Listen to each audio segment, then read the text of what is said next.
Welcome in, everyone. Thank you for your patience. And we are here with the Dracoviz A Journey to Worlds tournament. And I'm joined by some fantastic players and casters and production crew behind the scenes. We'll be featuring battles from all these APAC players. Let's kick it off top to bottom here. PP Steve, introduce yourself as one of our casters here. Oh, welcome in, everyone. G'day. I'm PvP Steve, the APAC representative of the stream, and pretty keen to sort of jump into these battles. Rise to occasion. Happy to be here. It's a treat to see these APAC players square off. We get to see a lot of North American players, European players on these Play Pokemon streams. Sometimes these APAC players don't always get the shine, don't always get the limelight, but they're just as talented. And we've got some incredible players going to show their talents today. Super excited. Hurricane Kaz, how are we doing tonight? Hello. Yes, it is the evening where I am, but I am very excited to be here. And like you said, feature these players that often do not get the same recognition as we see with some of the other regions. Showing off talent from all over the world is part of what Pokemon is about. I'm really happy to be a part of that tonight with y'all. Yeah, it's going to be a good night for sure. And for what's on the line for these battlers, they are fighting for essentially our own kind of crowd-funded travel award. And I believe our donation is at over $1,200 US so far. But of course, the link for donations are still open. So definitely check out the GoFundMe link on the Dracoviz X/Twitter page for sure, if you'd like to donate that. But if there's enough donations, we might even give 2 travel awards to the top 2 players. So we'll see how that goes. But this event is kind of paying homage to an event hosted by Speediest Chief and GBLA from 2 years ago, back when we had our first World Championships in London. And the winner of that tournament was actually Alan, who won that and got his travels expensed for the London World Championships, and he actually finished off in 2nd place in the Senior Worlds, only second to Emmy Wido. So a huge finish from Alan, and who wouldn't probably have made it to that World Championships without that travel award from GBLA and Speediest Chiefs production right there. So we're here to hopefully send another top tier trainer over to Worlds this year in Honolulu, Hawaii. So looking forward to this. But yeah, any thoughts around the room before we get into these battles? Yeah, I mean, look, as you said, these trainers, they don't get a lot of time in the spotlight. A lot of these battlers don't get to show off their skills. Their tournaments held in the sort of APC region, they don't get shown off with a stream. We don't get to see their battles live. And so I feel like a lot of people out there, they may not recognize some of these names even. Some of them definitely are out there and making a name for themselves on the Go Battle League leaderboards. Some of them have been to the World Championships before in either London or Yokohama, but for some of these battlers, this is their first time qualifying for the World Championship. So this is going to be a chance to sort of get introduced to some of these players, see how good they are, and hopefully, we will see at least one of them walk away with a travel award to the World Championships in Honolulu, where we'll hopefully see them do incredibly well there and see even more of their talents. No, that's well said, Steve. That was mostly what I was going to say. And I think if we're ready to get to the first battles, we've got our first pair ready to go shortly. So we can kick this tournament off in just a moment. And we've got a couple of super talented battlers ready to get things going shortly. And one intriguing thing as we say goodbye to Caleb and Hurricane Kaz, we will be back with y'all shortly as Steve and I will take over the reins for now. But Steve, to start off this tournament, we're going to take a look at a matchup between 2 very talented trainers by the names of Charming Chinda and Fossalt 196. And one thing, when we take a look at the metas from different regions, I tend to find that you see some carryover, of course. Meta's meta for a reason. You see some of the same Pokemon across the world, but you also see some unique picks. And it'll be intriguing whether we see a lot of the same stuff we're used to on these teams today, or whether we see the APAC region kind of identifying with their own meta and their own unique picks across the board. Yeah, I mean, you're exactly right. And I think the Asia Pacific region particularly has a much more willingness to go for those sort of lesser known picks, those spice picks, if you will. Now, recently, I did a little bit of an analysis on how many unique Pokemon were reaching the top 8, reaching the top 16 in these tournaments around the world. And by far, it was in some of these tournaments, it was almost double the number of unique Pokemon that were reaching the top 8 and the top 16.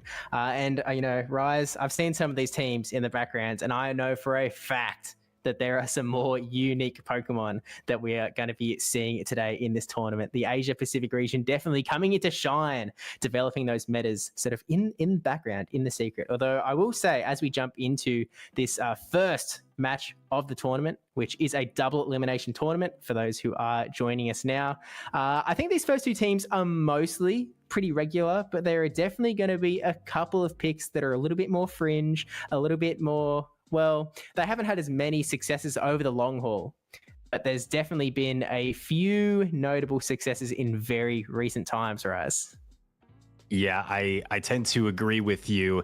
And Charming Chinda and Fossil, I am not personally as familiar with Fossil 196. Steve, maybe you can speak to his qualification history, but Charming Chinda, a trainer that I actually faced off last year at the World Championships, who sent me packing home and eliminated me from that tournament in Japan. So I'm personally familiar with how talented this trainer is.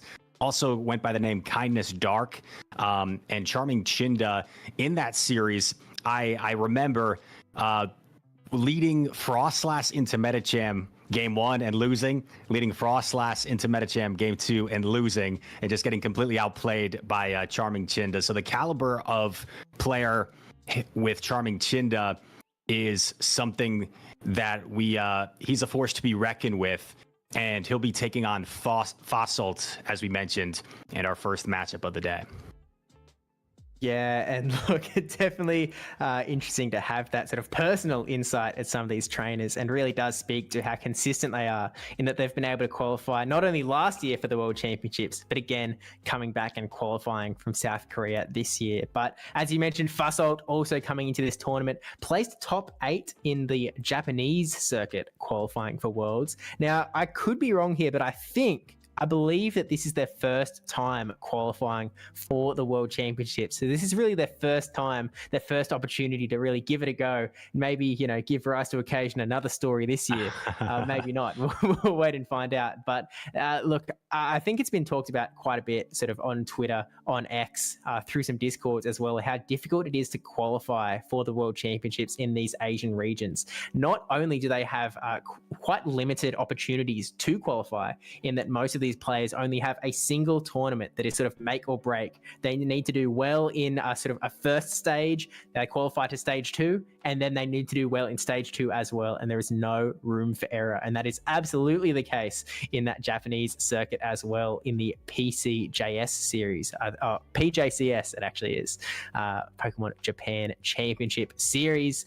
And so to be able to fight all the way through these tournaments held in Pokemon centers, to get through to the just amazing stage and amazing setup. Like, I don't know if you saw some of those pictures floating around social media, but it was a pretty amazing looking tournament. Beautiful. To be able to fight their way through and land into the top 8 definitely means that this is going to be a player to watch. You cannot sleep on these Japanese players. You know, I know there's a few copy passes going around, but it is true, and they are a bit of a Go Battle League legend, I will say as well. It's ingrained in the culture, right? Into the Japanese culture. Pokemon is in the fabric of their nature. They're so talented. And like you said, I tend to think a best of 3 already. There's such a slim margin of error. And they have some best of 1 qualification periods where one slip up, one mental error, and you're out of it. Just no margin of error for them. And you have players like Crescent Angels who have really made a name for themselves. 3 consecutive Worlds qualifications for him. Just such consistent gameplay, such talent from this Japan region, and Fossil is going to try and represent that Japanese region in round number 1 here. So whether it's the local qualification to get to that one tournament, right, to get to that to that chance to qualify for the World Championships, it's a little bit more pressure. The qualification over here in North America, maybe you have a little bit more room for error. You can afford to have maybe a bad tournament here as long as you're able to be consistent and have enough good performances to get your way to Worlds. But in Japan and as well as some of these other regions, there is just such a slim margin of error, and the pressure and the stakes are high. So these battlers that we're going to see today have been in these high stakes situations, and we'll see who rises to the top today. Yeah, exactly right. And I'm really looking forward to getting into it. I think the battlers are currently getting set up in the background, locking in their teams, getting ready to go. But before we get into that, Rise, we can take a little bit of a sort of a sneak preview at their teams and start to talk about what we're expecting to see in this very first battle. So I don't believe that we're going to be able to pull these up on the stream quite yet, but we can at least sort of read out the teams too on the back end. As mentioned, we have Charming Chinder coming in with the Annihilate, the Shadow Gligar, the Charger Bug, the Skarmory, Feraligatr making an appearance alongside the Shadow Dragonair. Definitely a few fun picks in here. And what's Fussalt 196 going to be running in this tournament, Rise? Fussalt is going to be running Charger Bug, Annihilate, Shadow Quagsire, which we've seen an uptick in usage lately, as well as Mandibuzz, Azumarill, and Lickitung. And once these two players get their matchup started, Steve, the thing that stands out to me right away is the Mandibuzz from Fussalt, because I think if you look at this matchup, the Mandibuzz is going to be a key to a potential victory if Fussalt can take down Charming Chinda. The only real answer to it on Charming Chinda's team is going to be the Charger Bug, and as sometimes people mention, because of that sheer bulk of Mandibuzz, it's not the most comfortable matchup in the world for that Charger Bug. So I look at this matchup, I see a lot of play from Mandibuzz, but of course, I also see a lot of play from that Shadow Dragonair on the side of Charming Chinda, really only afraid of that Azumarill. And you do see the rare occasion where even against the Azumarill, Shadow Dragonair, because it doesn't take any fast move damage really from those resisted bubbles, can actually make that matchup annoying for the Azumarill to deal with as long as Protect Shields are still in play. And here's the thing, right? If Fussalt decides to bring in both that Mandibuzz, which looks quite strong, and the Azumarill that actually looks decently strong as well, they are both going to be a little bit scared of that Charge Bug. Now, you get into these situations where you obviously have the potential to run these ABB teams, but you also have the potential to try and overwhelm your opponent, right? Like, you know, Charge Bug may be pretty decent against Mandibuzz. It may be pretty decent against Azumarill.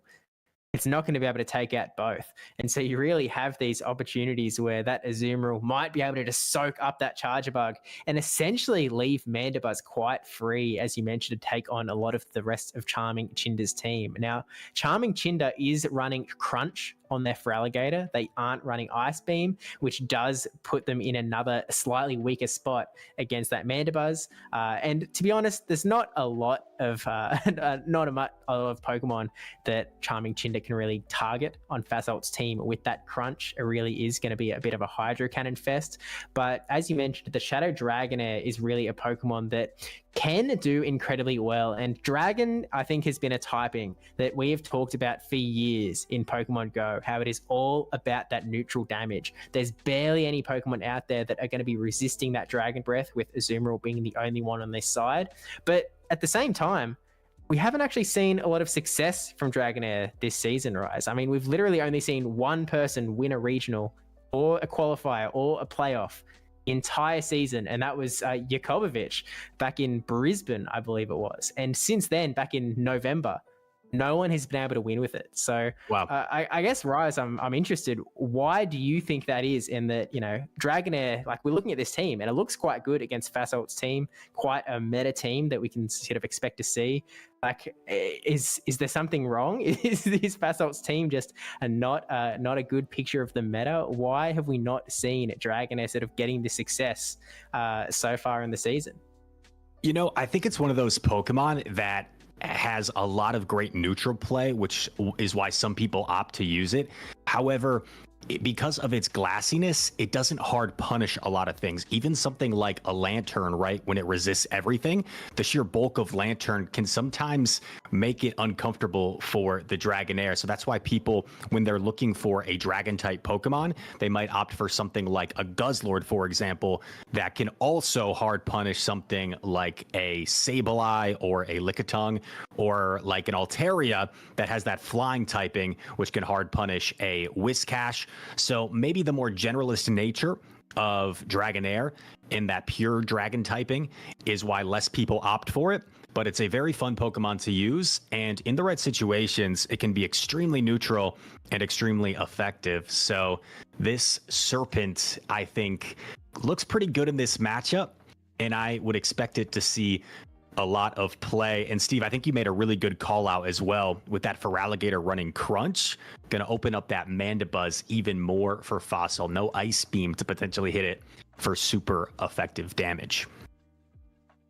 Yeah, it sort of begs the question, what is Charming Chinda going to run? And so obviously that Dragonair is sort of hanging out in the back. You're almost forced to bring Charge Bug into potentially all 3 games here. Like, it's very much a Pokemon that feels like you need to bring to be able to take down these Mandibuzz, to take down this Zoomerl if it's in the right spot. But then you kind of have to go, okay, well, I also need to deal with the rest of Fussalt's team. So, for example, you know, that Quagsire is actually sitting there. That is a bit of an interesting Pokemon in that it is running that Aquatail Stone Edge, and this is very much a Pokemon that has only seen a huge resurgence in the last couple of months.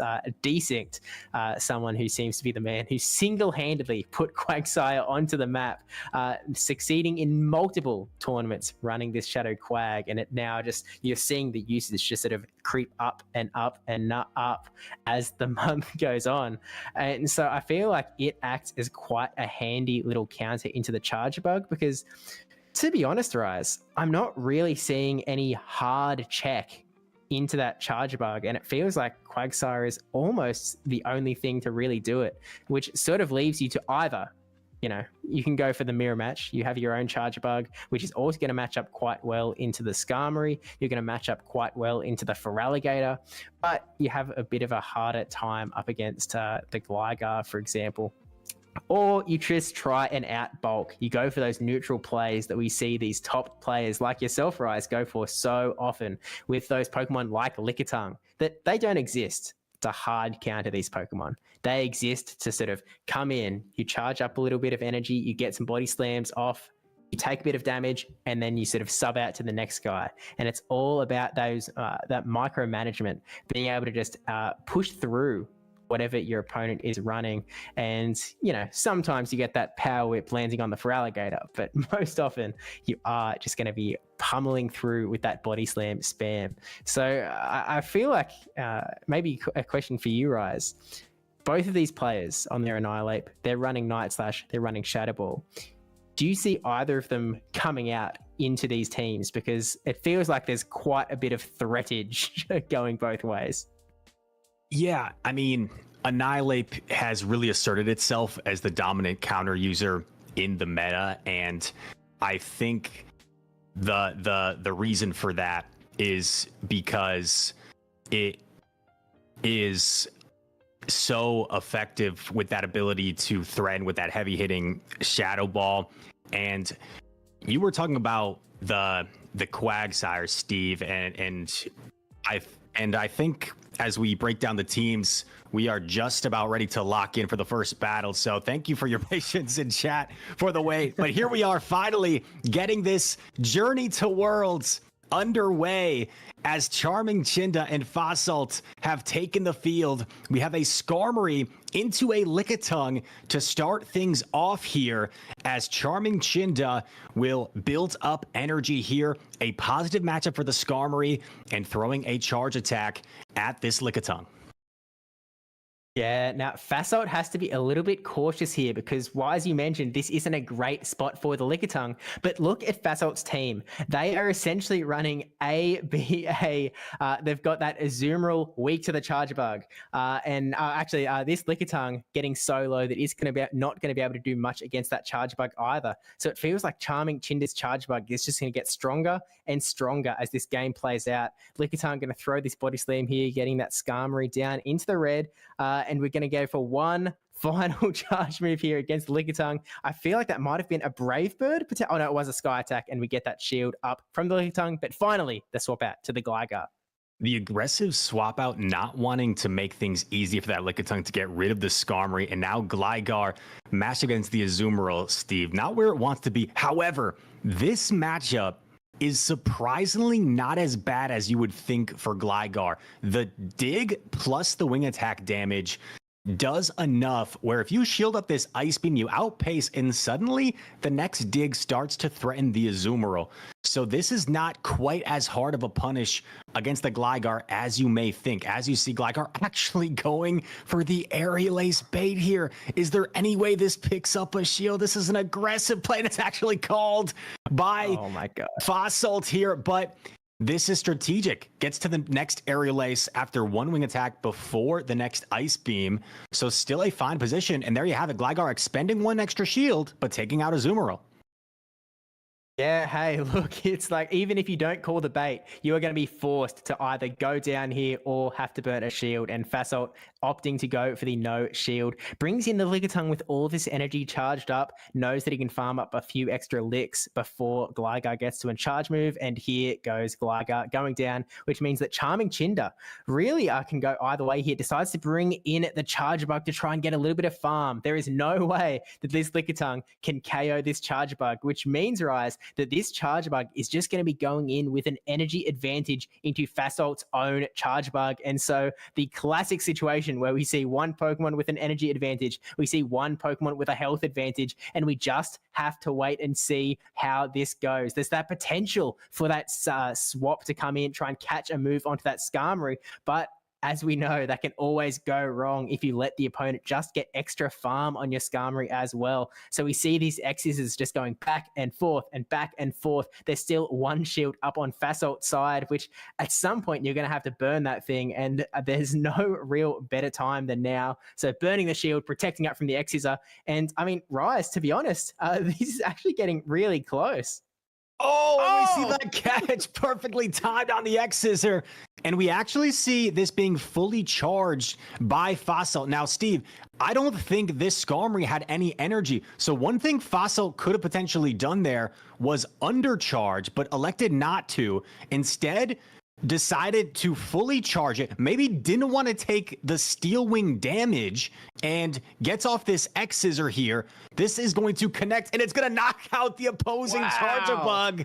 Recognized, no undercharge necessary, just needed to get that next X-Scissor off, and is going to deliver the victory. So Fasolt, in a closely contested game one, is going to win Charge-a-Bug on Charge-a-Bug crime in the end, and is going to sneak by very closely fought game one there to start things off in this tournament.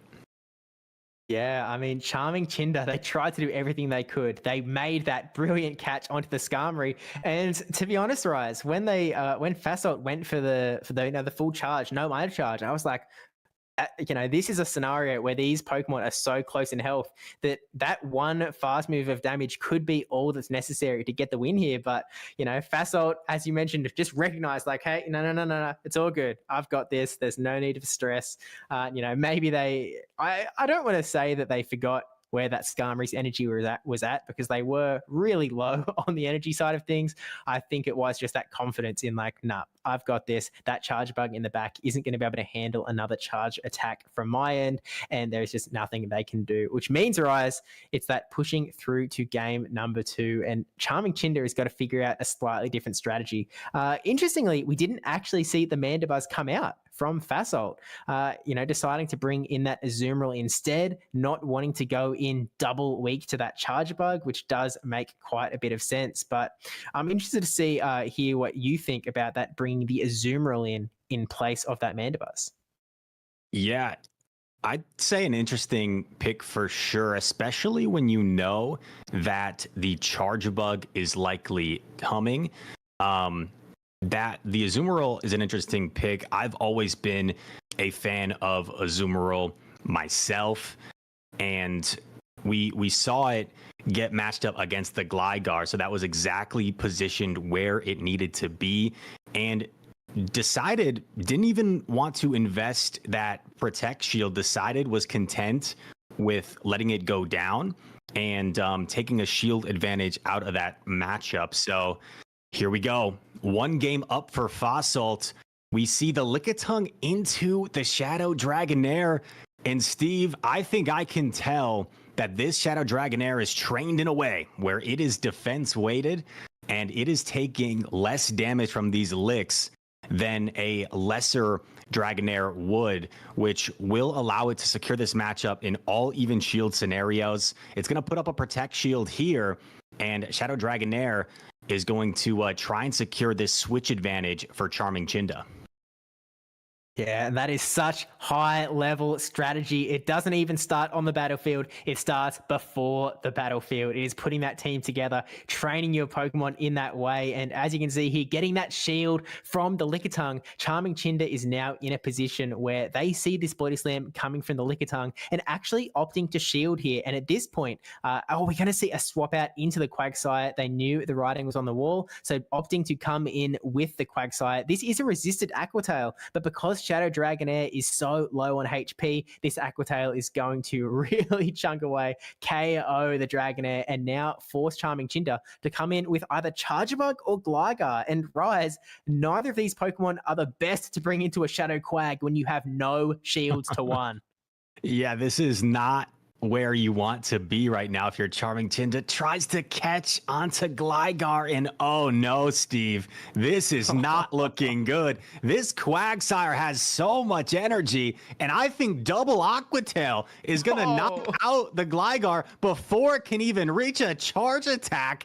And if I'm not mistaken, Steve, this Quagsire still has a Protect Shield to hide behind, and I don't know if this Charge Bug is going to be able to get to the double X's, or it's a charge attack priority, and this Quagsire, with no mercy, might just sweep the entire team. Protect Shield, charge attack priority, Stone Edge coming through. You think it's going to knock out Steve?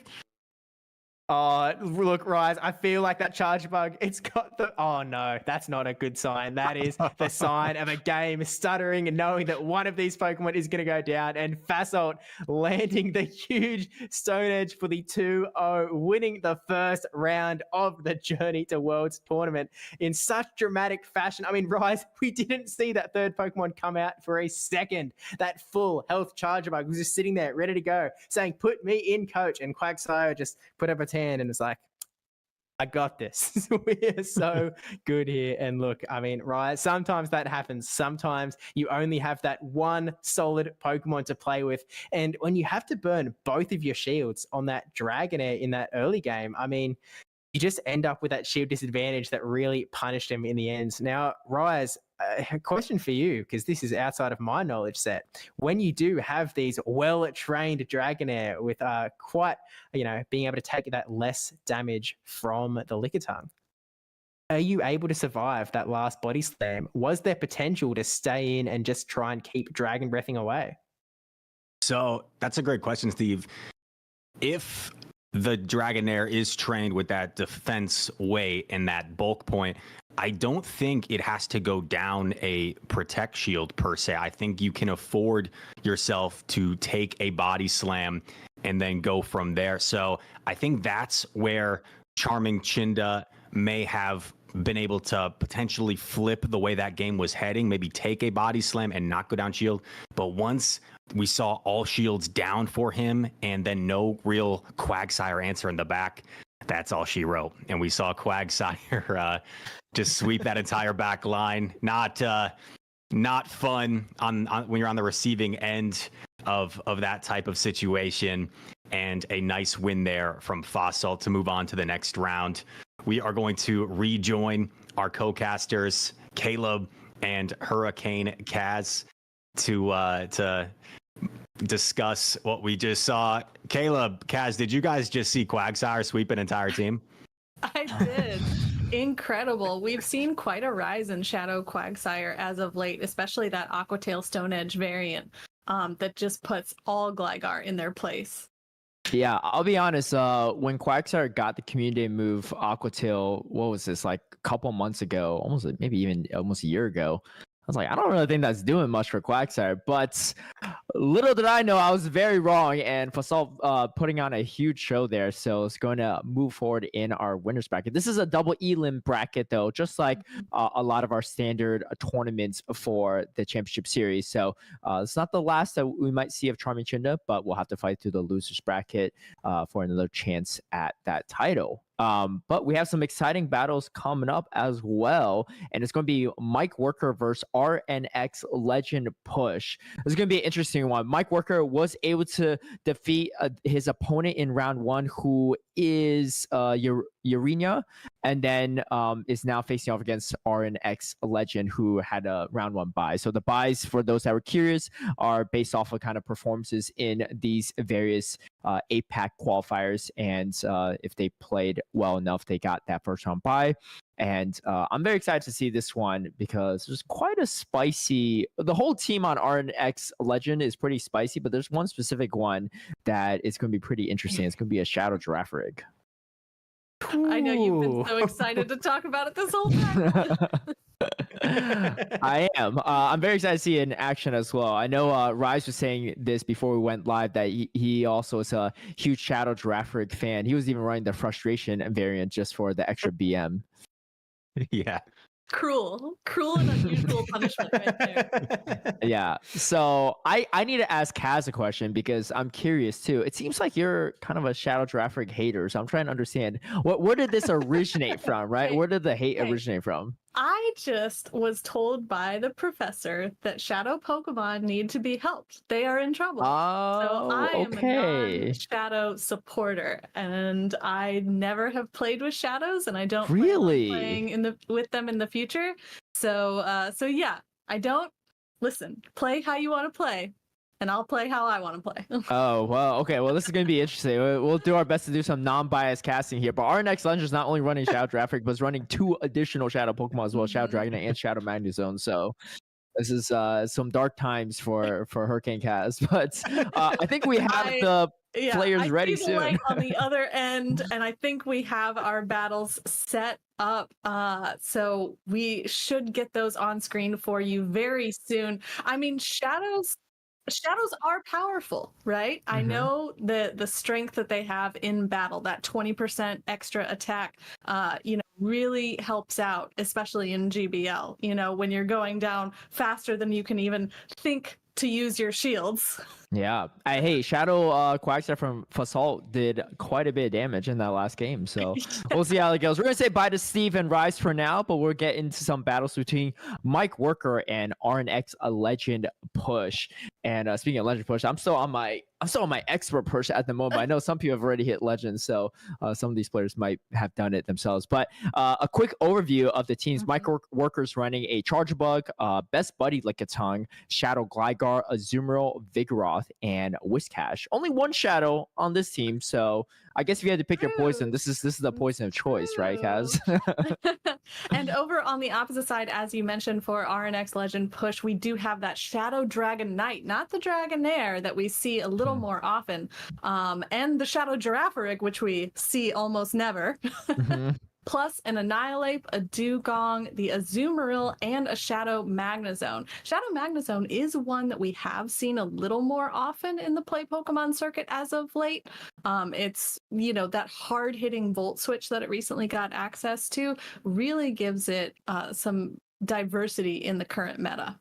Yeah, shout out to Paul Lasha, who really, maybe not the first one to pioneer it, but really brought it to the limelight and winning a whole regional with it herself, followed by Colin Six, who won the following regional in Europe with that same exact team. So shout out Magnezone. Honestly, I played it against it a couple times, and it's a huge pain.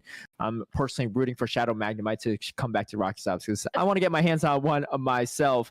But the moveset for the Zoomer on both ends is going to be Ice Beam, Play Rough for both respective players. And then the moveset on the Giraffe Rig is actually Confusion, Psychic Fangs, and Trailblaze. So I was more used to the Thunderbolt variant, but I think it got Trailblaze in one of these recent updates in the past couple months, and I didn't even realize it. But that could be pretty deadly too in some of these matchups. There were a lot of Pokemon that got access to Trailblaze that I constantly forget about. Giraffe Rig is one that definitely benefited from it, as it, even with the slow confusion damage, it does get to Trailblaze a little bit faster than that Thunderbolt. And it has, I think, in this current meta, a lot more targets. I mean, we see the Azumarill, we see the Wishcash over there on Mike Worker's team, and neither one of them wants to see a Trailblaze from a Shadow Giraffe Rig. They hit very hard. Yeah, this Giraffe Rig is pretty nutty too, because you got Psychic Fangs that guarantees debuff on your opponent's defensive end, and you have guaranteed attack buff on your own end with the Trailblaze. So it's this Giraffe Rig ramped up with energy can be pretty scary. Yeah, and let's not forget, Giraffe Rig is also a part normal type, so the Lickitung isn't even a good counter like it normally is for psychic types. So that Giraffe Rig, I think, is looking actually pretty strong for RNX Legend push down there. The shadows already are scary, but we do have, with the lack of shadows from Mike Worker's team, we do have a little bit more bulk. The Vigoroth is really versatile, except against Annihilate. And the Azumarill, obviously one of the more bulky Pokemon out there, along with that Lickitung. So, I mean, we really have two very different styles of team building here.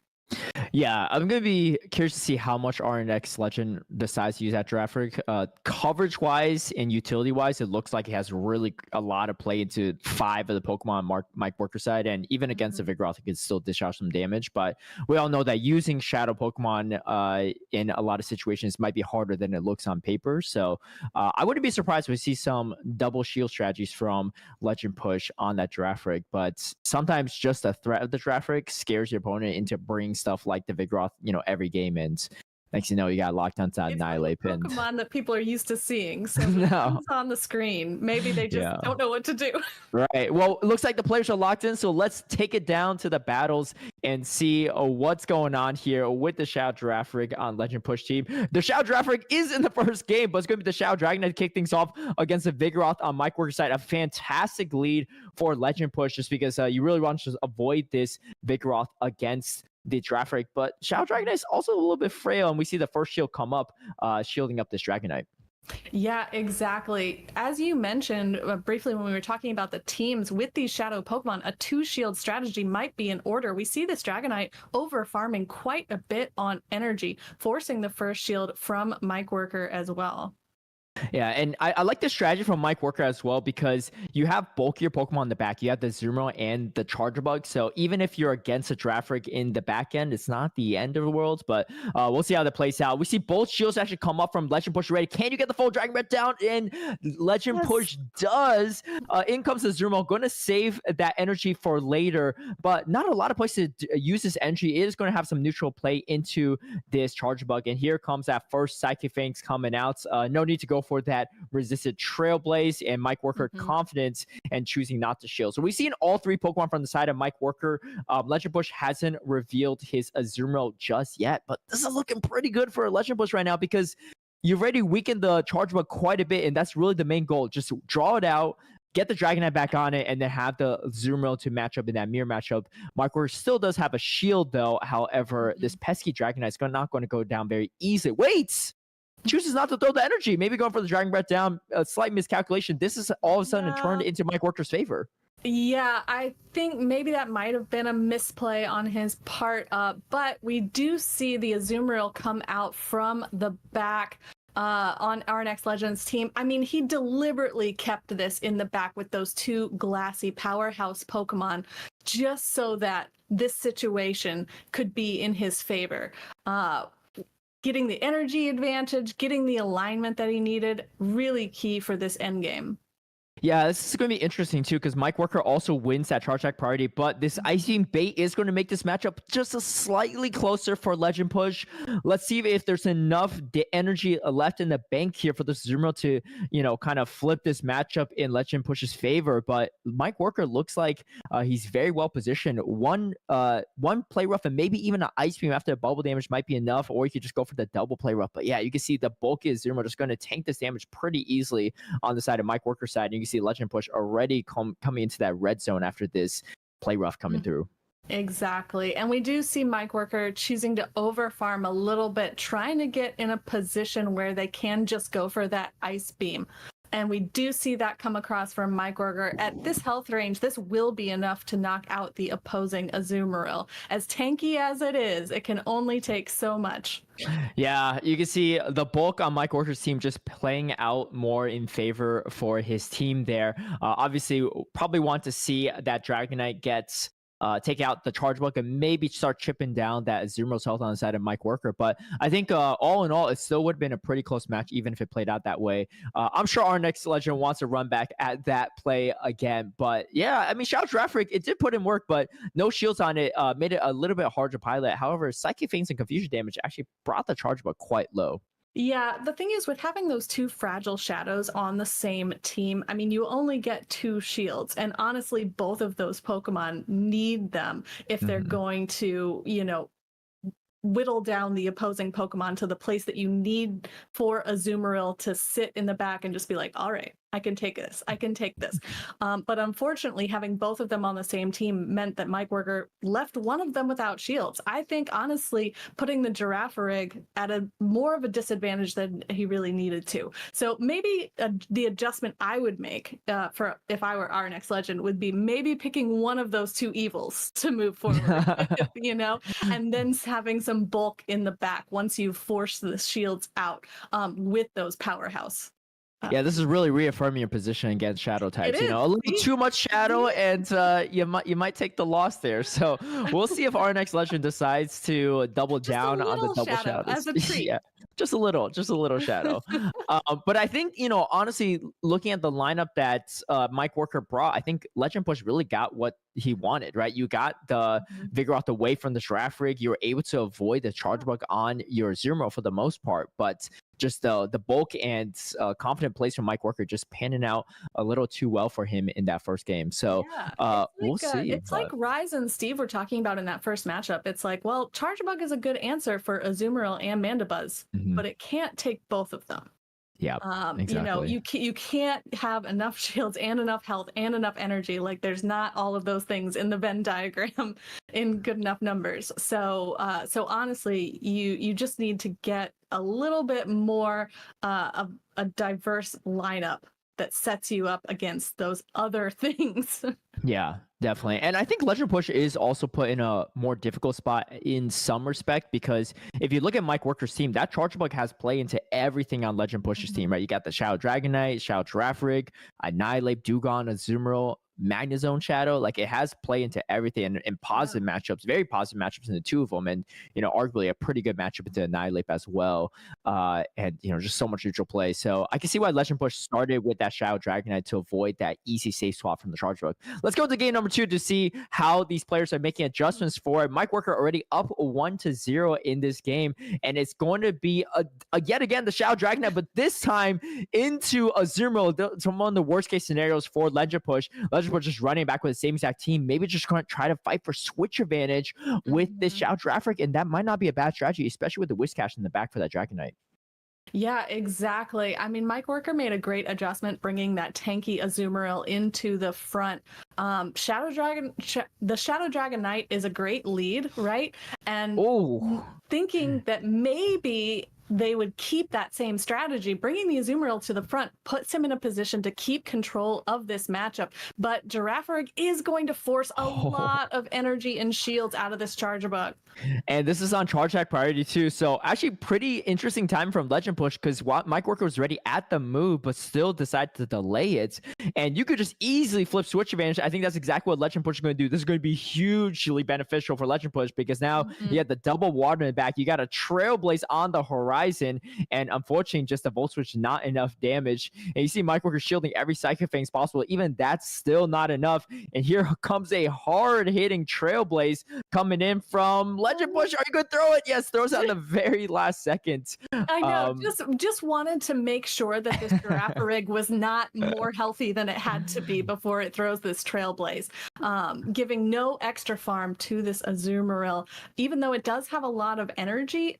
Another full health Azumarill in the back for RNX Legend Push means that it can just tank out these moves. And now he has the alignment that he wants, the Dragonite against this Wishcash, which has absolutely nothing to throw. I mean, Scald is going to do a lot against the Shadow Dragon, but it still is a resisted move. Oh, and we get the debuff as well. You can see the debuff chance, it was lower to that 30% mark instead of 50, but it does come through for Mike Worker. Let's see if Mike Worker survives here or not to get this Scald off. That would be pretty big if that's the case, to take out this Dragonite, and does survive long enough to do this. The problem is this better for Mike Worker or not? Because now Legend Push might be able to just easily bubble down this Whiscash before taking any damage. If Whiscash could get to a Mud Bomb, it's going to be pretty nice, but it looks like Bubble is coming through just barely. Does not get the Mud Bomb, only giving the Zuma more energy. And you see Legend Push actually making the adjustment here in game number 2, is going to close out with the Zuma. Now tides have turned and things are looking on the complete opposite end. It's actually going to be Legend Push the Zuma with more health this time around. And Mike Worker just going to throw a parting play rough. Not enough to take out the Zuma.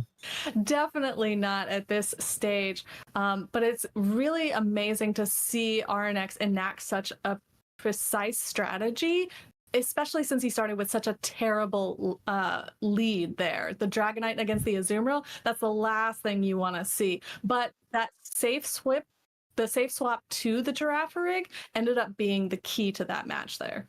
Yeah, it was, I mean, kind of a risky safe swap, right? Because if there's a Vigoroth in the back that we saw in game 1, but played the gamble and it played out in favor of Legend Push in that specific scenario. Something I would have loved to see maybe Mike Worker do is, especially realizing that, and I don't blame Mike Worker, right? Because I don't know my Shadow Dracoviz 2-shield matchups either, but you know, if having seen that already in that game, knowing how strong Charge Bug is, maybe one option is to just bring in your own Whiscash actually into that Dracoviz. Even if you don't win that matchup, weaken the Dracoviz enough, and then your Charge Bug theoretically should have play into, you know, both the Dragonite, especially shields down, and of course your Zumro does too. So that might be one potential adjustment Mike Worker could do in hindsight, but you know, tougher to say, especially when we see that Dracoviz come in and that confusion damage just chonking through everything.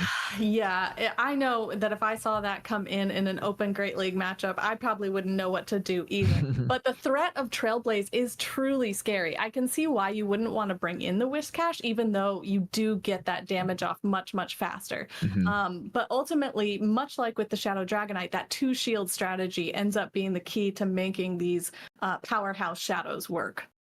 Yeah, so looks like Legend Push didn't really take your advice and just brought the same exact team with double shadows again. But this time around, it worked quite well for Legend Push. Yeah, and this is where the mind games comes in, right? You ran the same line and same lead both games. If you're Mike Worker, you're thinking, does he really do it again for a third game, or is he going to flip it on me and just, you know, bring like a hard counter to a Zumaro or something else? And some people just bring the same line 3 games in a row and same order.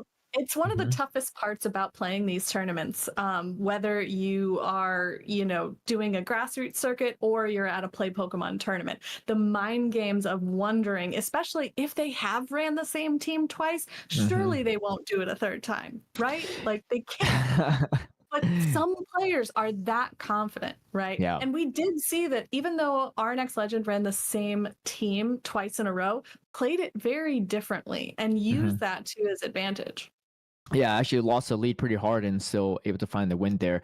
Something I would love to see Legend Push do actually in this next game is potentially bring that Annihilate. It's obviously walls off that Vigoroth, and you've scared Mike Worker to the point where maybe he feels like he's got to bring the Vigoroth after, you know, that hard loss to the Dracoviz in that second game. So if you lock into Vigoroth, usually you just win the game right off then and there based off how good that matchup is. But also, the Annihilate actually has a decent amount of play into the Charge Bug, and Charge Bug is already kind of a weak point on your team. Annihilate at least you can shield up a discharge, bait with the Night Slash. If you land a Shadow Ball, it's pretty good too. So it's not like the worst matchup, despite the fact that the Bug type Charge Bug is going to resist the counters from Annihilate. Annihilate still has a lot of play in that matchup as well. So, and of course, Azumarill, not a great matchup for Annihilate, but you can hit it back with Shadow Ball. So as long as Mike Worker doesn't bring that Shadow Gligar or lock into Annihilate, you're usually in an okay spot there. I was just thinking about that when you mentioned the Annihilate. I was like, well, we haven't, other than bringing the Azumarill in the back with the Girafarig and the Dragonite, we haven't really, seen a lot of counter to that Gligar. So I don't know. I think that Shadow Gligar might have a lot of neutral play that you were just talking about with the Annihilate. That Shadow Gligar might have a lot of that same neutral play into RNX Legends team. I mean, we could see the Dugong come out, but I don't know. It's a big risk. Yeah. But we've seen RNX Legend take those risky plays before. Yeah, let's get into battles. I think we have game 3 locked in here. It is going to be our decisive game 3, and there is a switch up. It's going to be the Shadow Girafarig in the lead with the Shadow Magnezone in the back. No Annihilate to be seen, but if RNX Legend wins this lead matchup, it could look quite good for him. But the bubbles are starting to chunk already too, so we're going to see how this plays out. First shield is going to come through from Legend Push. You just got to shield everything on this Girafarig. A little bit hard to optimize, but I think go just for the Trailblaze after 1 Confusion instead of the optimization 2 Confusions. Maybe just wants this ramped up damage right off the bat. Exactly. I do think going for the Trailblaze is the right call in the beginning, because even though it's not boosted just yet, it does ramp up this confusion damage, which is going to help out a lot as we do see the Vigoroth come out from Mike Worker, really putting in some pressure onto this Girafarig, already getting the second shield from RNX Legend before throwing the Psychic Fangs. This is not only attack boosted, but will drop the defense of this Vigoroth. Vigoroth puts up the shield.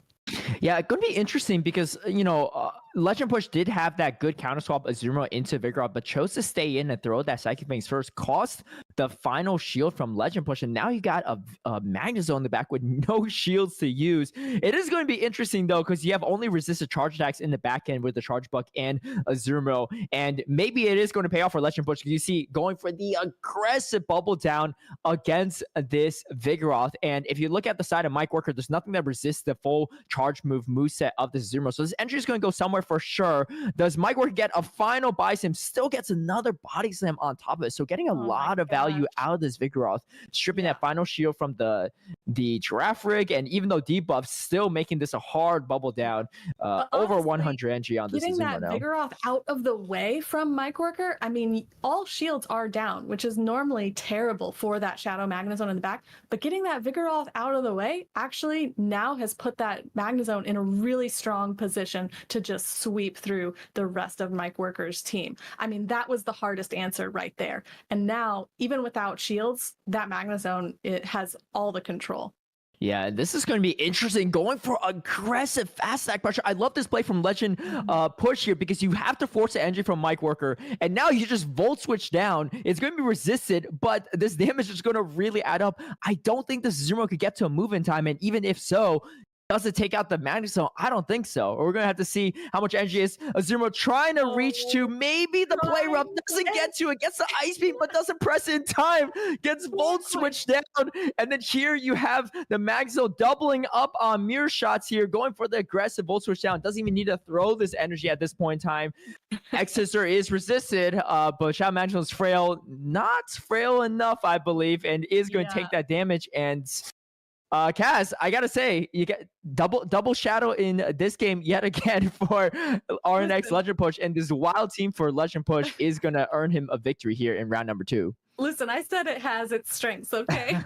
I know what the strategy usually is in a show 6 where you're running 2 or more shadows sometimes. You give up those shields early, you put on all of that really high fast attack pressure, and you force your opponent to give up their shields as well. I mean, that we saw that play out in each game that RNX Legend took off of Mike Worker, is that aggressive action, as you called it, with the fast attack, both the confusion and the Dragon Breath damage from the first 2 games. Yeah, it was a nice little switcher from RX Legend, not only switching up the team in the lead, but bringing that Shadow Magnus on as well. Recognize that, hey, this charger was kind of a pain for me, and Zumo's coming into every game as well. So what's a good way to core break that pair? It's going to be the Shadow Magnus zone. And yeah, so it's going to be a interesting one to see RNX Legend continue to push through this winners bracket. I'm sure some people are excited to see this spice. I know I am. Yeah, I'm very excited to see how far this goes. Honestly, I'm looking forward to it as well. But let's bring back our co-casters to talk a little bit more about this Shadow Giraffe rig. Yeah, Steve, Rise, what do you think? I mean, hey, we were talking about before we went live here too. I was looking at my own Shadow Giraffe rig. I was like, hey, if this is actually good, I might have to make my own here. Muted. Just before the stream, I spent 160,000 dust to build my own Shadow Giraffe rig, and currently I'm kind of thinking that was a good investment. That Pokemon can actually do some work when it's up in the right spot. And like, I don't really know. I don't think going into this matchup that I was looking at Shadow Giraffe rig, Shadow Magnezone, and being like, yeah, that's the strategy. But apparently it can work pretty well. Yeah, I was looking at the team. I was like, maybe RNX Legend just doesn't care about this tournament. It just doesn't want to reveal his team for Worlds. But hey, this could be the Worlds team too at this rate. What do you think, Rise? This is the scrims. Yeah, you know, Yeah. he had to stick his neck out a little bit running that giraffe Pokemon. A little bit of a spice pick there. I had the same thought. I didn't think the giraffe looked that good into his opponent's team, but utilizing it as a safe swap made things really difficult, and then allowed him to flip switch in that game too, and really just flip things on its head. And I think normally when you run two shadow Pokemon together that are so glassy, so frail, it makes things so difficult to work, but somehow RNX Legend just made it work, and that was an extremely impressive set from him. What a legend, you may say. Some might say. Yeah. But yeah, that's pretty wild stuff here too. And like we said, this is double elim, but RNX Legend hasn't even been eliminated once yet. So going to continue this push. We'll see if they make it back on the stream in due time. But I think we have some exciting battles coming up. I don't even know who's up next, but Stephen Rice, I think you all are the experts in this category. Yes. Yeah, look, I think we're going to be taking the spice, going to keep it going a little bit. Maybe not as completely wacky and out there as the Shadow Giraffe rig, but I believe that next up on stream, we are going to be seeing the Shadow Empoleon coming out onto the battlefield. So definitely looking forward to that one. Now, I will say, because I was kind of like, I was reading up on these battlers in the back end, and I was like, this RNX Legend guy, how did he get through? What was he qualifying to Worlds with? Was he running similar spice? And he was actually running the sort of Inadequance Giratina Wigglytuff core to come second place in the South Korean playoffs. So definitely a player who is bold. Who doesn't have their own Giratina. I respect the usage of of the Giratina in the Great League. I mean, that's spicy for those of us that can't access it. And the Giratina in the Great League, it really has a lot of great coverage. And it's a surprising amount of bulk for such a big legendary all the way down in the Great League. Yeah, but you know what walls off the Giratina moveset, right? Shadow Giraffe rig with that normal typing. So yeah, no, that could be a potential future matchup. But no, actually it was actually the same player running that. So I don't know if we have any Giratinas in this tournament, but could be a good one. Unsure. But it looks like we are going to be jumping into the next set of battles anyway. So we'll say hooray to Caleb and Kaz. See you guys in a little bit, because Rise, we are headed into another winners bracket battle, and this one is going to be good. We're going to be seeing Ulingu, or Lingo, as we'll think just Lingo. We were informed by our subject matter experts. Just Lingo. Yeah, and they'll be playing CAG MPWTPD, or Kaga, as for sure, like to be known. And so, as mentioned, Rise, I mean, Kaga is running. Lingo is running some pretty cool Pokemon. Now, we have our stock standards, we have our Azumarill, we have our Lickitung, our Gligar, our Annihilate, Shadow Gligar, sorry. But we also have Goodra and the Shadow Empoleon coming onto the battlefield. And I mean, Rise, I'm looking forward to these two for sure. Yeah, Shadow Empoleon can be extremely dangerous with that Community Day Hydro Cannon move. Of course, Steel Wing got buffed a few seasons ago. That Hydro Cannon can be really devastating in the right spot. So I think a Pokemon that it's going to really want to avoid the counter users, right? Whether that be an Annihilate or a Vigoroth or a Poliwrath. Electric types are going to be scary as well, but in the right spots, it can be really dangerous. And that's going to be something that'll be fun if Lingo can make it work in this matchup. On the side of Kaga, we have a Vigoroth as the counter user of choice here. We have Azumarill, Skarmory, Lickitung, Shadow Gligar, and Charjabug. Now, of course, we see the two Pokemon, Vigoroth and Charjabug, Steve. But outside of that, Empoleon looks pretty good. Yeah, I mean, look, I would definitely love to see it. You mentioned Empoleon being a little bit weak to the counter users.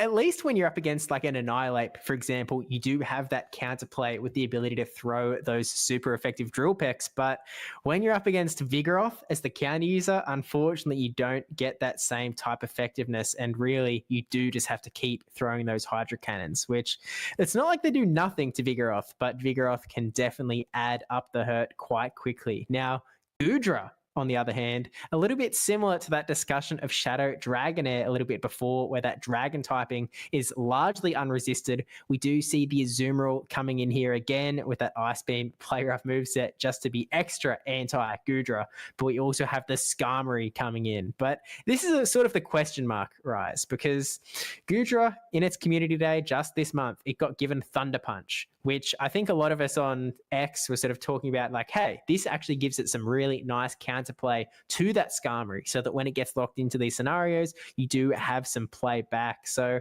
I'm kind of wondering if this is the chance that we have to sort of see whether that plays out in action. Do we see Goodra really being able to put up a defense up against that Skarmory, or do we really just sort of see it lose just as badly as it did before?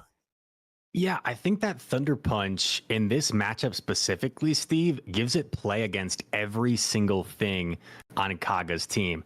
I wouldn't necessarily say it has a good matchup, right, against Azumarill, against Skarmory, but at least it can fight back with super effective damage. And one thing about Goodra that benefits it as opposed to something like that Shadow Dragonair we saw earlier is it's a little bit bulkier. It can actually withstand an Ice Beam or a Play Rough from the Azumarill. It's not going to like it. It's going to do a lot of damage, but it can at least survive it. And it can get to maybe 2 Thunder Punches against that Azumarill to get some nice chip damage.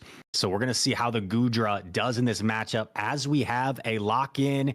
Here we go. It's going to be Kaga against Lingo, and it's going to be Lickitung against Annihilate to start things out.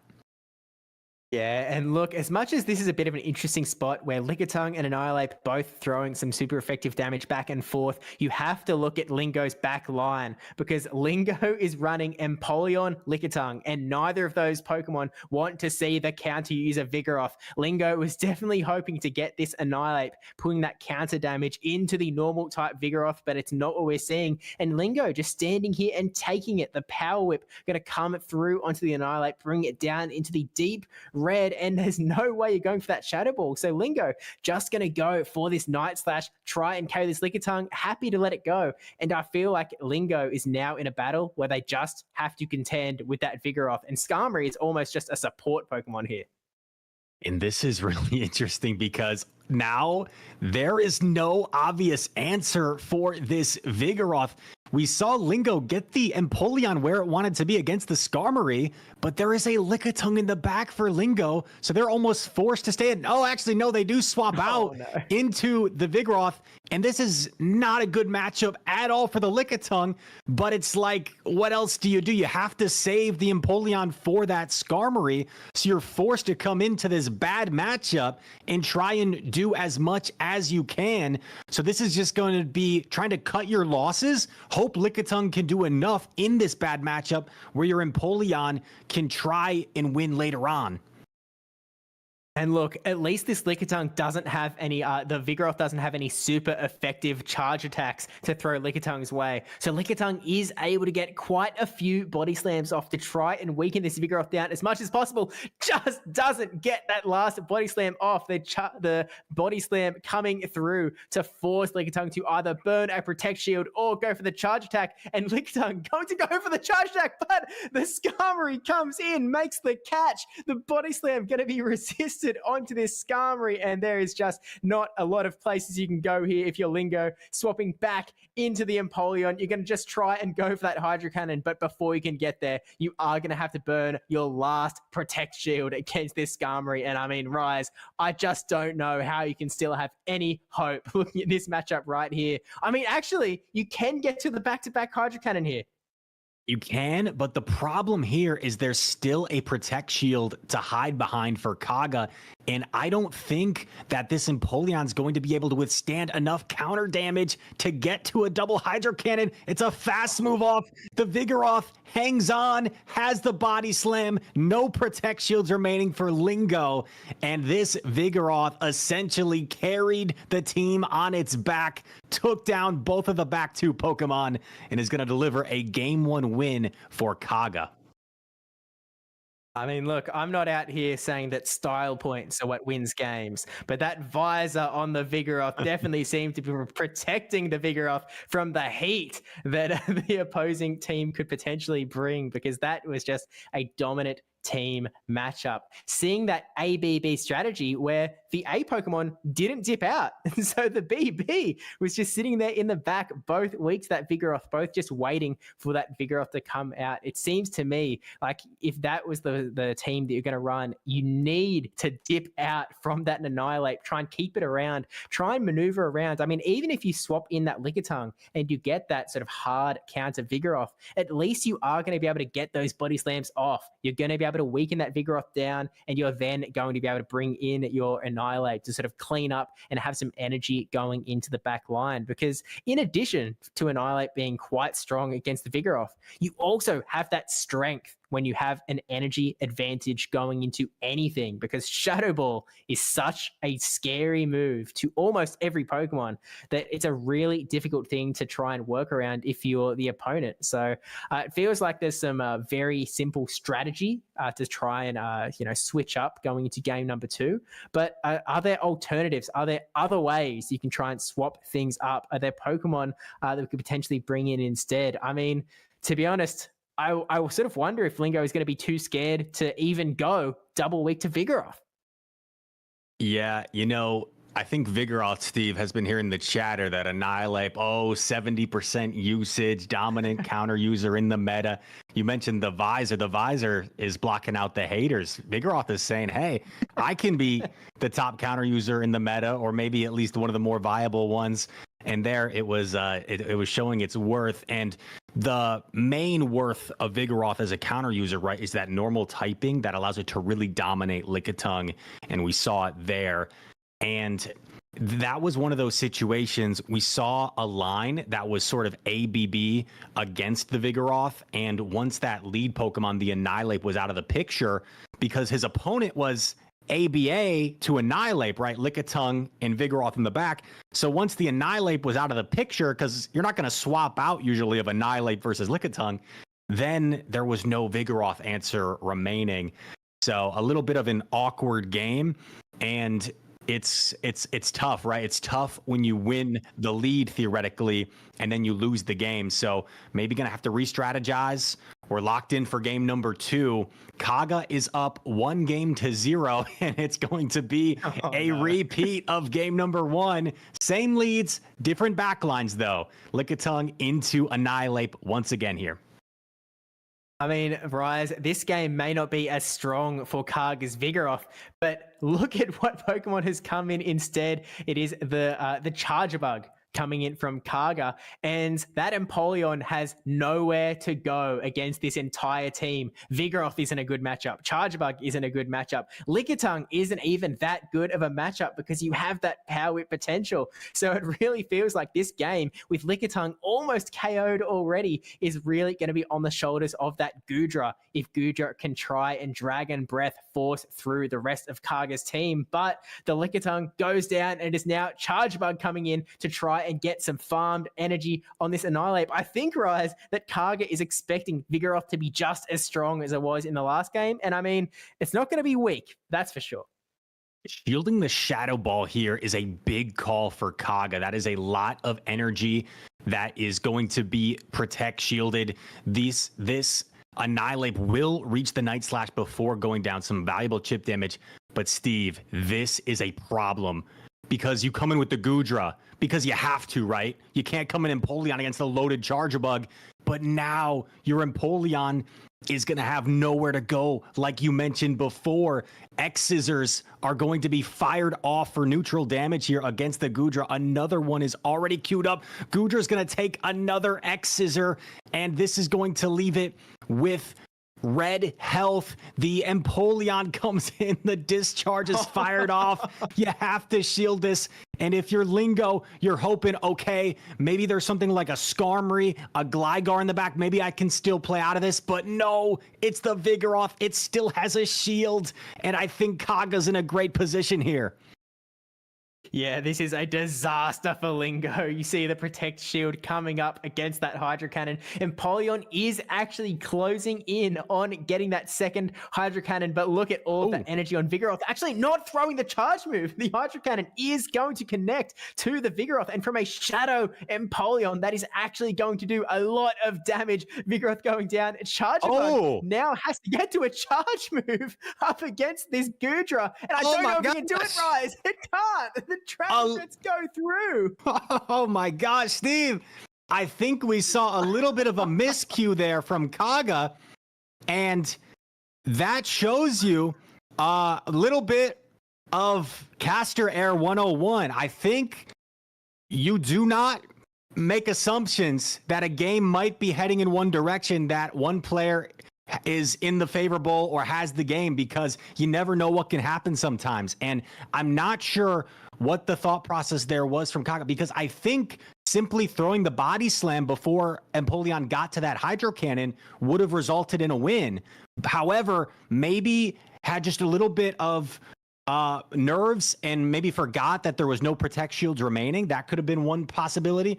And allowing the Empoleon to get to that Hydro Cannon then knocked out the Vigoroth and changed the outcome of that game. So I'm not sure what exactly happened there. That was really interesting.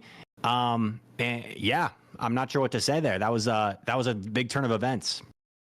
Yeah, look, I think that they just lost count. They thought that Vigoroth was going to get a full farm down, that they would confidently have all of that energy to just unleash into the Goodra in the back. But look, we're now going to be going into game number 3. They both have one last chance to stay in the winners bracket here, and we're going to see the Empoleon coming in the lead this time up against Gligar coming in for the first time. And I wouldn't call this a great matchup for the Gligar, but you do have that dig for that super effective damage. But instead, they go, actually, let's just go back to the last 2 games. I want to see that Lickitung versus Annihilate matchup just one more time. Let's play this thing out. Lickitung obviously going to be going straight for those power whips, while Annihilate is just going to go for back-to-back Night Slashes, always fishing for that 1 in 10 chance at an attack boost, but we haven't seen it yet. And Steve, I have to say, this is pretty wild, right? Because if I'm not mistaken, it was the Lickitung. Yeah, okay, never mind. It was the Lickitung that swapped out and is met by the Annihilate here. So now the Lickitung is actually going to invest a Protect Shield, and this is going to allow Kaga to flip the switch advantage. However, did go down a shield in the process. So now Kaga is going to be able to align the Charger Bug with the Empoleon, which is great. But there is a Goodra in the back, which could spell some issues with the shield advantage. So we're going to see how this plays out. The Goodra swaps in. We see the Gligar counter swap, but Goodra had energy, could pose some real issues here. Oh yeah, not only with a shield advantage now, but we are now seeing an energy advantage on this Goodra. Both things can make this quite a nightmare for this Gligar. You can just see Goodra going all the way up for that. Not quite the back-to-back Aqua Tail, but going to throw it just before Gligar can get the chance to get to a charge attack of its own. And now Kaga sort of is forced to shield that Gligar so that all of his energy doesn't go to waste. But with 2 Protect shields in tow, with that shield advantage, Lingo can calmly and comfortably burn the Protect shield, protect the Goodra, farm up so much more energy, and finally KO this Gligar, which means that it is all going to be down to Kaga's Charge Bug. Can Charge Bug KO what should be a pretty decent matchup against an Empoleon, but also take out this Goodra when there is still a Protect shield in play? It's going to be a tight one. This is going to be so close. We see the quick swap. The Empoleon's one away. It gets off the Hydro Cannon before Kaga can get off the discharge. And this is going to be enough. The Emperor Penguin's revenge. Hydro Cannon knocks out Charjabug. And Lingo is going to get the victory, 2-1. That is a tough one to swallow for Kaga, knowing he was in a favorable position in that game too. But Lingo stayed composed, played to his win conditions, and was able to wind up on top. What a series, and great perseverance there from Lingo. Look, I mean, top battles aren't only about knowing how to play the game, knowing when to throw what moves, knowing how to build teams. It's also about seizing opportunities. It's about seeing where your opponents make mistakes, seeing the window to a win condition open up, and going for it hard. And look, in this matchup, Lingo was able to seize those opportunities and fight their way through to turn that around from what seems like a guaranteed 2-0 loss into a 2-1 victory, and it will now be progressing on in the winners bracket. So some incredible battles with Empoleon and Goodra both seeing the battlefield as well, which I absolutely love. But let's bring back in Caleb and Kaz to talk about some more fun battles. I mean, look, Caleb, Kaz, we mentioned this sort of earlier in the broadcast, how spicy the APAC region tends to be, and I think we've seen a little bit more of that today. What do you think? Literally every game has had a little bit of spice, which I love. And also, as a bird fan, I love seeing Empoleon. Even if it's Shadow, I love seeing it on the field. And actually, I mean, I felt bad those first 2 games. I was like, oh my god, Empoleon just has nowhere to go. But Lingo found a way to turn it around, and that is amazing to see. Empoleon is one strong bird. Yeah, honestly, I've tried using Shadow Empoleon myself and just could not get it to work. So I was looking at it, I was like, I don't know if Lingo's going to be able to make this work. But prove me wrong there too, especially with that combo playing it and to take out the Charge Bug with Empoleon. That thing hits so hard. And honestly, the pacing's so fast now with Steel Wing, right? Getting to that Hydro Cannon after 5 Steel Wings is super fast. And if you're ever locked into a Gligar, it's not a bad time as well, unless they, land a dig or bait you perfectly in some situations. Yeah, but using Empoleon is easier than ever with Steel Wing now. The speed with which he would get to 2 Hydro Cannons was almost unbelievable. Yeah, exactly. So we'll see. I mean, that's Shadow Empoleon probably has a good matchup against the Shadow Girafarig that we might see as a future matchup. I don't even know though. I was gonna say probably because Shadow Girafarig hits so hard. Like Resisted Confusion and Psychic Feigns might be enough to even take out the Empoleon. I don't know. That would be a close one. Hopefully, we get to see. You've got the Trailblazers sort of ready to go. Oh, it's over if you land a Trailblaze. I mean, thanks to the greatest resource of all time, we do have pvpoke.com that we can do a quick little wombo combo, take a little look as to who is supposed to win this matchup. And on the surface level, it looks incredibly close. It's like the default PvPoke Sims is a 1-turn difference with Girafarig taking the win. So let's just say it's anyone's game if those 2 find their way against each other in this bracket, which I can't say I'm not going to be hoping for. To say the least. No, for sure. And if you're a big fan of Shadow Girafarig action, we're going to have some interesting stuff coming for you ahead of time. My apologies to Cass because there's going to be a lot more Shadow back on screen, but but it is our next matchup will be our next legend. I can handle it. Okay, we'll see. Our next legend push will be the next matchup on stream versus the winner of Fasalt versus Shinlena. We haven't seen Shinlena on stream yet, but we saw Fasalt earlier and was on the backside. Shadow Quagsire was able to sweep out a matchup, and there's a Shadow Quagsire on the side of Shinlena as well. So these are two matchups we could potentially see against that Shadow Draft Rig. Shinlena's team is a Shadow Quagsire with Gudra. Gudra is actually running Power Whip, not Thunder Punch, which is kind of interesting on the side of Shinlena. And then it's going to be Skeldurge, Charger Bug, Cresselia, and Umbreon. Umbreon does have Last Resort, no triple Dark type, right? So my apologies to you there. Right. One thing about Shinlena, they were the runner-up actually to Yakai in the APAC playoff tournament. And I believe they ran a Clodsire in that tournament, getting all the way to the finals. So it seems that they enjoy running a Mud Boy this time, opting, you said, for the Quagsire instead, right? Rather than the Clodsire. But we've seen those types of Pokemon, the Quagsire, as Steve mentioned earlier, Desync, I think, has helped popularize that earlier this season, getting a lot of shine lately. Yeah, it's very good, especially with the Whiscash, or the Scald nerf, I should say, that hit Whiscash. And Desync was running it to success before the Scald nerf, and it honestly looks like even by far the better Mud Boy these days, too.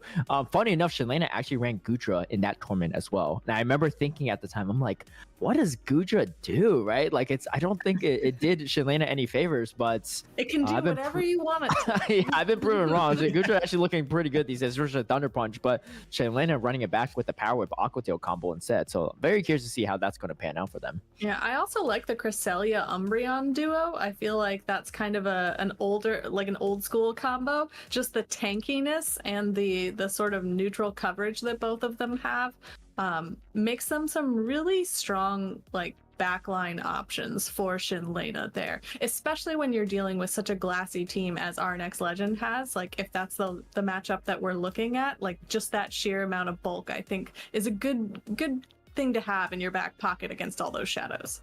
Yeah, I will say a little unfortunate news for those looking forward to the old school Gudra. It actually is going to be Fasalt that's going to be facing off against our next legend instead of Shinlena. So Fasalt was able to take that 2-0 victory over Shinlena in round 2 of Winter. So we're heading back over to the other side of the quarterfinals.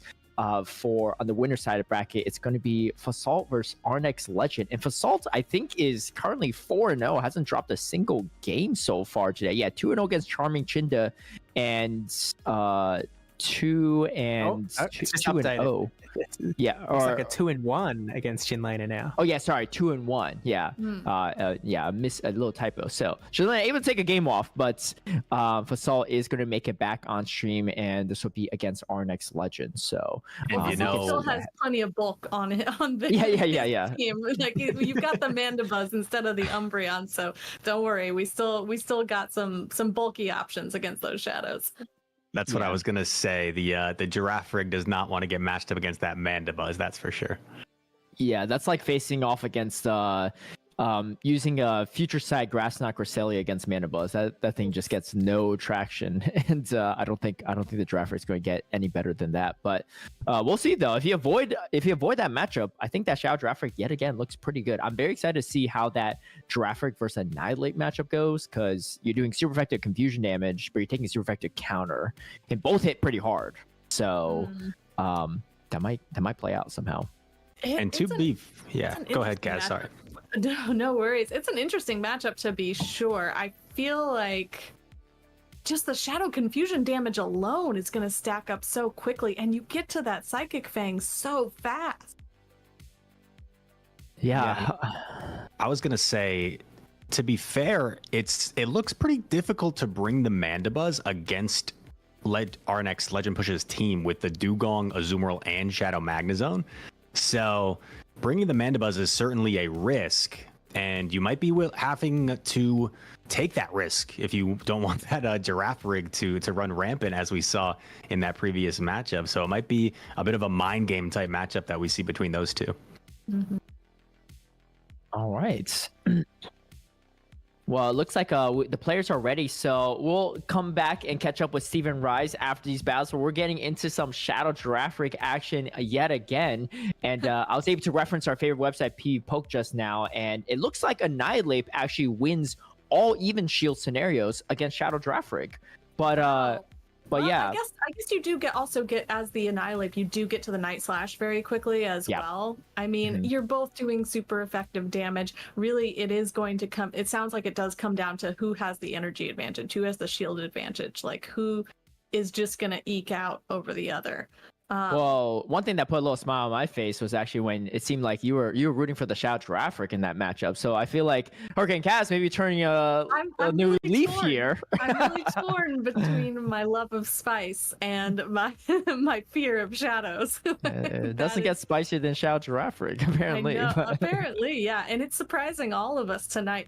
As Rise pointed out, I mean, the Mandibuzz really is like the best counter there, but it is so dangerous to bring it against RNX Legends team. I think it's a risk you have to take, though. I mean, Mandibuzz still has some pretty good neutral damage options against everything that hits hardest from RNX Legend. I mean, Aerial Ace isn't going to do too much to Azumarill, but at least you're doing something. Yeah, that's I've been in that match a few times. It's not a fun time for the Mandibuzz, but I will say though, I think I wouldn't be surprised if Assault brings the Mandibuzz, because it's kind of like a coin flip situation for Assault. It's you either have it against a losing matchup against Dugong, Azumarill, or Magnezone, or you have it against winning matchups against the Shadow Dragonite, Shadow Giraffe Rig, and Annihilate. Shadow Giraffe Rig and Annihilate is fantastic for Mandibuzz, and you just generally outbulk the Shadow Dragonite, but Shadow Dragonite sometimes can muscle through, especially if you have shields up. Mandibuzz is not terrible into Magnezone either, because that Dark Pulse actually does quite a bit of damage, and you could even bait with a double resisted Aerial Ace and usually get a shield from the Magnezone because it's so frail. So and just as we saw on Mike Worker's team in that first matchup that we covered with RNX Legend, I mean, Charjabug also looks really good against RNX Legend's team, so I wouldn't be surprised if that's also a staple that we see, and it has a lot more utility in some of these bad matchups than the Mandibuzz does. So I don't know, it might be the safer pick for Assault. Yeah, because we talked about how Legend Push's team was pretty weak to Charjabug in that first series, and against Mike Worker. And again, it's not any better now in the second set of matchups for Legend Push. I think that Charjabug Mandibuzz core could be really strong for Assault, especially if he gets switch advantage or the alignment he's looking for. Because Charjabug, you just cover all the weaknesses that Mandibuzz has, and then slot in a third Pokemon there for some extra coverage, and there you have it, a pretty good team. So I'd be curious to see how that goes. Maybe even bring in a Charjabug Annihilate Mandibuzz team, say swap the Annihilate to draw out the Azumarill, and then clear the way for the Mandibuzz.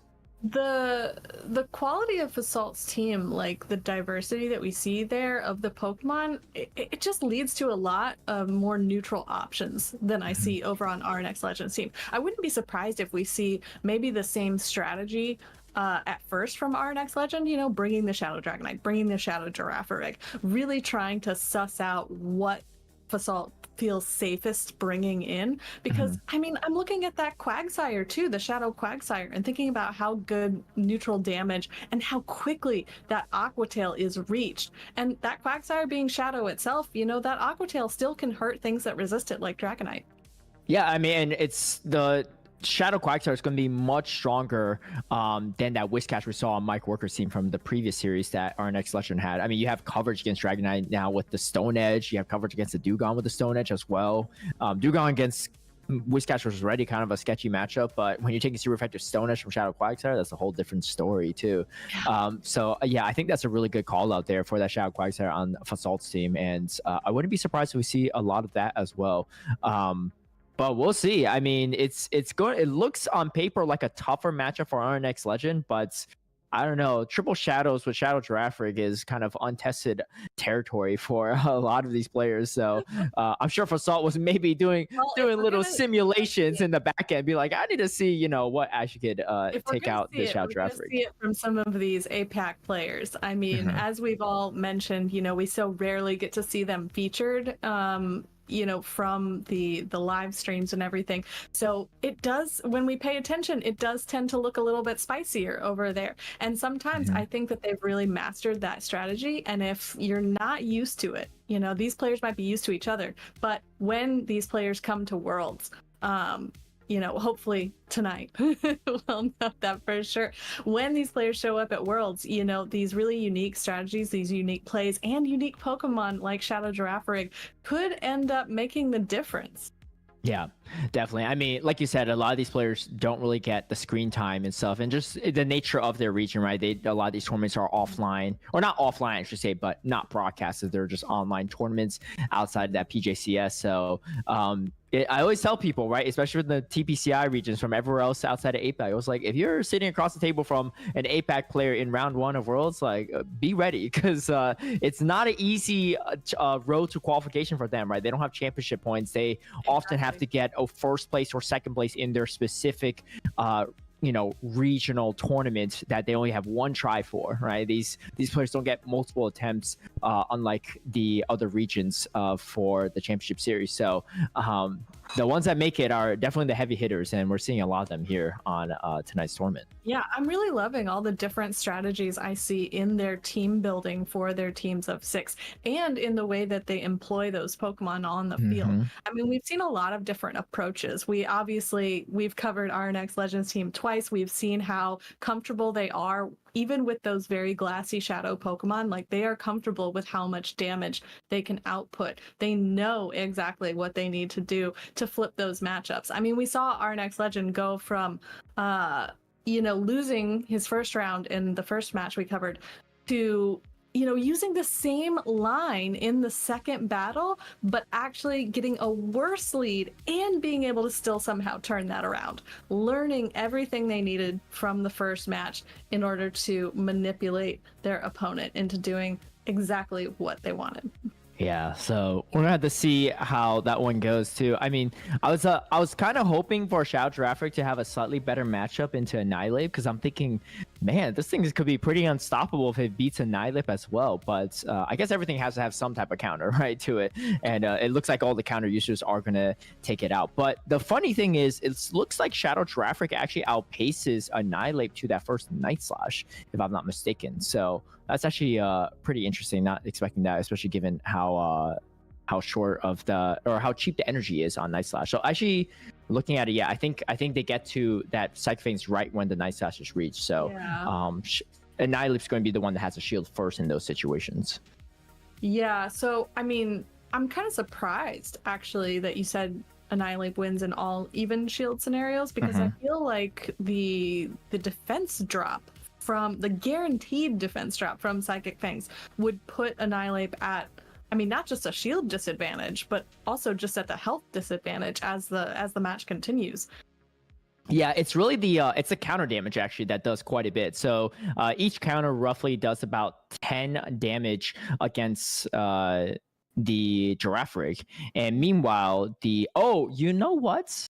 This is my fault, all right? And, this is, clearly I'm not well versed in the Shadow Girafarig stuff, so I might have misinformed you, but luckily the battle hasn't started yet. I had double kick on the Shadow Girafarig. So if you throw on confusion, Annihilate loses all even shields. So actually, you're absolutely right. This Shadow Girafarig is going to be cooking for sure in this matchup too.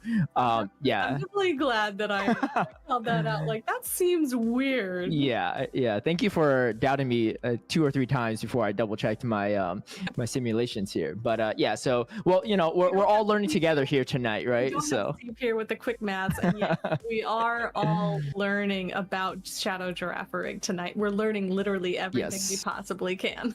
Yes. So I was mistaken too. So Night Slash is going to get there before Psychic Fangs is reached, but looks like Shadow Girafarig is still going to be able to win all those even matchups against Annihilate. In that zero shield scenario, taking 1 Night Slash is pretty tragic for Girafarig. So I would assume that you still want to shield even if you win that matchup barely. But yeah, so it looks like we're locked in here.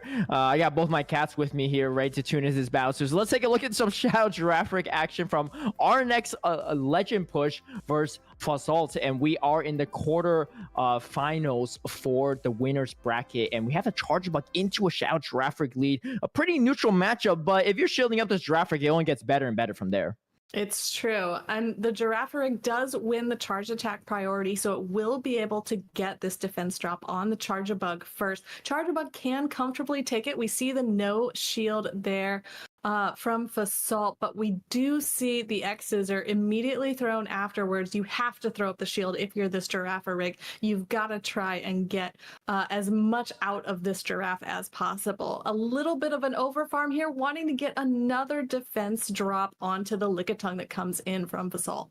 And we see a no shield from there too. Recognize the antagonist of Lickitung. And this actually gets kind of weird too. So I've seen this matchup before from my own end, and the body slam actually takes almost half the health of the Shadow Magnezone, despite the fact that it's resisted. So we might actually even see a shield from Legend Push eventually if he's going to try to maintain switch advantage. So not quite, but the lick damage plus a body slam, I should say, I guess, takes it down to about half. And then this is actually going to start threatening it into lick damage territory, which is why Legend Push is going to throw up a shield. That I do like that play from Legend Push, really trusting in the Magnezone to get the farm down here, but does have to throw the mirror shot just before another body slam is reached. RNX Legend has used all their shields, so they know they have to get as much energy as possible to hopefully take away the opposing two shields from Fasalt with this Magnezone. Oh, RNX Legend was ready for this Mandibuzz as well. You see a Mandibuzz lurking in the background. It not only has to take out this Magnezone that might actually debuff it for the rest of this game, but you have a whole Azumarill in the back. Let's see if the counting is on point for Fasalt. No, is going to shield a mirror shot. That's not going to feel great. And gets the debuff as well. So a double feels bad moment. And you see Legend Push here actually going for even the bigger disrespect of debuffing first, forcing Fasalt to throw this energy. But they're going to be in Rude Awakening when this Azumarill comes out full health on the side of RNX Legend Push. Even going to wait out that switch timer for whoever knows what reason, but at this point in time, this Mandibuzz really has nowhere to go. No, the Mandibuzz, sadly, this is the matchup that we were talking about. One of the ones that Mandibuzz really can't stand, because as much as you might be able to throw Aerial Ace after Aerial Ace, you can see how little it does. I mean, we did just see this Mandibuzz get the very rare attack debuff from the mirror shot on Magnezone. So these Aerial Aces are doing even less than normal. As you said, just totally disrespectful. Yeah, and here comes another play rough coming through. Super effective. There's just nothing you could do in this matchup. Mandibuzz has a lot of neutral play in many different matchups, but this is not one of them. You see Fasalt not even shielding at this point. Just going to go for some extra snarls. It looks like Legend Push is going for the bubble down instead. This is mental warfare if I've ever seen it. But RNX Legend Push putting another win on the board for that Shadow Girafarig in this spicy team. I mean, seems like double Shadow is the play for RNX Legend. That was the second time or fourth time we've seen RNX Legend running double Shadow in the same line. Yeah, exactly. It's something you obviously feels very comfortable with. And especially, we've all been talking up this Shadow Girafarig, and it does have just so much neutral play. And here, as long as it can stay away from that Mandibuzz, it can just throw so many debuffs onto the opponent. It's just mind-boggling. Yeah, I mean, and the thing is, like we've talked about too, the Charjabug is so strong into RNX Legend Push's team, but he's dancing around it every single time, right? Like every single match, there's been a Charjabug against him, and he's found a way around it. I mean, it seems like Girafarig is just a counter to that, and it seems like it counters everything else on the side of Fasalt outside of that Mandibuzz. So yeah, we've seen Shadow users employ this strategy before. You've got a high fast attack damage, right, in Confusion from Girafarig specifically, and if you can at least hide behind shields, as we saw RNX Legend give both of his shields up early and leave his opponent still with two shields, I mean, Girafarig still comes out on top.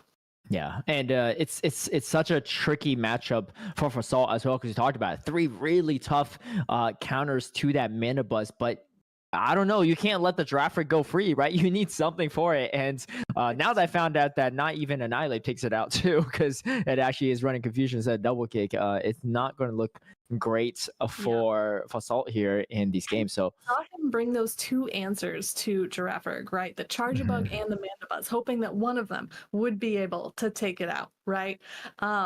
But again, it's just the shield usage early on allows that Dracoviz to become far too powerful, as long as it can avoid the Mandibuzz.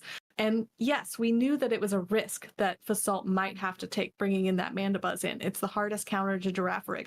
But if your entire team is scared of that Dracoviz, you kind of feel backed into that corner.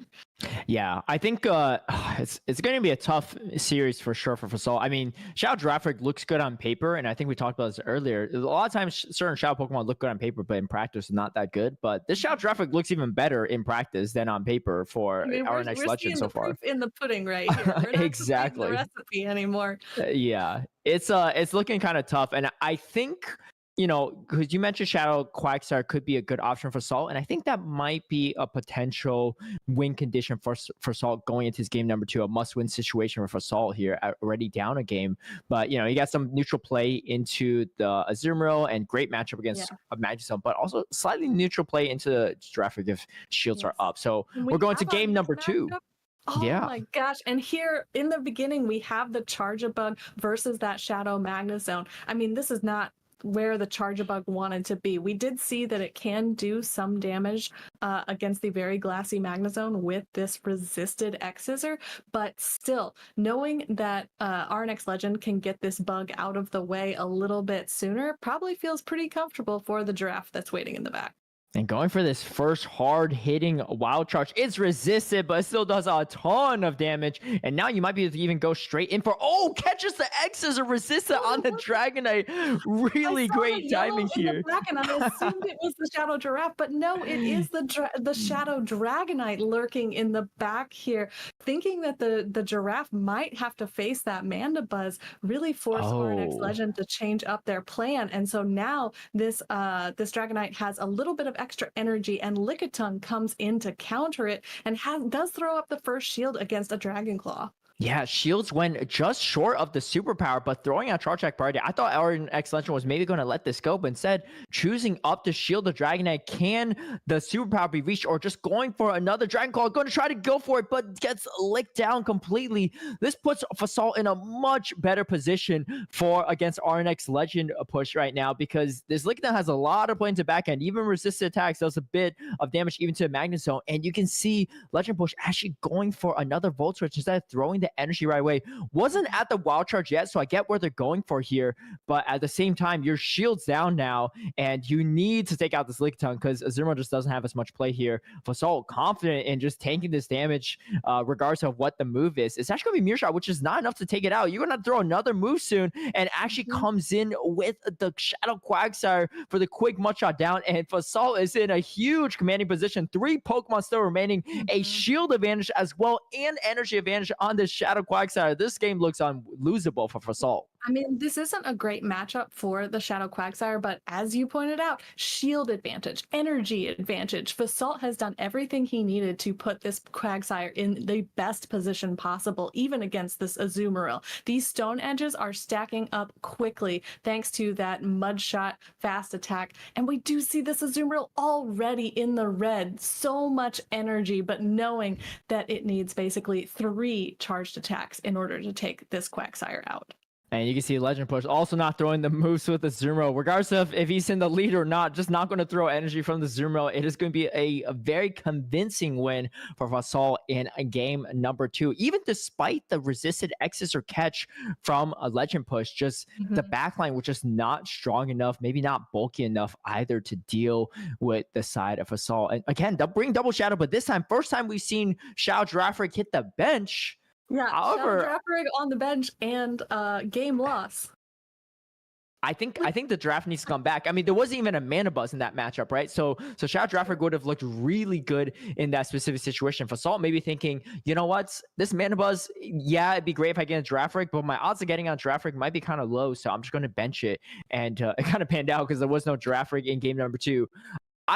I'm making a prediction right now, Cass. I say Legend Push either brings Giraffe in game 3 and wins it, or doesn't bring Giraffe in game 3 and loses it. But I think it's going to hinge on Xiao Giraffe actually coming into game number 3. Yeah, that's your bet. Yeah. Well, we did see, I mean, both players really showed what I think they were most worried about, right? Mhm. Legend Push was really starting to become worried that Mandibuzz might be lurking for that Giraffe rig. Maybe I won't be able to get it in the right position, right?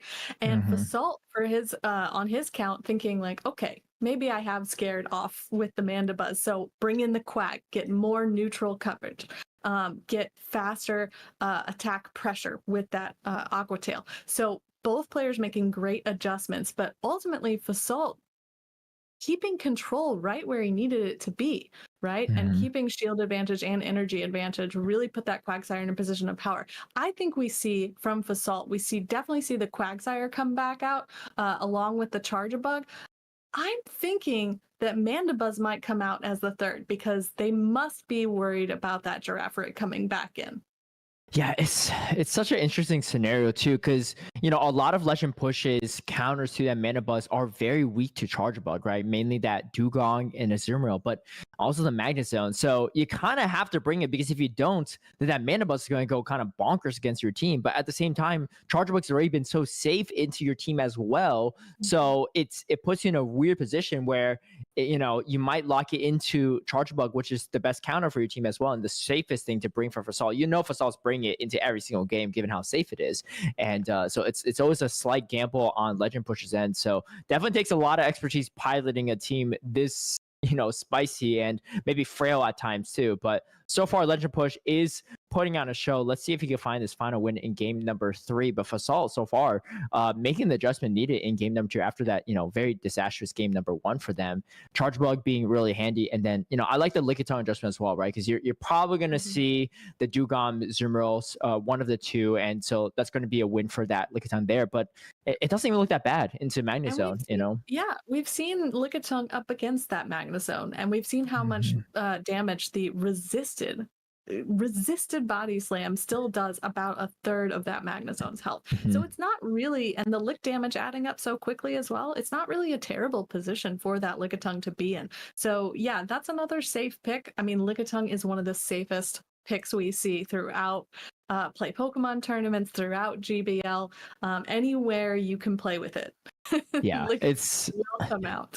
Yeah, there's times where it's not as strong in a meta, but it's always lurking around there somewhere, and it's looking pretty good in this current meta as well. Something I noticed as well from RNX Legend is that they've only played 4 Pokemon. They've been on stream 5 times and played 5 battles, and they've never even touched Annihilate nor the Dugong. Yeah. So I'm very curious to see if seen it come out. Yeah, and I get for good reason, right? But especially because you're so weak to Charjabug. But I really do think that Annihilate could have a lot of play here. Something I would personally like to see is potentially Annihilate Giraffe rig backline, because you could draw out that Mandibuzz with your Annihilate safe swap potentially, assuming there's no Azumarill. And if it's anything else, even Charjabug, it could potentially lose switch advantage against Annihilate as well if you counter swap in. But have to see, because our players are locked in. Let's go down to the field and see what they have chosen to bring. Is the Giraffe back? No, actually no Giraffe. So let's see if your call is true. We have Dragonite from RNX Legend Push onto the Lickitung from Fasalt. Yeah, I mean, I'm saying the Giraffe rig might be the key, but we'll see. We got the double shadow action yet again from RNX Legend, and relying again on that Dragonite Azumarill Shadow Magnet Zone core as well. It's the same exact lineup from last game, except just in a different order. And you see Fasalt, there's a lot of pressure here from the Dragonite, so you have to respect the potential superpower there. Next Dragon Call is going to be Charge Attack priority, but Fasalt, I think, just wants to get rid of this Dragonite, even if it comes at the cost of throwing a Charge Attack priority, not leave with any extra energy. Is confident that they could tank the Dragon Call damage, and that's going to be exactly the case. Yeah. If Legend Push lets this go, though, it could be kind of rough, because you might get, okay, and go and get the shield. I like the shield a lot, because I was going to say, actually, you see Fasalt swapping into the Quagsire. I love this play a lot, because Dragonite's one of your main counters, but it's already so low that Aqua Tail is going to start threatening it, and now you have the Shadow Quagsire on the Azumarill. You would love to get the Charjabug on it, but again, we talked about Charjabug so safe as well. Even if it's a Magnet on the back, Giraffe rig, whatever it is, shields down, and you have a shield advantage, Fasalt's in a pretty good spot. Yeah, I actually think our next legend, this is kind of where he wants to be. He knows that Charge Bug must be lurking. So getting his Azumarill to avoid it and soak up some of this damage from all these stone edges from the Quag, I think, our next legend is feeling comfortable. He was able to get a little bit of extra farm on that Dragonite as well, since it resists the Mudshot fast attack. And now we see the last shield being thrown up on that Quagsire from Basalt. Wow, and we saw actually a play rough too from RNX Legend. I thought Ice Beam would be enough even if the shielding coming from Fasal, but Fasal's shielding that play rough, allowing Fasal to get even more energy. And this is a weird position. What do you come in with? Probably Dragon Breath is down, right? Because you don't want to come in and take double super effective Mudshot damage. Energy as well. Might be able to get to that Dragon Claw and waits just one extra turn to be able to make sure to get ahead of this Quagsire and that Aqua Tail, throwing the Dragon Claw, getting the Quagsire off of the field. Now Charge-a-Bug comes out. No shields are in play. So we see a swap to the Shadow Magnezone, finally revealing that last Pokemon. I mean, you still have the potential for Fasalt to make a catch here with that Lickitung.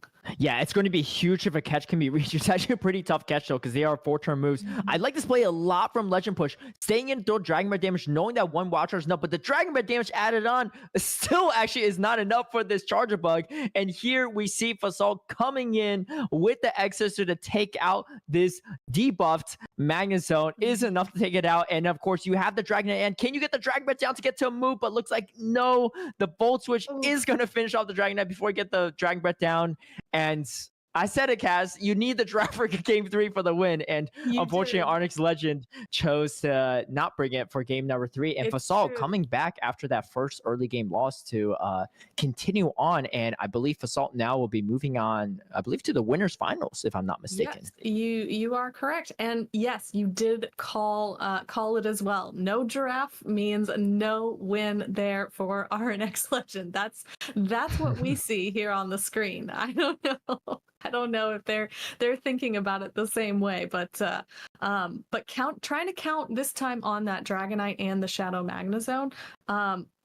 Honestly, I did think they started out in a really strong position, but that Wild Charge just, not really being as effective against the Charge-a-Bug put it in quite a disadvantage for the end game. Yeah, definitely. And, that Charge Bug just looks so safe. I think RNX Legend played it really well against Mike Worker in that first series, but the Charge Bug was a little bit too much to handle in a game in this winner's semifinals against Fasalt. So far, Fasalt's making quite the run as well, and it will be facing off against Lingo in the winner's finals. I don't know if that's going to be our next match coming up or not, but let's hear a word from Steve and Rise, who are, backstage or tune into the action here, what they thought about this series. Oh, the new background, Steve. What's going on here? That's what I'm saying, right? The draft needs to come out there for game number 3. Yeah, I think the problem is that I brought in Giraffe Rig here with me and forgot to join the battlefield. So that's my bad. So sorry, gang. But yeah, look, Giraffe Rig was doing a really nice job in that first game. Shadow Dragonite seems like it, had some decent stock, but it just didn't seem to round out that team quite well enough. And in the end, Giraffe Rig is going to be hanging out in the losers bracket now, but there's still some chance to get through. Yeah, honestly. It is double elimination, so he still has the losers bracket where the Giraffe can hopefully shine. Yeah, that team as a whole is really wild too. But yeah, Rise, what are your thoughts on it? Yeah, after taking that first game, right, I thought maybe this was like the tournament of destiny for this spicy team. I remember talking with the Pokemango, a terrific battler, and we were talking about, he's someone that likes to run Spice at big tournaments, and talking about how sometimes running unique picks kind of creates like an imbalance where maybe people aren't as used to playing those Pokemon and can set you up for success. And you see it from time to time where people can go on these miraculous runs with really obscure teams. So I thought maybe we were in store for that, and who knows, we could still be on the loser side of the bracket. But congrats to Fasalt, who will take on Lingo in the winners finals. Yeah. I mean, Rice, hey, look, there's still, as much as Giraffe Rig is now in the losers bracket, we do, in the winners side of the bracket, still have Lingo, who is going to be hanging out there with that Empoleon Gudra team. So there's potential, this might still be a dream run for some spice. It just may be a slightly different bit of spice. And of course, we may still see that Giraffe Rig climb its way back up to the winners bracket. But as Caleb and Kaz mentioned before, the winners of finals is going to be Fasolt 196 versus Lingo, two battlers who have been on stream a bit. But we're actually going to be jumping into the next battle on stream down to the losers bracket, where we have just had Mike Worker versus Nava Empire finish up, with Nava Empire taking the 2-1 against Mike Worker. And so we're going to be seeing Karga versus Nava Empire on stream next. Two battlers who are running some, definitely some different picks. Obviously, the Giraffe Rig is still hanging out as well. So we'll just have to wait and see how these battles go. But now, I mean, we're really getting down to it. We're into a final 8 situation. We're almost at top 6. And to see so much spice succeeding in the top 6 of this tournament really does speak to the APAC region quite a bit. Now, I think that we should sort of reiterate that what we're actually doing with this tournament here, and that is giving a travel award, potentially even multiple, to one of these Asian battlers who has had to fight through an incredibly difficult tournament structure to get that world's qualification for Honolulu, Hawaii, coming up in just barely a month and a half. So really, really soon.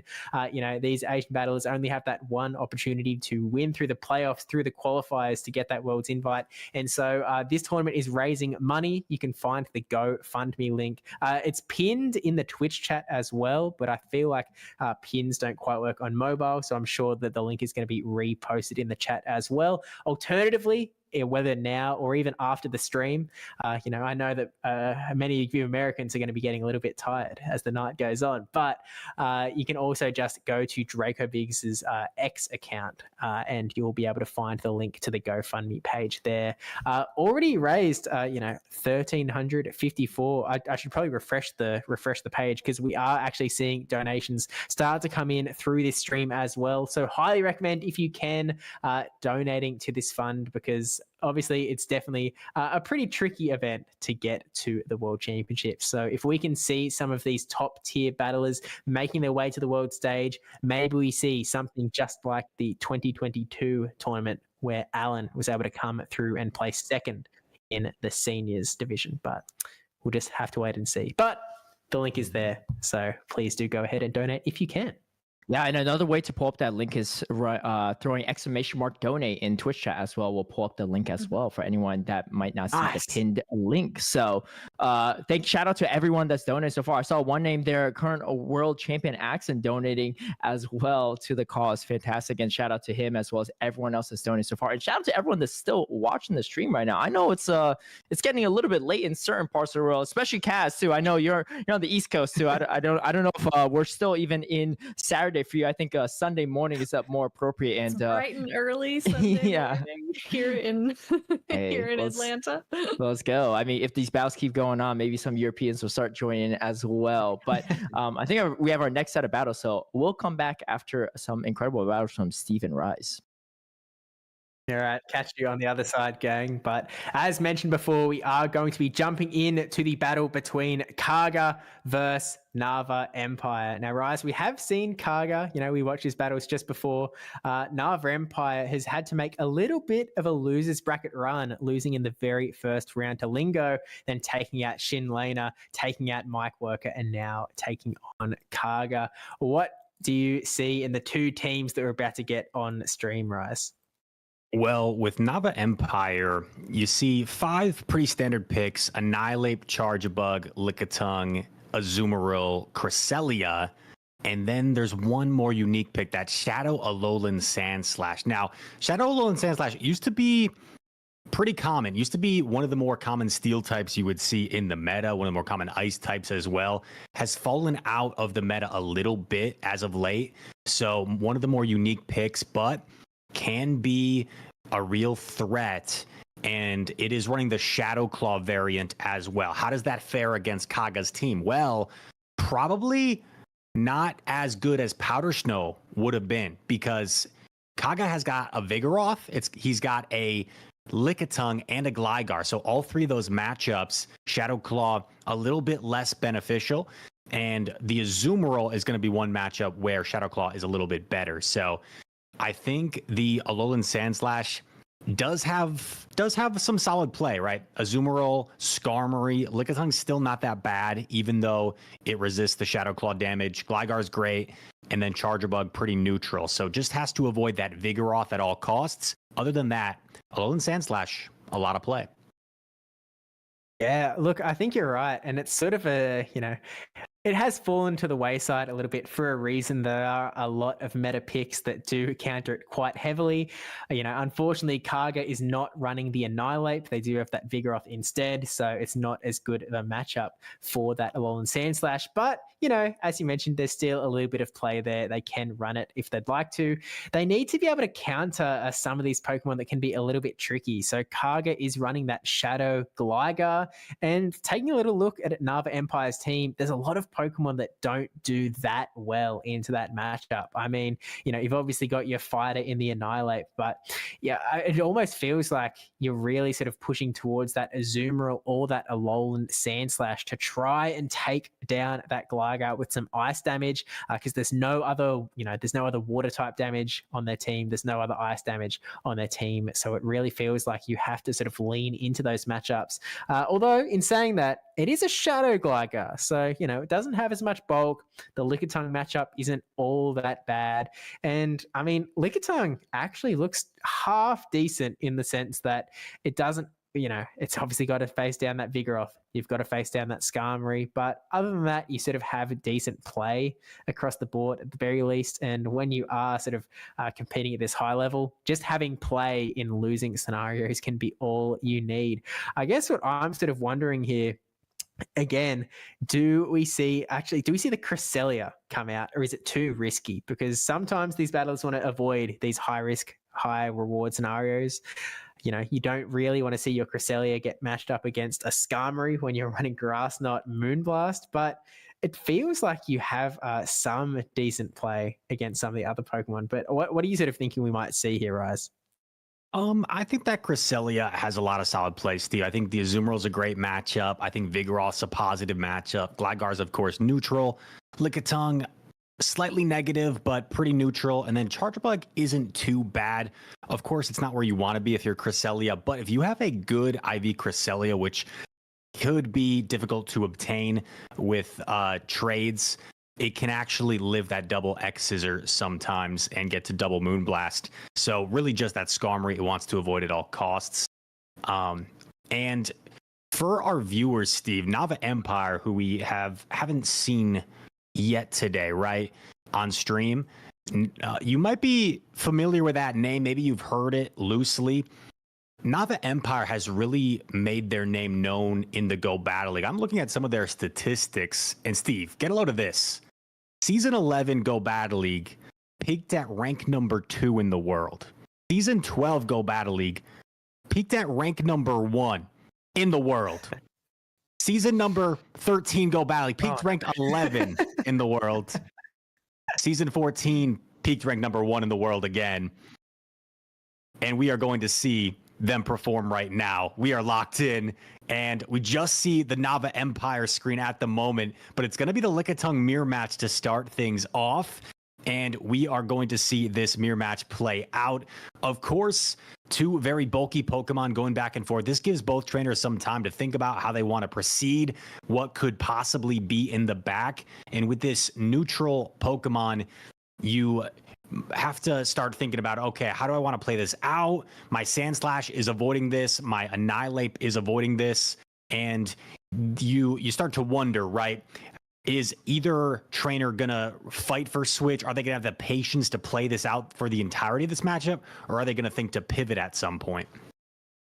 Yeah, it's definitely a little hard to tell when you're in this spot. You've got so much time to ruminate and think. You've got that Annihilate in the back. And now there's potential here that Nava Empire could swap out into the Annihilate, try and sort of do a little bit of a cheeky shenanigan where you keep some energy on the Lickitung. You just try and get a little bit of last minute energy on your Annihilate, knowing that the Body Slams, the Power Whip, it isn't going to KO your Annihilate. So you can quite confidently take down the opposing Lickitung and then have a Shadow Ball to throw into literally anything on Karga's team. But you have to contend with that potential of that hard counter swap as well. I mean, if you swap into Annihilate and the opponent swaps straight into the Skarmory, you aren't going to be loving the game at that point. So we actually see another Empire winning switch advantage here with the Vigoroth coming in here. But that just means that Nava Empire, you're not going to be bringing in that Alolan Sandslash. So the Annihilate comes in, there's the Charge Bug swap, and the Alolan Sandslash is now able to come out.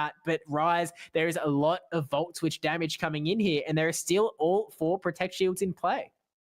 Yeah, this game is not over yet. However, Steve, I think this could be a potential example of a win switch, win game type of scenario. We saw a charge attack priority win for Nava Empire in that Lickitung mirror match. The Lickitung on Nava Empire side was able to win, was comfortable letting the Lickitung get countered down because you have the Annihilate. You simply align it with the Vigoroth, and then you have your Sandslash here against the Charjabug. It's a pretty neutral matchup. You take down the Charjabug, and I think Kaga pretty much understands that this game is signed, sealed, and delivered. The drill run is coming through, and it is not going to be Protect Shielded because Annihilate is just such a dominant force in this matchup, and this is going to be a pretty comfortable game number 1 win for Nava Empire. Yeah, look, that visor on the Vigoroth was able to block out the haters before, but apparently not able to block out the victory here from Nava Empire. Not able to land it on that Alolan Sandslash, really sort of coming in as that one hard counter on the lineup. Was very much hoping to try and get that alignment. And when, as you said, Rise, we sort of did see a little bit of a win-switch, win-game scenario. Sometimes that is how it's going to go. But we gained information from this first game, right? You know, we understand sort of how that Lickitung mirror match is going to go. And so I feel like when you're in that scenario, when you lose the Lickitung mirror match, you kind of go, okay, I don't really want to do that again when this game can go that route. So you've got one of 2 options. Well, actually 3 options. Your third option is you can just do it again for no reason and change nothing and just, you know, hope for the best. But number 1, you can change your backline. You can go like, okay, even if I lose this scenario, I'm going to try it again, and I'm going to see if we can try and get some energy on a Pokemon that matters a bit more. Maybe not trying to get that Vigoroth Alolan Sandslash lineup is the way to go. That's one play. Or there's probably more likely a scenario is you try and avoid it. You don't put Lickitung in the lead again. And you sort of go like, hey, that probably isn't going to work for me. I don't think this is gonna be the ticket. And so you have to think about what else you want to put in the lead. Do you want to try and snake out that Alolan Sandslash? Do you want to try and go for the same strategy where the lead is going to be so important, where you just want your Vigoroth to land up against that Alolan Sandslash? Or do you want to, you know, try and go for something a little bit more neutral? Do you want to try and lean into your sort of safer picks, lean into that sort of your bulk with the, I guess Lickitung is sort of, I guess Lickitung Vigoroth is hard to go safer than that in the grand scheme of things, isn't it? I mean, those are sort of known as the safe swap Pokemon. So maybe it's more about leaning into those Pokemon that have a little bit more, maybe bringing in like the Gligar even up against Nava Empire's team instead of going offensive against the Alolan Sandslash, instead of going on the defensive. Like, hey, maybe we try and ditch that guy. Maybe we just try and stay away. And, you know, Steve, looking back at that line from Nava Empire, that team composition, that was actually a pretty gutsy team. Because if you think about it, right, Lickitung in the lead, Alolan Sandslash in the back, a Vigoroth lead could have been disastrous there. That ABA weak to a Vigoroth.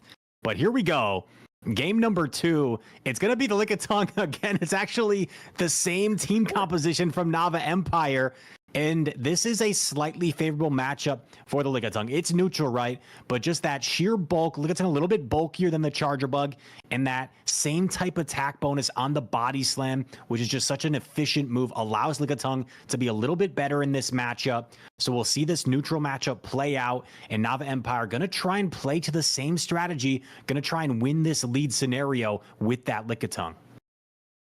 And if Nava Empire does win switch advantage, you are looking pretty decent in the back lineup. You have that Annihilate that matches well into Vigoroth, and you have the Alolan Sandslash that matches up decently into the Gligar. Again, better off if you did have Powder Snow, but even with Shadow Claw, you get those Ice Punches quite quickly all the same. So it is really a scenario that Nava Empire does want switch advantage here. They want to win this Lickitung versus Charge Bug race, but no shielding the X-Scissor, getting close to another charge move. And to be honest, the ball is going to be in Kaga's court. If Nava Empire produces a Protect Shield here, they actually let it go. They're going to get a little bit of farm on either the Annihilate or the Alolan Sandslash. And to be honest, it feels like such a risk either way. You have to be so scared of that Vigoroth that could be in the back. So we're going to see the Alolan Sandslash come in to get energy anyway, so that now, even if you do see a Vigoroth come out on Kaga's side, you do at least have the option of trying to get some energy into it before you end up going down or swapping. Or we can just insta swap. That works too. Yeah, elects to take the discharge on the Sandslash, saving both Protect Shields. Now for this Annihilate, going to have to put up the shield, right, against this Aerial Ace. It would do a lot of damage, super effective. And now you have to make a decision. Do you go directly for the Shadow Ball? No.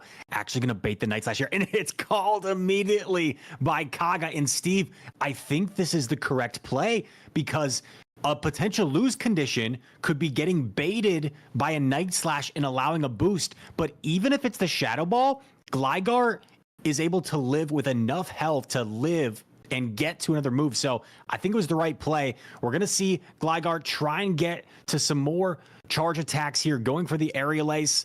And this Annihilate is just about to reach another Night Slash here in this matchup. The Night Slash is not going to be fired, trying to go for the counter down, and Gligar is going to take down this Annihilate, down a Protect Shield as well.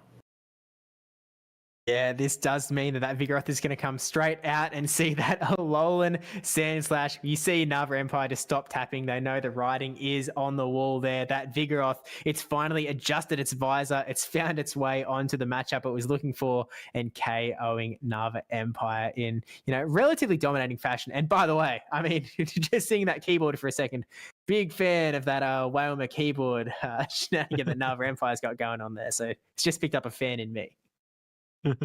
Yeah, lovely stuff. We got the Wailmer enthusiast Steve, and as we approach game 3, Steve, one thing I want to point out there is the recognition from Kaga. We saw how that game 1 played out. We talked about win switch, win game type of matchup. Recognized my opponent might be doing the same thing here again, and invested that shield in the Charger Bug to win the Lickitung matchup, and understood I need to potentially win switch to win this game, and that's exactly what happened. So great adjustment we saw there to really turn the tide in game number 2. Yeah, it really is just sort of this spot where it's kind of like, well, do we really want to do it again? And like, you can roll the dice if you want, and and we might just see that play out in game 3 for the 3rd time in a row. But it only takes one of these players to decide, I want to go a different way to change things up. But to be honest, when they've both sort of 1-1, you've sort of got that 50-50 coin flip playing out in action. So maybe it's time. Maybe it's time to sort of go a bit bold, go and try and win that lead hard, do the best you absolutely can, try and just make sure that Vigoroth goes into the A-slash again. But like, as you pointed out, Rise, in that first game, and it's true again, because Nava Empire are in the exact same team back, the ABA weak to the Vigoroth. And so if that Vigoroth were to come out in the lead in either of these 2 games, that would put Nava Empire in an incredibly difficult position to play through. And it's kind of scary to think about. Although in saying that, Rise, as much as it is that ABA scenario where you're really good against Lickitung, you're really good against that Alolan Sandslash, it's a bit similar to that match at the start of the stream where Vigoroth can only do so much work on its own. Vigoroth may be good into both of these two Pokemon, but it's not going to be able to take them both out single-handedly, especially when you don't actually have any super effective, like you don't have Brick Break, not that it's that good of a move. You don't have a fighting charge attack to use against these Pokemon. And so you sort of take a lot of damage along the way. And you have to wonder, is he going to lead Annihilate Game 3? Is he daring him to lead the Vigoroth Game 3? That's what I'm wondering. Is he daring him to lead the Vigoroth game? And then bring the Annihilate? Is that what's going to happen? No, it's not. Leads the Lickitung for the third game in a row. It's the same line for the third game in a row, but Kaga doesn't necessarily know that. And we actually saw a safe swap Skarmory. That's a bold safe swap since there is a potential Charger Bug on Nava Empire's line, but the Charger Bug is not there. We see a charge attack coming through. The Sky Attack will connect. And interesting that Nava Empire is still electing to stay in. We do see a little bit of potential latency issues here. So this game could potentially go to a review. We will withhold that, and the trainers will potentially play this out. But as you can see, there's definitely some latency going on as we see Lickitung against Skarmory here. And I think this may be one of those situations where this game ends up being a review. Yeah, look, I don't see this matchup exactly, being a completely fair thing. So it looks like we're just going to call this one quits. We'll figure that we'll go to a match review. The judges will take a little bit of a look at that matchup in the back. But really big call from Kaga, where they were like, okay, game 1, game 2, they were in the exact same line, back to back. And so they could have, gone for that strategy where it's like, hey, I'll bring Vigoroth in the lead. But they did something that little bit different, Rise. As you pointed out, they sort of looked and they went, there's no Charger Bug here. I think that my Skarmory safe swap is actually going to be quite strong into this team.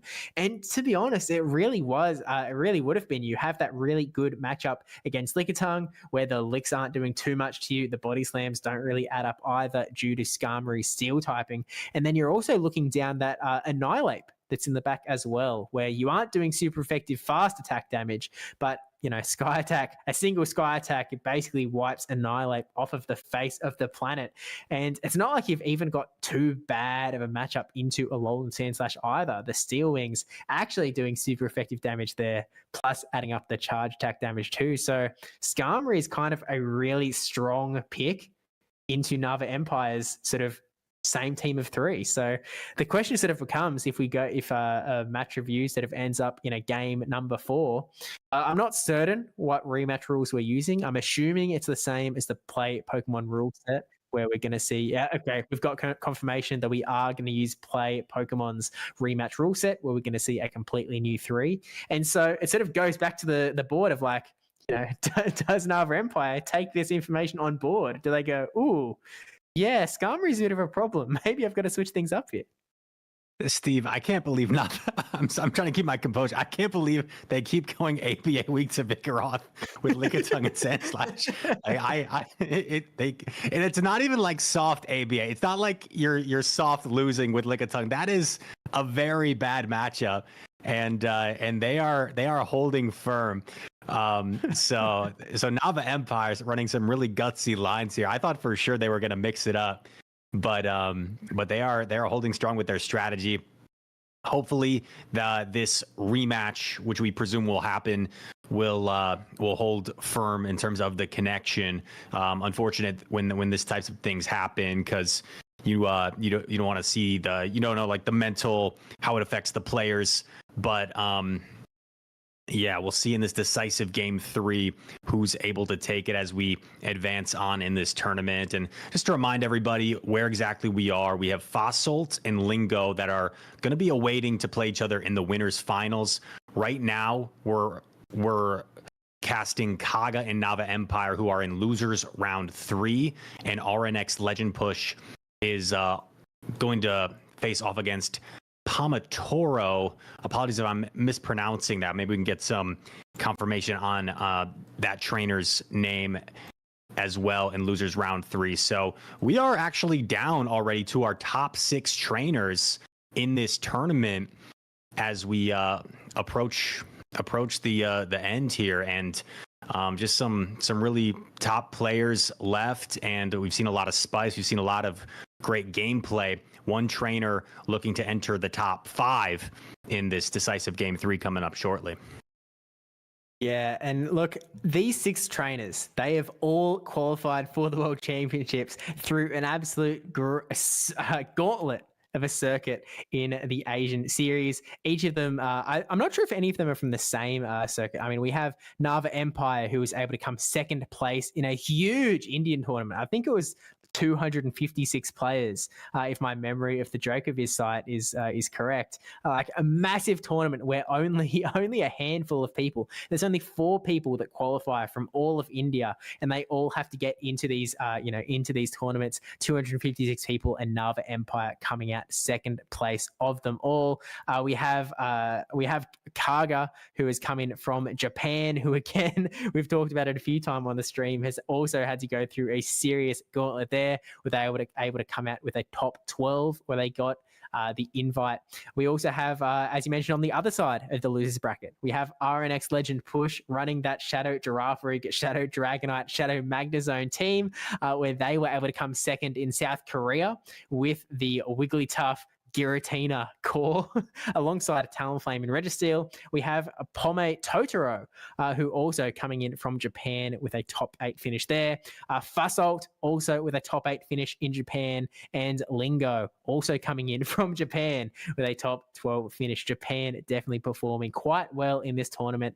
And as we sort of wait for this Game 3 rematch, which is confirmed, is setting up in the background, I do want to remind everyone that we are raising funds to sort of give these trainers a travel award to the Honolulu World Championships. So you can use !donate in the chat to bring the GoFundMe link up. And I'm sure these battlers would be really appreciative if you can spare the change to get these battlers to Worlds, because as we've seen today, some of these trainers could make a real splash when they hit the World Championship circuit. And Steve, one thing in this matchup that I don't think we've seen yet from Kaga is the Charger Bug as a safe swap. Now, with Lickitung being the lead of choice from Nava Empire so far, Charger Bug doesn't love that matchup per se.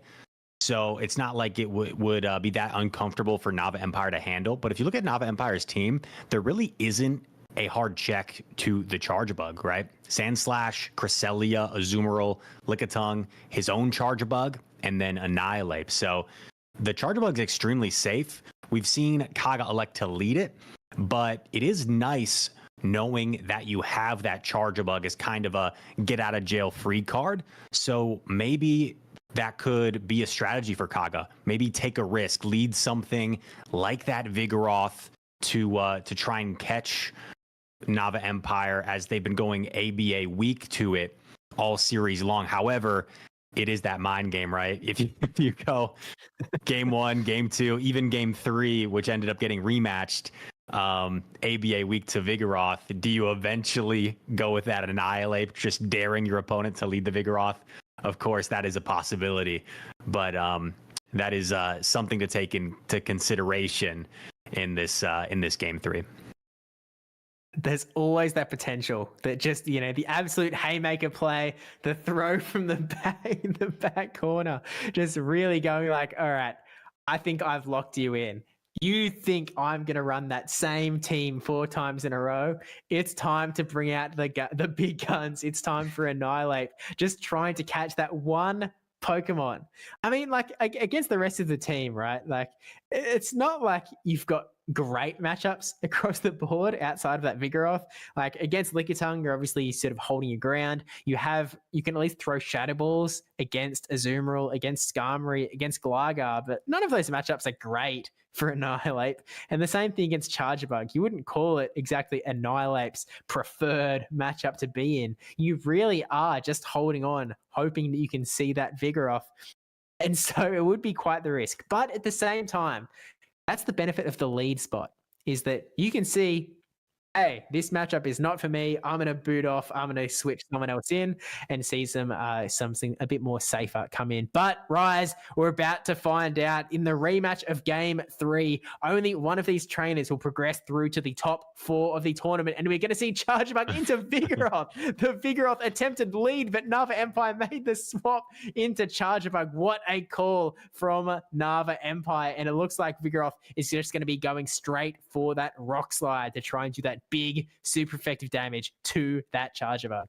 This is a matchup you see play in the Go Battle League from time to time. Sometimes these Pokemon are really effective in certain themed cups. And like you said, Steve, going for that Rock Slide, this is actually an interesting play because the double body slam is sometimes enough. So is this the more efficient play?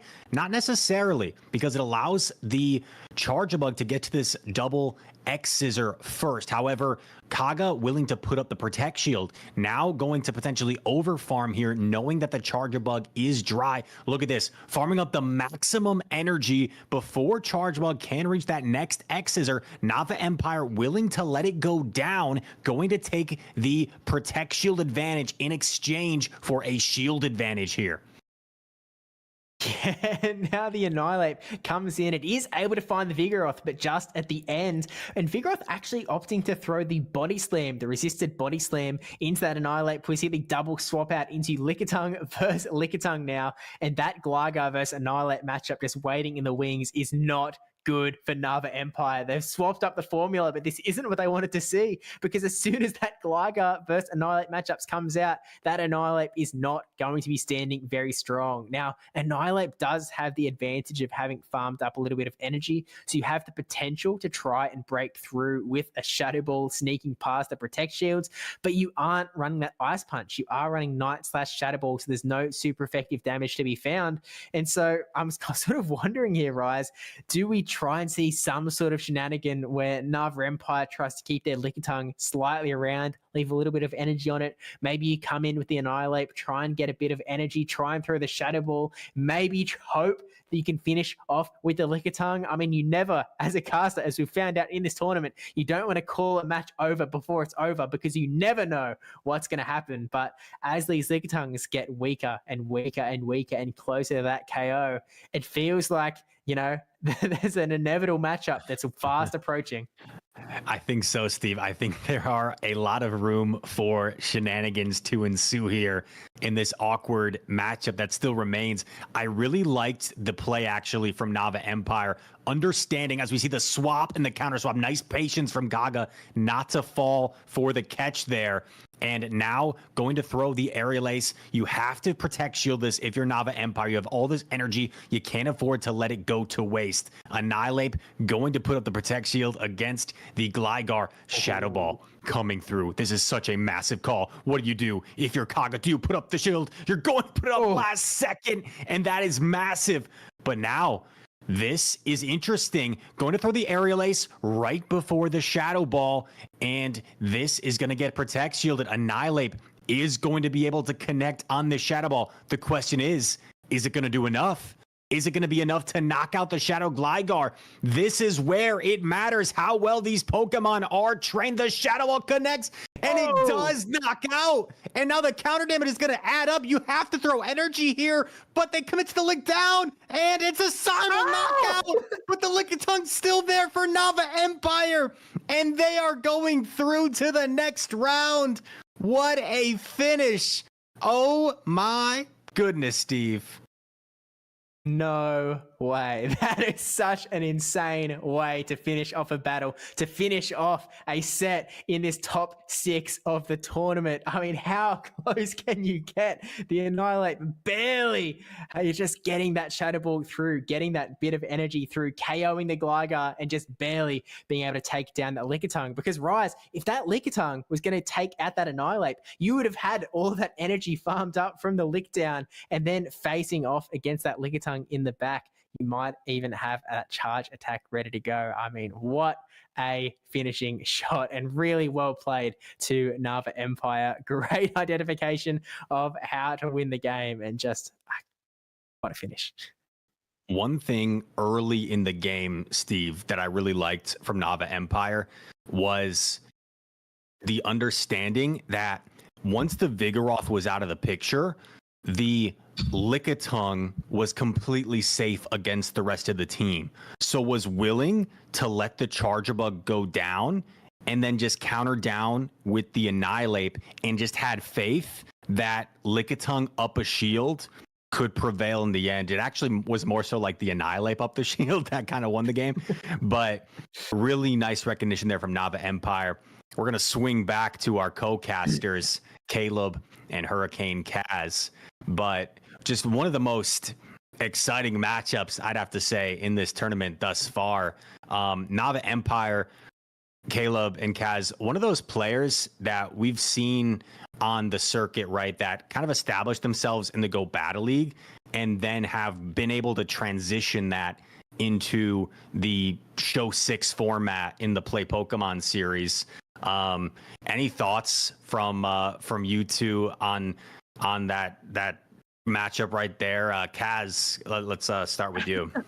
I mean, it's not an easy transition to make going from the blind 3 format of GBL to a show 6 format. There's a lot of adjustments, and team building is just a whole different monster.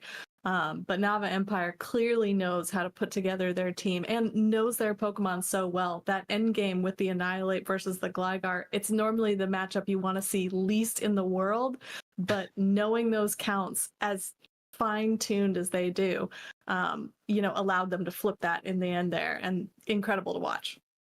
Yeah, I mean, Nava Empire, second place in the India qualifier in general is really tough, right? Because one of our largest APAC region qualifiers for sure, and very, very tough competition. A lot of the best battles in the world from that India region, and getting second place there is no easy feat. I know, fellow Dracoviz, one of the Dracoviz founders, and of course, really hyped on Nava Empire and thinks he's one of the best players in the world. And even if Nava Empire is his first world championship qualification, already trying to live up to that name and the hype. And incredible battles there too. Not even going for baits with the Annihilate, just saying, you know what? I know I get to the double Shadow Ball. I know this is my win con, and pulling out there in the very end. So Nava Empire will be moving forward into the loser semifinals against Poma Totoro, a Japanese player as well. I believe we have 3 Japanese players left, and then we have Nava Empire, the one non-Japanese player from India remaining. So some really strong competition from Japan, but Nava Empire is going to, try to make a way and represent his country as well. But yeah, I think that does it for our losers bracket preview here. We're going back up to the winners bracket, and we actually have a winners finals. So we'll kick it back to Stephen Rice shortly after winners finals, but let's head over to the winners finals, Kaz. Let's do it. We have seen both these players on stream already. Fasalt's team is pretty familiar to us, and Lingo as well.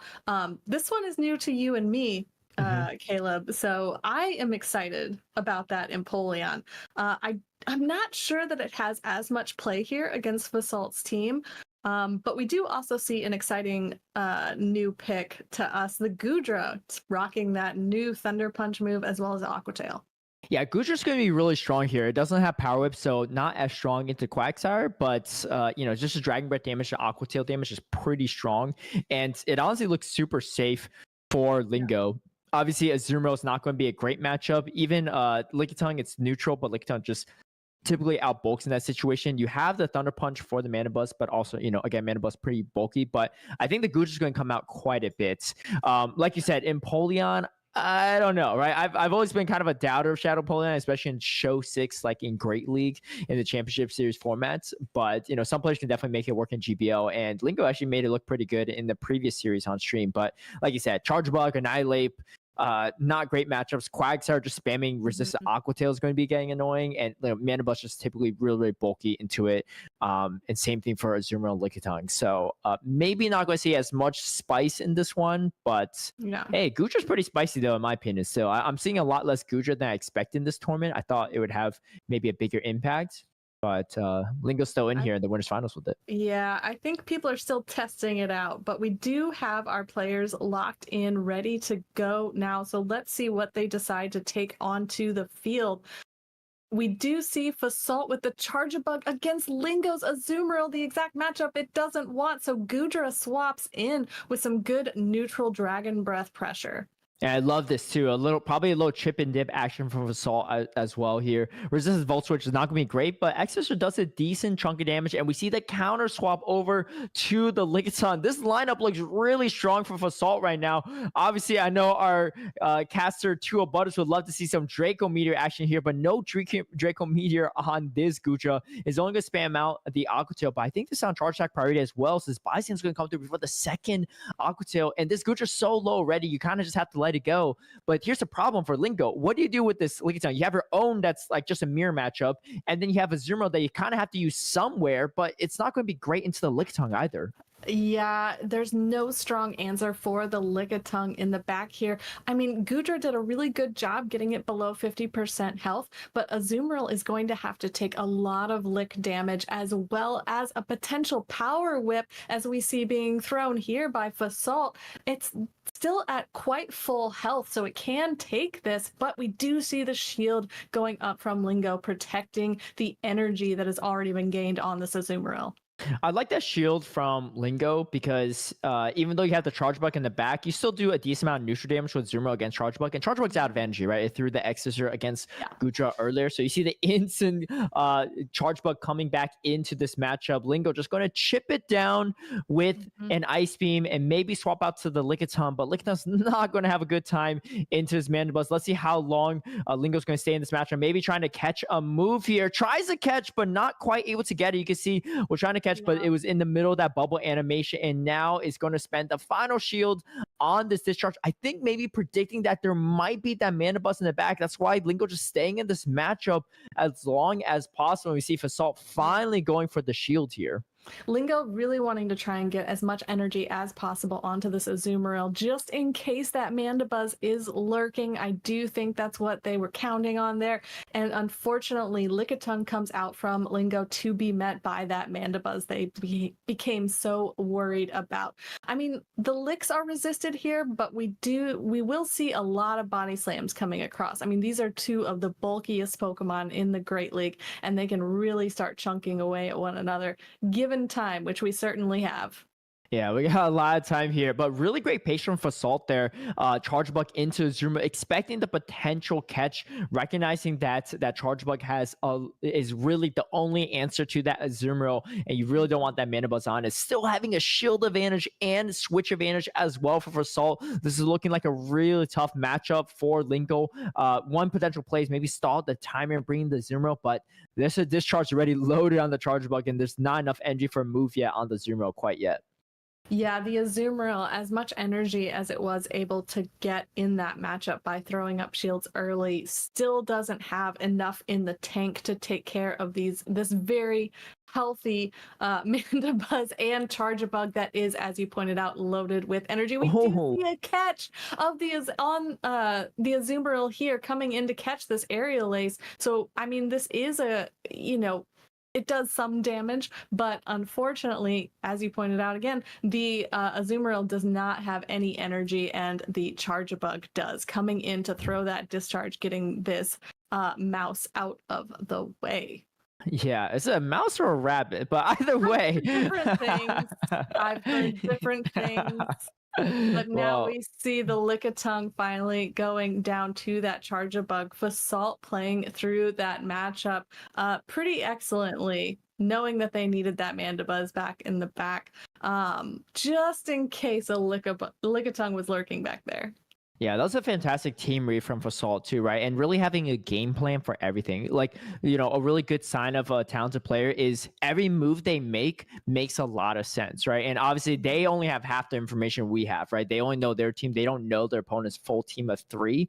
But you can tell that both players made those reads, right? Lingo was in a tough position, but pretty much predicted that there's a Mandibuzz in back and trying to, take out the Charge Bugs to potentially chip down that Mandibuzz with Azumarill. But just the way that Fasalt set up that, early matchup with the Charge Bug into the Azumarill and then chipping down the Goodra and then just maintaining that advantage with the Lickitung just put Lingo in a really tough position. I think any talented trainer with Lingo's team or in that matchup would just struggle in that situation. Still making the most of it, right? Catching the aerial on the Zimro, but it was just a little too late, and just incredible counting from Fasol as well. Recognizing that the Zimro didn't have enough energy coming in, it's like farming up extra energy on the Mana Buzz and coming in Charge Bug later into the Zimro to maximize how much energy he gets on the Mana Buzz to really just give zero breathing room to Lingo in that end game.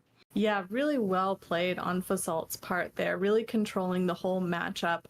But again, Lingo, a top player in the APAC region, really tried to play out that matchup as closely as possible, knowing that the Azumarill would be strong against the backline, trying to get a little extra energy, trying to chip away at that Charge-a-Bug before facing, bringing out the Lickitung to face the inevitable.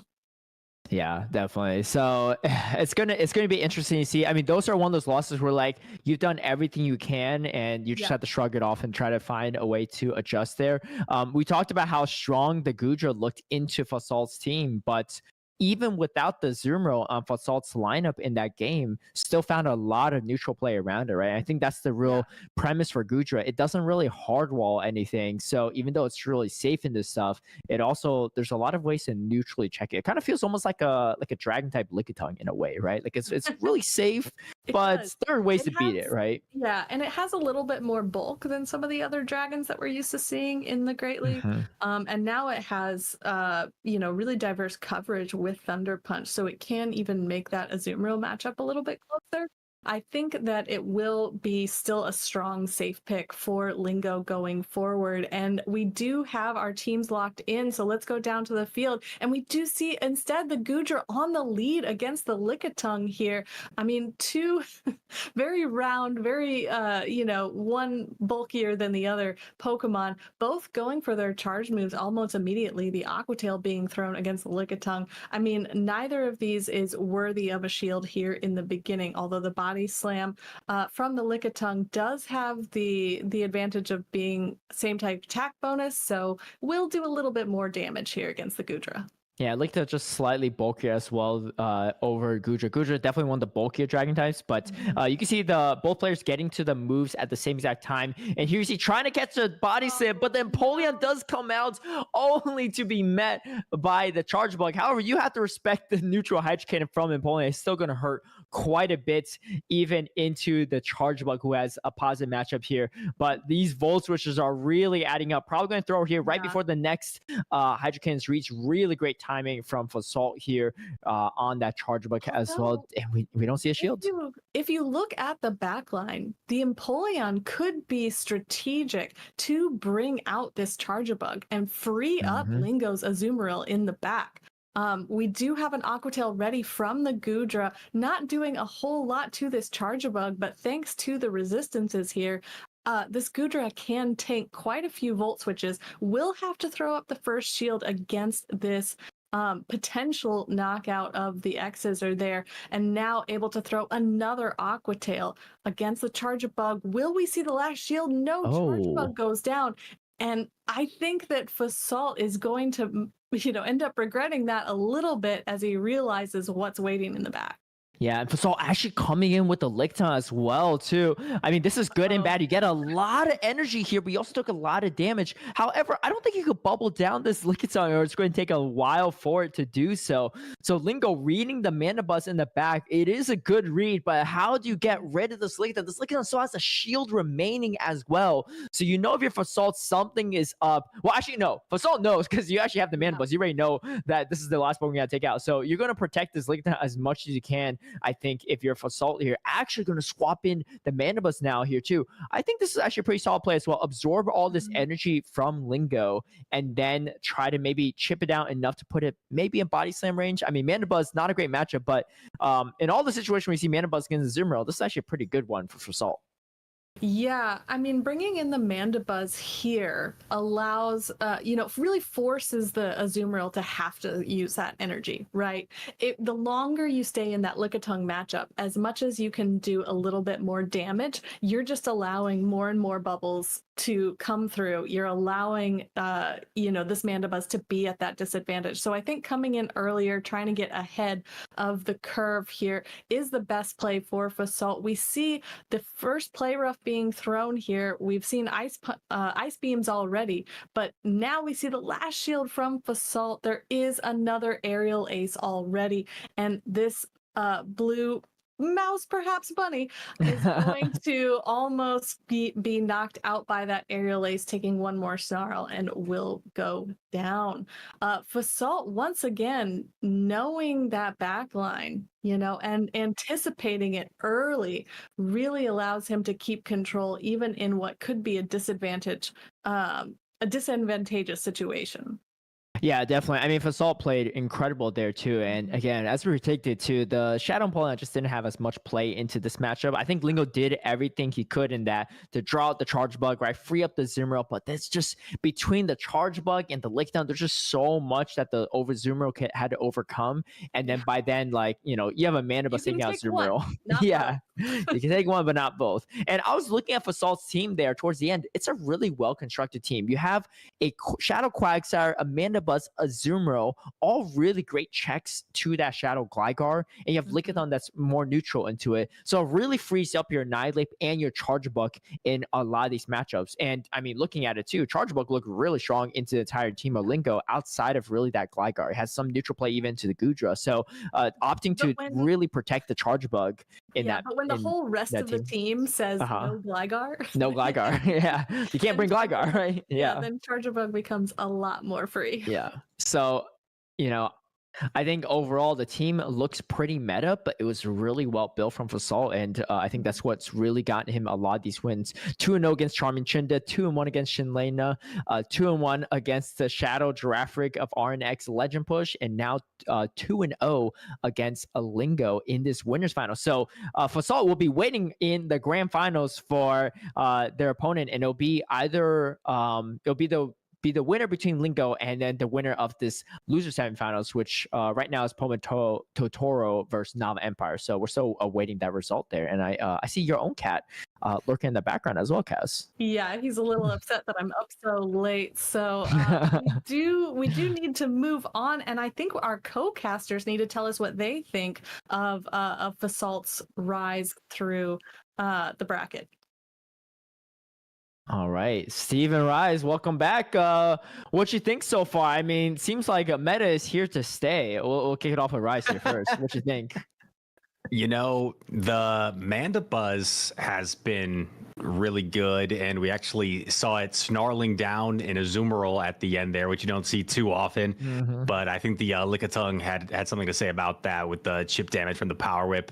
Fasalt has just been really solid, really consistent all tournament long. I've been really impressed by their gameplay, and has been managing some of these unique teams and these spice picks fairly well. They've got a more traditional team, I would say, but they've been just playing really consistent and really solid all the way through. Yeah. What do you think, Steve? I know you love the spice, but seems like the spice ain't so nice tonight.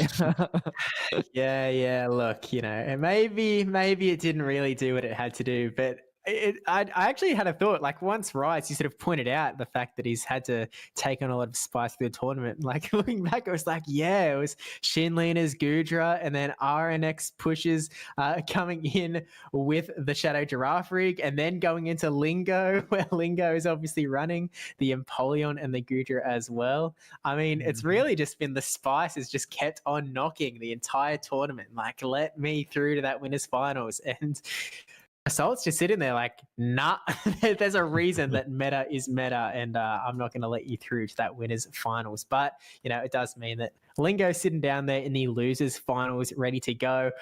Between Nava Empire and Pomet Totoro, I mean, I don't think we've actually, we can pull up the bracket here. I don't think that we've seen Pomet Totoro on stream, but they have made quite the run through the entire losers bracket, losing in the sorry, I'm mistaken. They actually got to round number 2 where they lost to Karga.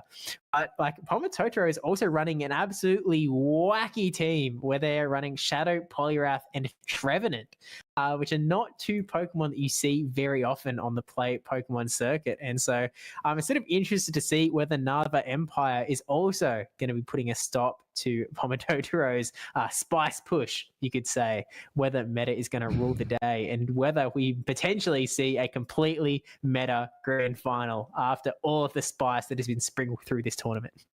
Yeah, that Trevenant looks pretty wild. Honestly, Manibus looks pretty strong into that team as well, too. So, Totoro at least doesn't have to face off against Kaga, which was the person that eliminated them earlier in the bracket, as they have been now eliminated from the tournaments. But yeah, I mean, we got 4 players remaining here: Poma Totoro, Nava Empire, Lingo waiting that losers finals, and of course Fuzzsault. So we're gonna have to see who punches their way through to that grand finals. I know a lot of our Indian players probably rooting for Nava Empire, the last hope here in this tournament. But the story of this tournament so far has been a lot of these Japanese players just putting in the work and just continuing on, not only on the winner side but even the loser side of this bracket. Of course, there's definitely more Japanese players in this tournament just based off the format and how many that qualify for world championships as well from their region. But good to see some of these other players from other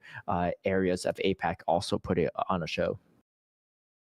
Yeah, I've been really impressed so far. I mean, we've seen spice, we've seen meta, but the most consistent thing is just these players really knowing how to read their opponents and how to build their teams to adjust for the spiciness they themselves use sometimes, and that they see their fellow APAC region players use.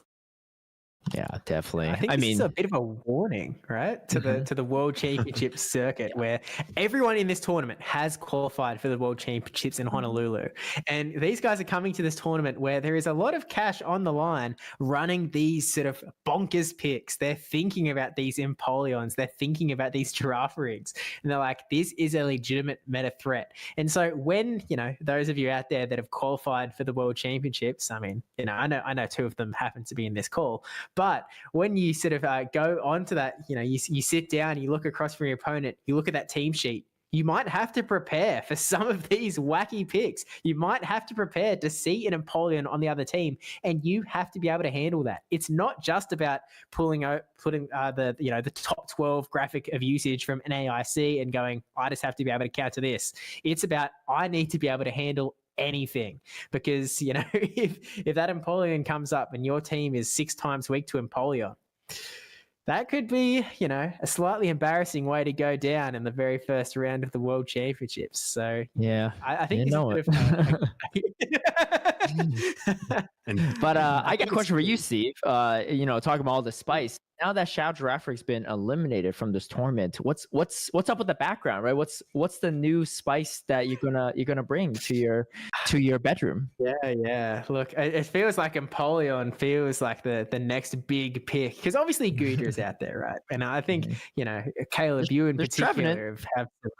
Look, actually, you're right. There is Trevenant. Although Trevenant's at least had like some level of success at some point. It used to be a big meta pick. It was even a little bit meta at the start of the season, and it's sort of been lurking around the borders a bit. It's been in the top 8 a couple of times. Empoleon is just out of nowhere. It's just like swam up from Antarctica, and it's like, hey, I'm still here to play. It's not a starter Pokemon that anyone's really, has considered running. In an Annihilate economy? Man. It's swimming up there. It's swimming up to Japan. It hasn't made it all the way to NA yet, but it might, especially if Lingo keeps on putting on a show and wins this whole thing. So we shall see. But we are waiting the results. Something that I forgot to mention earlier when myself and Kaz were commentating the winners finals is winners finals and losers finals are all best of 3, but grand finals will be a best of 5 with a potential bracket reset as well. So stay tuned for some awesome battles on that front, but a little different than maybe some of the formatting we have from typical TPCI tournaments. Yeah, I mean, different for us, right? But not super different for these Asian trainers who are actually incredibly familiar with these best of 3 scenarios. Because I think in all of them, I could be wrong there, but I feel like in every Asian region, they run entirely best of 3 all the way through to the end. So best of 5 is kind of a foreign concept to them when they show up to these world championships. So, Yeah. So I'm just getting word. Poma Totoro is actually went 2-0 against Nava Empire. So we have an all Japanese top 3 in the Road to Worlds tournament here, hosted by Dracoviz. So they are going to be fighting for themselves, I guess, because maybe not for national pride anymore, because they're all representing the same nation here. But we're gonna see shortly on stream here. It's gonna be Lingovos versus Poma Totoro, and that'll be pretty exciting too, because we haven't seen Poma Totoro actually on stream yet. But a great run from Nava Empire as well. Top 4 in this tournament is no easy feat, and definitely put on a show. Yeah, it does mean that we are going to see Trevenant versus Empoleon in this losers finals. So, yes. I was going to say one of them is favored there, but I guess you still at least have Drill Peck. It's not too bad. Yeah, you're just taking neutral Shadow Claw that takes out like 10% of your health every Shadow Claw. But I'll leave the background adjustment to you, Steve, as we approach these losers finals here. But I'm just saying, regular Empoleon, non-Shadow, has a little bit of an easier time. That extra health really helps out. Yeah. Funny enough, too, Poma Totoro's Skarmy is actually purified. So, taking out some of the evilness from the atmosphere, Kaz. But it is not running return, so it is running the standard moveset, but running the purified variant. So maybe having higher attack than most Skarmy you might see. That's true. You will win those charge attack priority ties for sure. Yeah, so we'll see how that one goes. But yeah, so the matchup we have is Poma Totoro versus Lingo, and on Poma Totoro's side we have the Shadow Gligar, Shadow Quagsire, Shadow Poliwrath, triple Shadow here, and then we got a Best Boy Lickitung, Purified Skarmy, and a Trevenant. Trevenant definitely being the spiciest of those, but honestly I think Shadow Poliwrath is also pretty unique here in this current meta. I think it's a little bit more positioned to do well in this current meta than maybe the last one with Spark Lantern everywhere, but you still see a decent amount of Charger Bugs, so definitely have to watch out for that. Shadow Poliwrath's actually not even that bad into a Zoom Reel though, so if you are locked in that matchup with shields up, you could have a lot of play. Yeah, I mean, the ability to debuff your opponent's attack with that Icy Wind really means that, Bubble is already resisted. The play rough is going to start doing less and less if you do have to take one after you've used your shields. So it's not as bad a matchup as you might think looking at paper. Yeah, definitely. Some final words from Rise and Steve before getting to the battles. What are your thoughts on this specific matchup? I know you both saw Lingo's matchup earlier, but we haven't seen Poma Totoro's matches yet. Who do you think has the more favorite team composition? Let's start with Rise here. I think Poma Totoro's Shadow Quagsire could be a key to him potentially winning this matchup. It looks extremely safe. We've talked about it a lot lately. It doesn't really have a hard check against Lingo. I think the Lickitung, Annihilate, Gudra are probably like the best answers to it. And as we've seen, those aren't the most comfortable checks, especially like that Stone Edge, right? Against Gudra, it's not going to feel too good. Probably puts it within Aqua Tail range. So I think utilizing Shadow Quagsire maybe as a safe swap could be a potential strategy for Poma Totoro trying to reach those grand finals. Yeah, definitely. We saw a lot of Shadow Quagsire into Lingo's team, I think in the last series as well. But what about you, Steve, the Spice Master? What spice do you think is going to come out on top in this one? Yeah, look, it is like staring at these two teams, even staring away from the spice, it does feel like Poma Totoro does have a little bit of a team composition edge. It does feel like that Quagsire is quite strong. There is potential there's a fair bit of room for the Trevenant to run around as well. As long as you don't see that Lickitung, you've kind of at least got something to throw at everyone. Gligar's obviously not that great of a matchup either, but it kind of feels like Poma Totoro is set up to be in a pretty good position going into this Empoleon Gudra team. Yeah, definitely. I mean, it's gonna be interesting to see how these players adjust here. Lingo's been sitting in that winner's bracket this entire time, but Poma Totoro has been fighting through this losers bracket just to get to the losers finals for a chance to re-enter that winner's side. So we're going to see, but these 3 Japanese players are going to be squaring off here.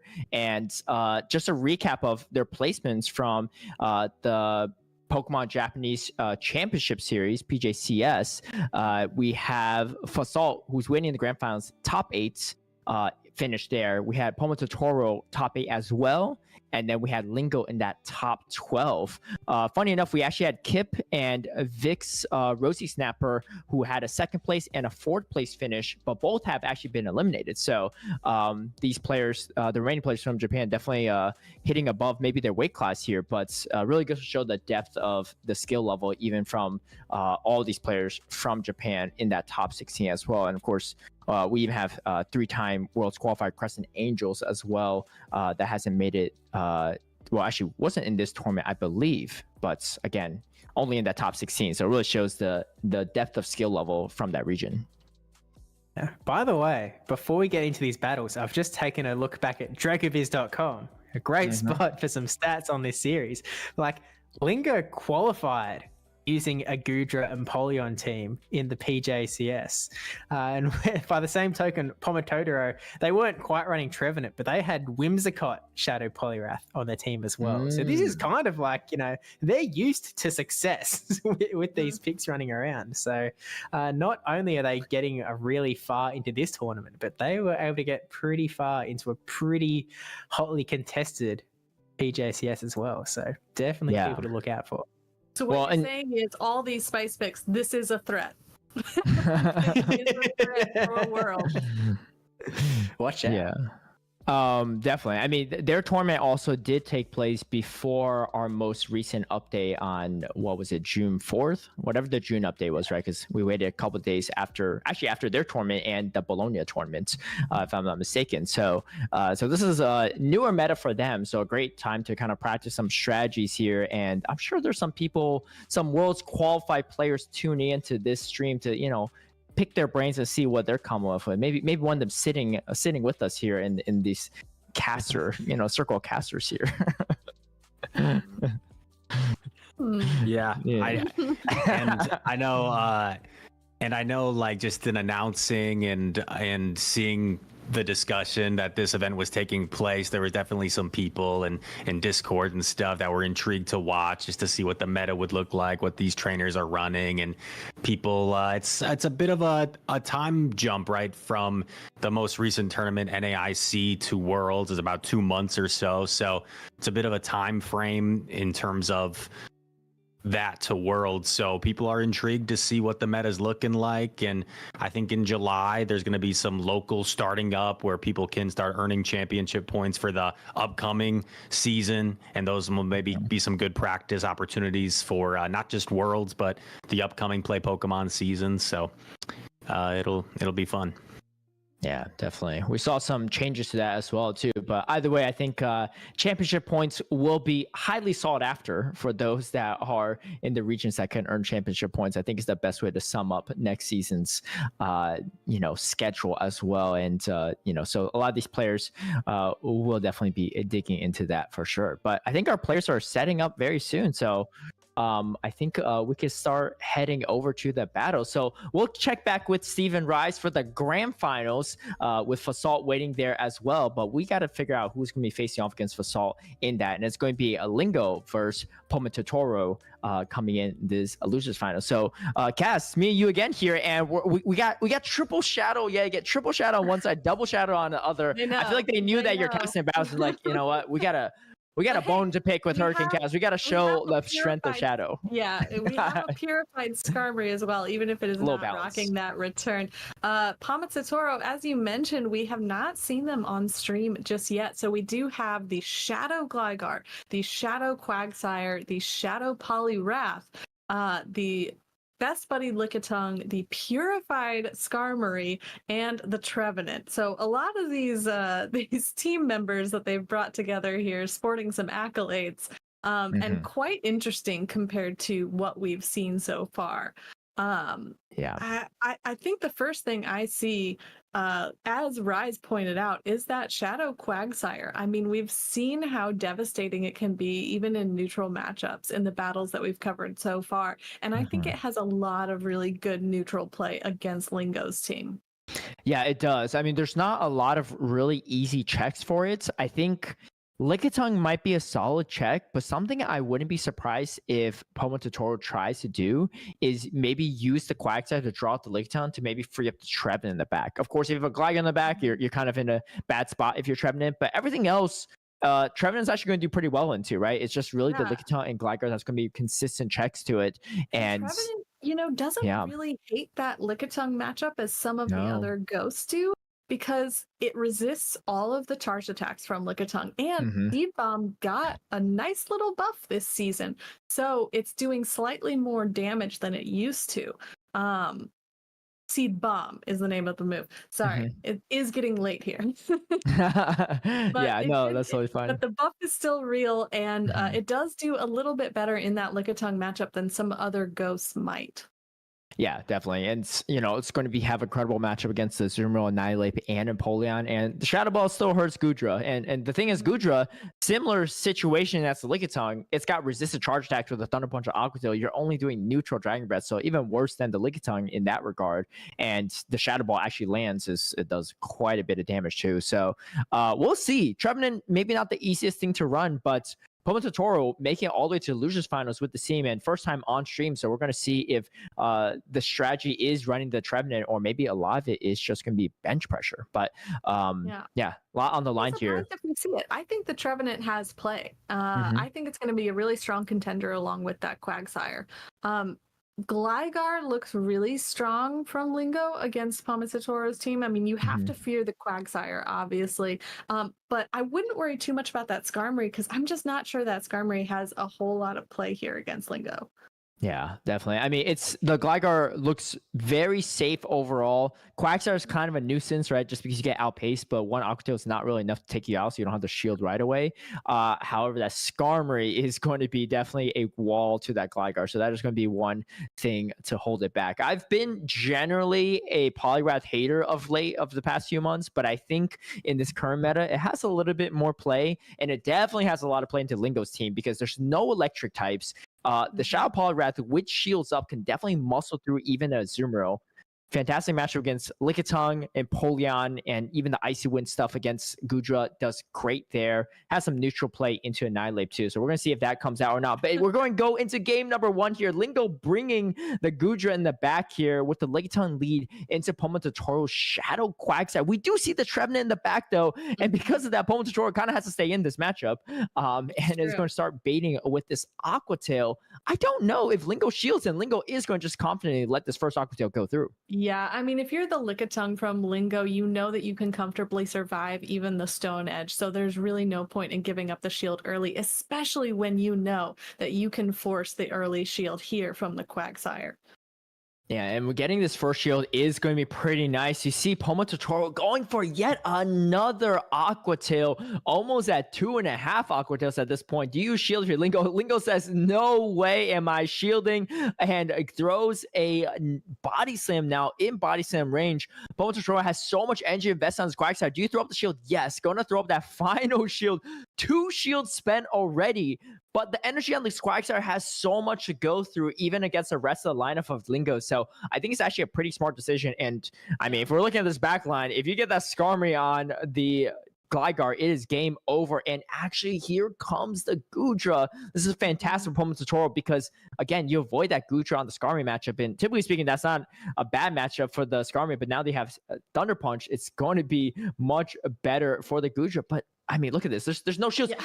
Lingo gonna let everything go. And I don't know. 2 shields on the Gligar. It's got a lot of work cut out for itself. Yeah, I think that putting all of this faith in the Gligar is normally a really good idea, but I mean, it has a lot of work to do, 2 Pokemon to go through, and while it is doing super effective fast attack damage against this Trevenant, I mean, if you're Lingo, you gotta start shielding something. So even these Seed Bombs get those shields. And quite a bit of energy is built up from Lingo on this Gligar before throwing the first aerial ace, which will knock out the Trevenant. No more shields on the side of Pomatatoro. But here is that matchup that we talked about, the dreaded resisted damage from Gligar against this Skarmory. Yeah, I think there might have been almost a slight misstep from Pomatatoro. Let's see if it's exactly going to be what I predict here. But if I'm not mistaken, that Goodra has a Thunder Punch ready, or almost a Thunder Punch ready. And that is actually a really scary situation for Pomatatoro's Skarmory, because it is closing in on Thunder Punch range. You kind of have to tank this energy, but Pomatatoro aggressively going for this farm down. Oh my gosh, it catches the aerial ace at the last second.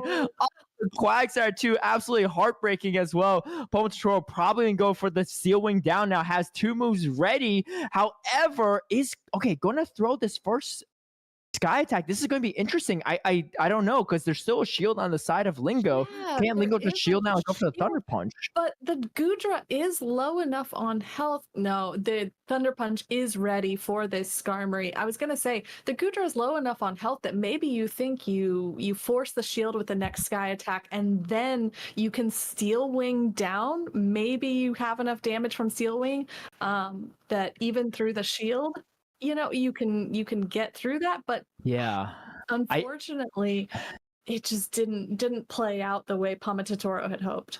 Yeah, it was a fantastic catch on the Quagsire for sure. And I thought the play was maybe just go for the Steel Wing down. And my guess is of 2 scenarios. Either one, Pomatatoro thought that they weren't going to survive the Wing Attack and Dragon Breath damage, so they just need to throw something, right? But maybe even forgetting the health value on the Goodra, maybe thinking that they could just go for the Steel Wing down. But just a little bit too much health on that Goodra. The other possibility is maybe they thought that the Goodra had the Thunder Punch ready and was going to go for the combo play. So instead, just throwing the Sky Attack to thinking that Lingo was going to swap out to the Goodra and going to just throw in the Thunder Punch. And at that point you kind of have to throw the Sky Attack, because if the Goodra is swapping in, it's going to charge that priority if it throws their moves at the same time. So you kind of have to throw on that swap. But either way, I mean, Pomatatoro making it pretty close in the end there. I think Pomatatoro probably would have been in a good position if they just stayed in Quagsire into the Goodra, right? And they came in Trevenant afterward.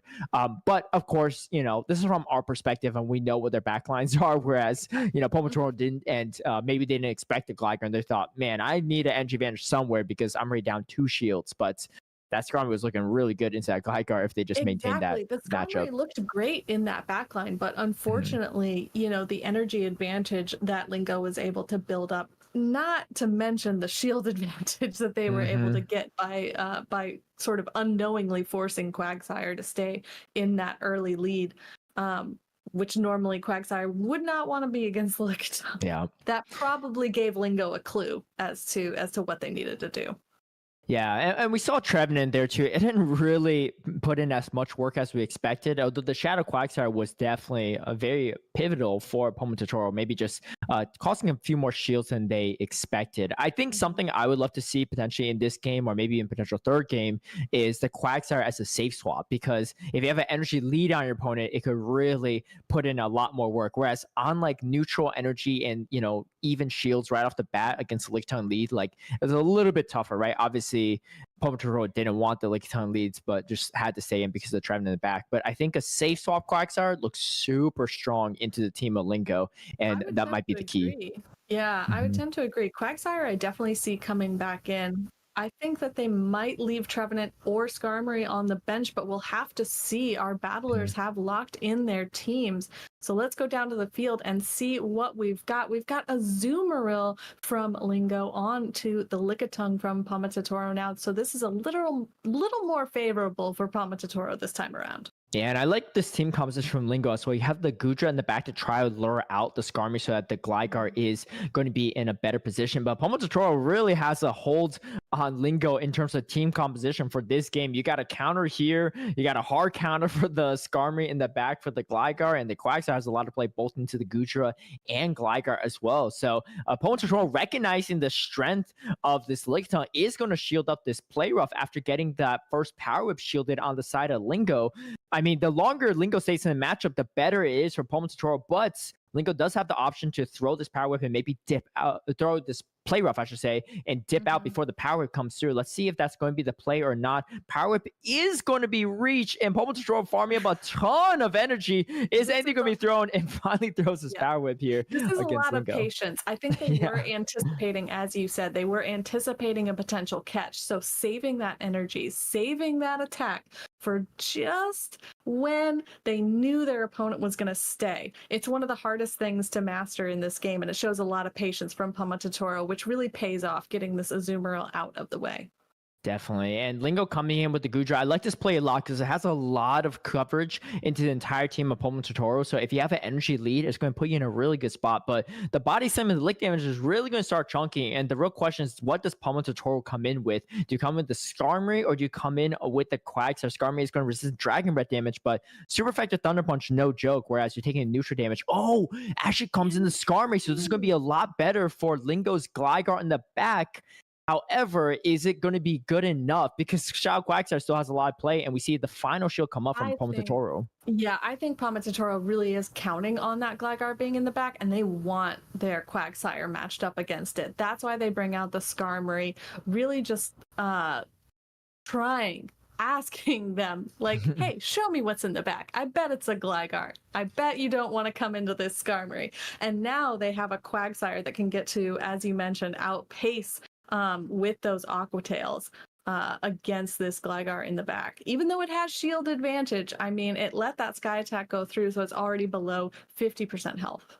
Wow, and this Quagsire is going to win that charge attack priority. Here's the tough part here. One dig is not enough to take out the Quagsire. Dig is going to come through, though, and let's see how much damage it takes. Quagsire can't really overfarm too much because this Gligar will be closing in on that next attack, which will presumably be that aerial waves. Quagsire can overfarm just a little bit. It's going to win that charge attack priority, and you see Pomo2Toro, choosing not to even throw the energy, maybe trying to save the health on the Gligar for the Skarmory. I mean, that's definitely a viable play for sure, because you do have the Gudra in the back end here. But I don't know. This Gligar's coming in close to taking out even the Skarmory at this point. Oh, and maybe a miscue here from Pomo2Toro. Lingo actually just going to throw the airways, not going to go for the dig. Recognizing Pomo2Toro is probably going to throw a move beforehand. So actually throwing on charge attack priority against the Skarmory, taking Pomo2Toro maybe off guard here. You can't really underfarm this too much, otherwise you're going to be in a Dragon Breath range. It's going to be a fast attack off here. Let's see who gets to it. Gudra tried to reach to the Aqua Tail, but not enough. And Pomo2Toro is going to even up the series 1-1 here. The Steel Wing fast attack really coming in clutch there for Pomo2Toro, allowing them to get that little bit of extra damage onto the Gudra in the end there over the resisted Dragon Breaths onto the Skarmory. Yeah, that endgame matchup was pretty wild there too. I think I would say Lingo was put in a weird position, right? Because you had you had the Gudra there coming into the Skarmory, and that's probably the ideal situation, right? The Skarmory coming into the Gudra, I should say, because you want to avoid that Gligar matchup. And yes, you got to shield off of Pomo2Toro's Skarmory, and then you are able to even land another Thunder Punch, which is nice. But then after that, Pomo2Toro was threatening to just go for Steel Wing down, so you're like, well, I gotta bring in the Gligar eventually, and yeah. Well, I mean, if you come into a matchup where a Gudra, which now has access to Thunder Punch, you come into that matchup with Skarmory, knowing they have the energy advantage. That's got to be a sign for Lingo, right? Yep. Reading that backline. Well, if they're coming in with Skarmory, then what else could be in the back? Because I certainly don't want to swap in my Gligar into Skarmory, and I think they know that. Yeah, I mean, I think they were just hoping maybe it's a Polygrath. So it was a really great no shield from Lingo to potentially no shield a Brave Bird actually from the side of Pomo2Toro, because that would have put the Gligar in a really tough situation. But instead, taking the Sky Attack, which was actually a really great call, because there's no way you much shot down with the Quagsire either way. But Pomo2Toro just lead was just a little bit too large there by then with that link down to the Azumarill, and just a fantastic line call from Pomo2Toro to make that adjustment in game number 2. So we go into our final game number 3, assuming there's no ties in this final game at the very last seconds. And a winner of this will be going against Fasol in a best of 5 grand finals, determine who takes it all the way for this journey to Worlds tournament hosted by Dracoviz. And yeah, there's a lot on this on the line for these two Japanese players. I know Lingo wants a rematch against Fasalt, but Pomototoro didn't fight through this entire losers bracket just to go home now. So we're going to have to see how both players prep their final teams for really this game number 3. Prove that you might not have seen me on stream yet, but this team, this team I've put together really works well. And we did see Pomototoro abandon the Trevenant, but keep the Skarmory, right, and bring in Lickitung. Lickitung is a great neutral answer to Lingo's whole team, so I think that was a really incredible line adjustment there, and especially lucky that they got it in the lead against that Azumarill. Yeah, I don't think that Lingo's going to bring the Shadow Empoleon into this game, but who knows? It might happen. But again, it doesn't look super strong into the side of Pomototoro. However, you do wall off all the moves from Skarmory. It's just that Shadow Empoleon is a little bit on the frail side. However, your pacing is pretty quick. I actually wouldn't be surprised if we might see a Shadow Poliwrath. We haven't seen a Nihilape at all in these battles. And like I said, Shadow Poliwrath is not too bad even to Azumarill. You get onto Gudra, fantastic, right? Because the Icy Wind starts debuffing. So let's see, maybe my prediction is right or not. I don't know. It might be risky and they might go for safe plays. But no, we see the Shadow Poliwrath. We actually see Shadow Empoleon yet again as well. And it does find the perfect lead here for Lingo into that Skarmory. No clear answer to this Lickitung, but one Hydro Cannon is going to make all these neutral matchups on the back end much easier for Lingo. Yeah, exactly. What a great call, bringing in the Empoleon on the lead, seeing the safety of Lickitung for their opponent, and really making a bold lead call there. We do see a swap now into Gudra, a nice safe swap. I mean, again, no real solid answer to the Lickitung from Pomototoro, but the Hydro Cannon damage along with this Dragon Breath fast attack damage is really going to add up. Do we see an entire Dragon Breath farm now? We do. And that's going to be massive too. We see the Skarmory come in, trying to find some utility here, but Gudra is not going to be bullied out this matchup like it used to. It has Thunder Punch now after that Community Day, and it's going to land a super effective Thunder Punch against Skarmory. No big deal for the Skarmory though, still pretty tanky. Actually getting a Aqua Tail off as well. Pomototoro saying, you know what, there's no point shielding this, even if it's a Thunderbolt. I have no play in the back. I need my Shadow Poliwrath to carry me to this victory. You can see this in trying to swap right away here. There's still already 2 shields on both sides here. Shadow Gligar is the worst case scenario, but getting a counter lead here could be pretty nice. And we see Pomototoro trying to pace that Icy Wind, but the area is going to be reached first. Yeah, unfortunately, the Gligar does outpace here, even though the Poliwrath did have one extra counter advantage in this matchup. The Icy Wind coming out immediately after that first Aerial Ace is shielded, so now we are down to 1 shield on each side, but the attack debuff is pretty nice for this Poliwrath while it's stuck in this matchup. Yeah, this matchup is not over yet because the thing is you have to shield these Icy Winds if you're Lingo. Let's see a Pomototoro. Oh, Pomototoro choosing not to shield. I thought we were going to try to strip that final shield, but instead, the undercharge from Lingo actually might play really favorably here. Really calculate undercharge, recognizing that, you know what, I don't want the Skarmory to get too much edge. You take super effective counters though in the process. Can you get to double Hydro Cannon in time before the Steel Wing adds up? I think that's going to be a yes. This Empoleon, the signature spicy rip for Lingo, is coming through. Back-to-back Hydro Cannon ready and brings it out for this final game for a shot at that grand final. So it looks like Lingo's going back for a rematch against Fasalt, and I think PPC is going to have a Shadow Empoleon in his background very soon. Wow, incredible Empoleon play here from Lingo. I mean, really the control there, knowing that they were going to take a few super effective counter fast attacks and being like, you know what? Worth it. Definitely. I mean, both trainers bringing kind of their signature spicy shadow pick, and I mean, I did say I was a Shadow Poliwrath hater, and I guess it's kind of leading to that. I mean, I think it did look pretty good into the side of Lingo's team, but Lingo just switching up on the very last second, and again, bring that Gligar, and just Gligar just so oppressive into that Shadow Poliwrath matchup, especially on even shields because you're pacing just so fast at airways, and Lingo, you know, fighting through a tough battle against another fellow Japanese player, but is going to be getting that rematch against Fasalt. So we're going to have to see those two score off yet again in the grand finals, but this time in a best of 5 series with a potential bracket reset.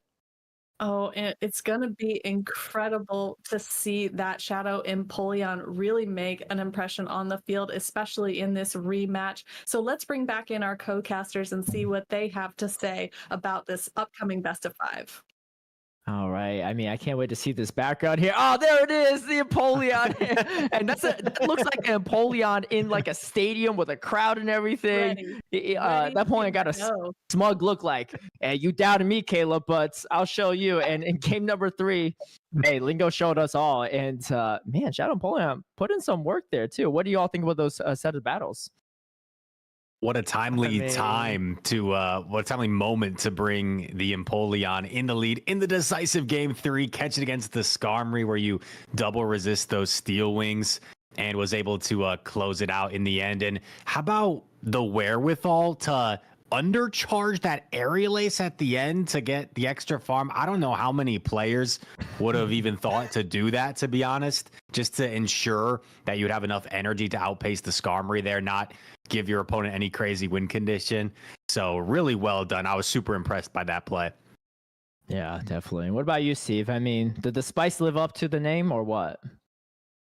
It's hard to not be excited when you get into that game 3 in the losers finals and you see the Shadow Empoleon come out, you see the Shadow Poliwrath come out, you see it all just coming together in one nice spot, showing off the APAC region. I'm sitting here going, yeah, this is awesome. You find me in that stadium just cheering on for these guys. Yeah, definitely. Sick as, but I think I see you back there. Yeah. He's already staked out his spot. Yeah. I'm hiding under that rock there because in shame about doubting that Shadow Empoleon. But it came out to play too. I mean, looking at the head-to-head matchup, Shadow Empoleon definitely struggles into the Poliwrath. We talked about it. It just had no play, but hey, it had play into the Skarmory, and that's all that Lingo needed to find that final spot. So I love it, just saying this could be my last battle of the tournament, so I'm going to go big or go home. And they went big, and they're still in this tournament, so it's going to be a good one. Yeah. But plus, some really nice heads-up strategy in terms of, obviously we saw the Empoleon in a nice spot, but we were able to get that Hydro Cannon damage off in the relatively neutral matchup, and then being able to swap out into Goodra and just, soaking up, going hey, I've sufficiently weakened up this Lickitung. I can pretty confidently take this thing down. Really just good setup play in knowing that I know that I'm going to be in a great position from this. I don't need to try and it's not some win switch, win match sort of shenanigan. It's just, this is a good, hard, solid strategy. And, Empoleon's a big part of that. So happy days. Yeah, that's right. We've never seen a Empoleon, I think, in a grand finals of any official championship series tournaments. But this is going to be as close as it gets, right? The first ever grand finals that we've seen in any open Great League tournament, I think, in recent memory, grassroots or not. Maybe this is a sign. I mean, if it's this is the road to Worlds after all, and Empoleon looks ready to get on the road. Hey, we thought it was all the draft, but it's actually the Penguin putting in work today. So who knows? It swum a long way to get to Japan. It's not that much further to get to Hawaii, right? It's just he's got a month and a half. Well, there, so if Lingo wins this all the way and gets that travel award, you could just throw that Penguin on the plane, and it doesn't need to do any swimming itself, right? So, hey, if Lingo wins it all, we might really see them pulling out Worlds, and if it doesn't, then maybe they're just gonna ditch the Penguin. Yeah. I'll be pretty stoked to see some Worlds in Polio in action. But as you sort of mentioned, it's now going up for a rematch, right? Back up to the grand finals up against Fasalt. And I think the back in the semi-finals where it was a pretty dominating performance from Fasalt. It was pretty solidly played. And to be honest, Fasalt's team is really strong into Lingo. That Mandibar is incredibly powerful. The Lickitung, incredibly powerful. It's going to be a challenge. And when there's a best of 5 on the line as well, you've really got to figure out a strategy to not only win once, but also reset the bracket and do it a second time as well. Yeah.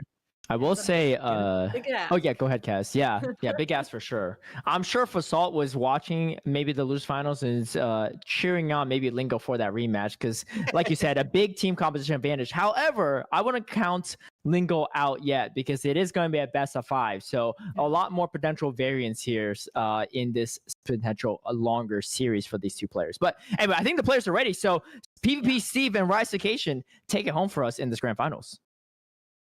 Will do, Let's see Caleb.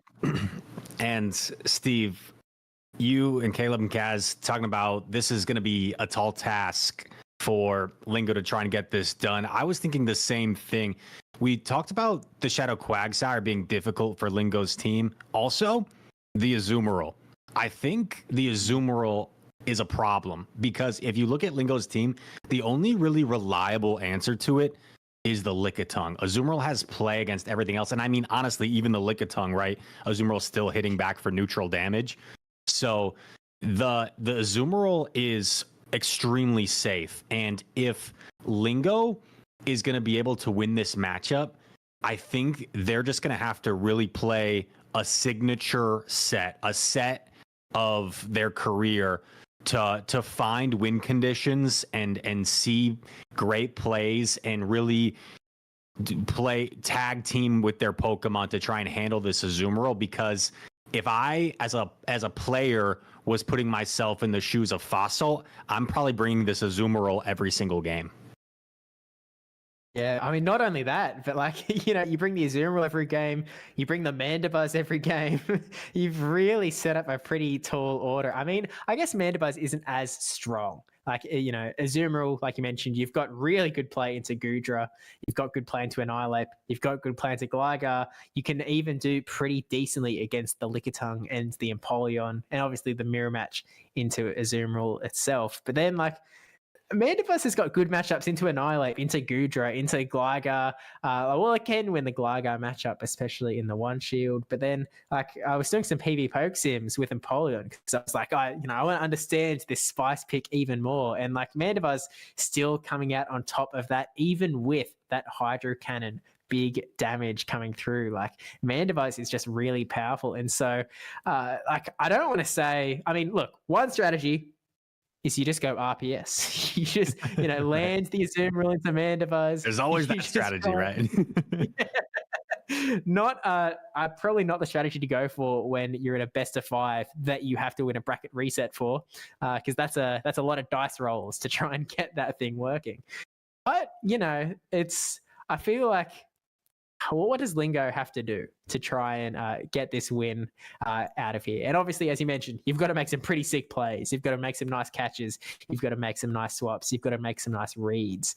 But I feel like potentially trying to lean into these big swinging moves could be a potential strategy. Now, like, Azumarill feels like a pick that Lingo sort of has to bring in that it's the only solid answer to Mandibuzz. You've also got that neutral play back into the opposing Azumarill, and you do decent across the board. It's really just that charge bug that hurts you quite a bit, but you've got play there anyway. But to be honest, Rise, as we get into the first game of the grand final here with both players locked in, this could go any way with Fasalt beginning off with that Lickitung into the Gligar, starting off neutral. But in the back, you've got the two Azus and a Charger Bug hanging out on Fasalt's side, and I would definitely put my money on one of these teams over the other. But before we get there, the body slams are going to be adding up onto this Gligar. Such a neutral lead to start things off in these grand finals, as we already saw a Protect Shield come up. It's not often you see a Protect Shield used against a Lickitung with that body slam, and an Aerial Ace is going to connect here. Interesting decision, right, to go for that Aerial Ace. Normally, Lickitung, a bulky Pokemon, not going to invest those Protect Shields early. Now, Lingo going for the dig, and it gets Protect Shielded. So a little bit unfortunate on that sequence there, as we see a quick pivot, and it's going to be Goodra met by the Azumarill. Yeah, this isn't like a great spot for Gutra to be in. Obviously, you've got the ability to throw these super effective thunder punches. Azumarill, very bulky, going to be able to take them quite well though. And you really, as you mentioned actually earlier in the stream, Gudra is bulky enough that it can take one move from this Azumarill. An Ice Beam is going to seriously hurt Gudra, but it's not going to be a one-hit KO by any means. So Gudra going to hang on in the red, resisting these bubbles as well. And so Fasalt sort of has a bit of pressure to have to throw a charge move to try and take out this Gudra. Otherwise, actually just going to let the Thunder Punch go. And at this point, the ball is in Lingo's court. Do you want to shield the Gudra? Do you want to win switch advantage? Or, as he's going to just bring in a Pokemon in the back, get a little bit of farm and hope that pays off? Yeah, I would presume you go for the bubble down with your own Azumarill. The problem is, does this opposing Azumarill reach the play? Oh, it doesn't. Gets the perfect bubble down. Could this open up some play from Lingo? Because this is not the alignment you want, right? You're against the Charger Bug here, but going to store up some energy. Going to throw the Play Rough after 5 bubbles. That is the proper timing, and going to connect on this Play Rough. Now, Lingo, do we see the instant swap or maybe a 1 bubble and then a pivot? That's what he goes for. It doesn't get the catch, and that Charger Bug has double discharge stored. So this game is not over yet. That Charger Bug has so much energy banked. Lickitung going to throw the body slam, and now Gligar going for the dig. Now, if you're Fossil, where do you use this Final Protect Shield? Do you use it here? Do you save it for the Charger Bug? Final Protect Shield. Oh, the dig's going to connect. And now this Lickitung will throw this body slam. Azumarill is going to go for the farm down. It's going to come down to Azu against the Charger Bug. Yeah, this feels like the right play. Azumarill going to get that one little bit of farm, but you've really just got to try and get as many charge moves as possible. And when this Charger Bug is already sitting on 2 discharges, that puts you in quite a difficult position. No reason to throw X's here. You know that there's no bait action going on. Charge Bug going for a bit of extra fast move damage, thinking that they'll need it to get this discharge to KO, but now finally getting to the KO, landing on the Azumarill and not quite KOing. So Charge Bug needs to shield this up, and actually, unfortunately, that full Volt Switch coming through as well, which is not what Lingo needs at all. And the X-Scissor to finish off the Azumarill. No matter what move you tap, that is going to be enough to do about 3 HP of damage to an Azumarill. And Fasalt taking away game number 1 in the grand finals. Granted, it was an unfavorable alignment in the back. Really close finish there in the end. Well fought out by Lingo. And Steve, I am wondering, we saw Lingo farm up a little bit over 100 there in the end. I'm wondering if Lingo threw after 1 bubble, if there's any way he would have reached maybe 2 Ice Beams before that final X's. I'm really not quite sure how that would have played out, but I think there's a chance if he threw after 1 bubble, it would have been really close getting that last Ice Beam, potentially 1 turn before the X-Scissor. So it just shows you how slim the margins are in some of these matches. Yeah, look, you really have to do anything you can to try and win these matchups. And when you have this Azumarill in a most likely losing scenario up against that Charger Bug, you really have to go like, okay, I still need to get 1 bubble in while they get that Volt Switch through. And maybe maybe in their head, they sort of mapped out that like, oh, a charge attack is about to come through. So maybe like, I just need to try and win charge attack priority. Like maybe they'd sort of lost their position in that sense. But, as is that Azumarill, I don't think it would have flipped the matchup by any means. I think that Fasalt would still be the one to take that out, even with the sort of bubble prior to the charge attack. But it does mean that Fasalt is now only 2 wins away from taking out the entire tournament, taking that travel award towards Honolulu, Hawaii. And so Lingo's really got to figure out something else to do here. Now, I don't mind bringing in the Gligar. The Gligar feels like a somewhat reasonable pick in that you've got that neutral play into Lickitung. You don't have a great matchup into the Mandibuzz, but to be honest, Mandibus didn't turn out to be a factor. I mean, we saw that Charger Bug sort of coming in to sort of do some damage instead. And maybe, maybe Fasalt was watching the losers finals. They saw how much Empoleon was sort of rocking the boat there. And they're like, all right, I'm just going to make sure that Empoleon's covered, right, with that Charger Bug. Because it's interesting. And yeah, although we see the Charger Bug and the Annihilate as solid answers to that Empoleon, the energy from Empoleon can hit everything on Fasolt's team. So it's not the easiest Pokemon to use, right? Empoleon, it's glassy. It struggles to take charge attacks, but when you can set it up in the right positions, if you can get a farm down in the right spots, it can hit every single thing on Fasolt's team for neutral damage and heavy hitting charge attacks. So in the right spots, it could be menacing. And we'll see if Lingo decides to bring it in game number 2 or not. But a very close game number 1.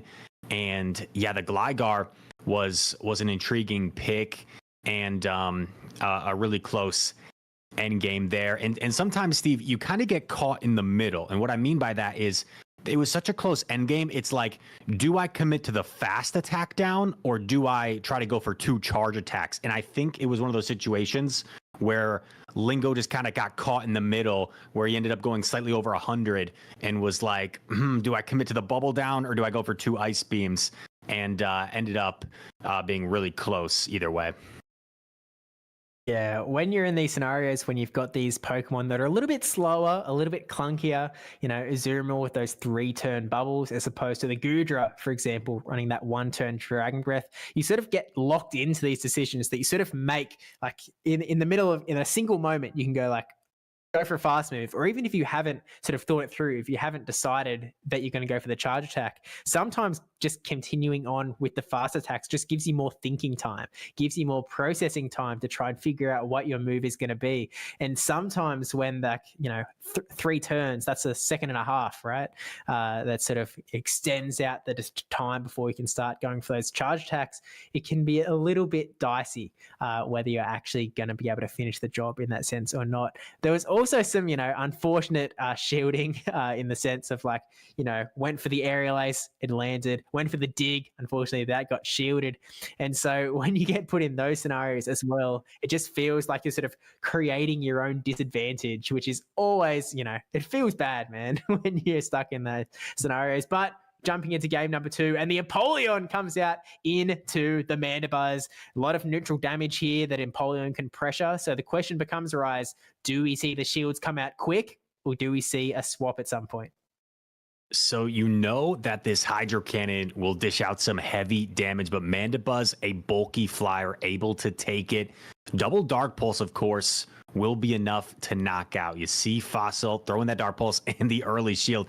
And I think the shield here makes sense, right? Because they're unlikely to bait Aerial Ace when you're still this healthy with the Empoleon, versus if you go for a Dark Pulse and land it, you might be low enough on Empoleon where then they bait the Aerial Ace. Now we see a Protect Shield in return for Fossil. Wants to get off a charge attack here, is going to throw the Dark Pulse. Empoleon gonna make a decision, gonna put up both Protect Shields early, and Lingo already investing both shields in the Penguin.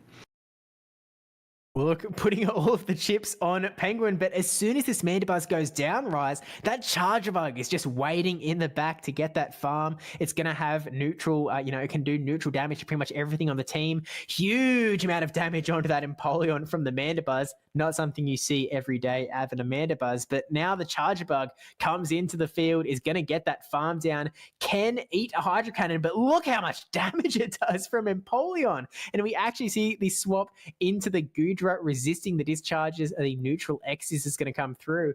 And so this is actually looking really, really good for Fasalt, because even though this Goodra is going to get taken down to about half health, we're actually going to see the swap into Lickitung. But Rise, this is something we've seen for years.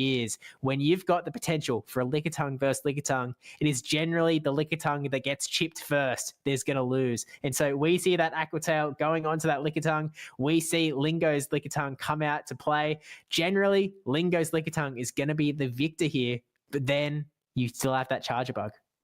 Yeah, Steve, I think this is going to be a really close finish, because I think with this desync in the switch timer, that the Charjabug from Fossil has a chance to reach that second X scissor, right? It's on that 2 cycle where it's 2 volt switches away from that next X scissor. So I think we may see a situation where Fossil can eventually try to reach that next charge attack with the Charjabug. But however, Lingo is banking up so much energy. Lingo wants to make sure that if that happens, this Lickitung has energy to throw at that Charjabug to avoid that from happening. But you got to worry about this Lickitung first. Firing off the energy, now your Lickitung doesn't have that much energy left. So we see a body slam coming through, chipping away at this Lickitung. Lickitung building up to the body slam, going to fire off. It's a charge attack priority, and Lingo gets it off first. This is such a tight finish, Rise. Fastolt burning the protect shield on the Lickitung, getting that charge attack priority off. The body slam going to land through on this Lickitung, but it still means that we're going to see that Charjabug versus Goodra play out. Okay, there's the swap out into the Goodra. The Charjabug comes through, but the Aqua Tail comes in from the Goodra, KOing the Charjabug. No charge attacks able to fire off from the Charjabug. Lickitung going to come back in here and get Dragon Breath down. Lingo taking the first win of the grand final set to tie it up to 1-1. Again, this is bracket reset potential. Lingo needs to get to 3 wins to reset the bracket, try and take another best of 5 against Fastolt. But Rise, when we were putting so much doubt potential on Lingo's team, I mean, he's been able to take one out in the second game. Yeah, and that is huge, Steve, because that's a momentum shifter right there, because Lingo, the first matchup against Fossil, right? This is a rematch. He went down 2-0. So after losing that first game, this is the first win he's now gotten against Fossil after 3 losses in this tournament. So that's getting a win on the board. Could this be a shift in the momentum? Maybe a confidence builder. And now suddenly, if you're Lingo, maybe you came up with a strategy with those 3 Pokemon to try and turn the tide. So really well played game there. It just seemed like kind of the whole way through never really gave Fossil much of an advantage, and was able to use that Goodra in the end to deliver the victory. Yeah, well, at the very start of the battle, right, we had that Shadow Empoleon into the Mandibuzz, able to get quite a lot of damage onto that Mandibuzz from the very beginning. And I think that really sort of put Fastolt on the back foot. But it felt like the team composition advantage from Fastolt sort of helped to sort of even that out a little bit. So like, as much as there was sort of that lead advantage from Lingo, there was the team advantage from Fastolt. And so as we sort of progressed towards this end game, it felt like it was a really neutral end game, and it really came down to that sort of the skill, trying to figure out how to get the wins, where the win cons actually lie. And so it feels like potentially that's how Lingo needs to play it out. Just try and grab one bit of advantage out of the game and hold on to it. Don't make any mistakes. Don't give Fastolt any window to try and get the win, and just fight all the way through. Neutral damage, Lickitung versus Lickitung shenanigans all the way through, and fight all of the way to that win. 2 more times in this set, and then a total of 3 out of 5 times in a potential bracket reset as well. So it's still not an easy task, but it feels like Lingo potentially has it in them to take this out. Absolutely. And the Goodra there, having that energy banked, I think it was a little bit of an awkward end game, and Lingo was able to execute it really well, where you not only chipped the Lickitung like we so oftentimes see to allow your own Lickitung to do better in that matchup, but also banked energy where that Charjabug was only 2 volt switches away, like we mentioned, but had enough energy stored on the Goodra where it still outpaced the Charjabug before it could ever reach that X scissor in the end. So just really well managed by Lingo to knot up this series 1-1 here in this grand finals. Yeah, really that sort of foresight, that seeing the end scenario, the possible win cons at the very end of the match.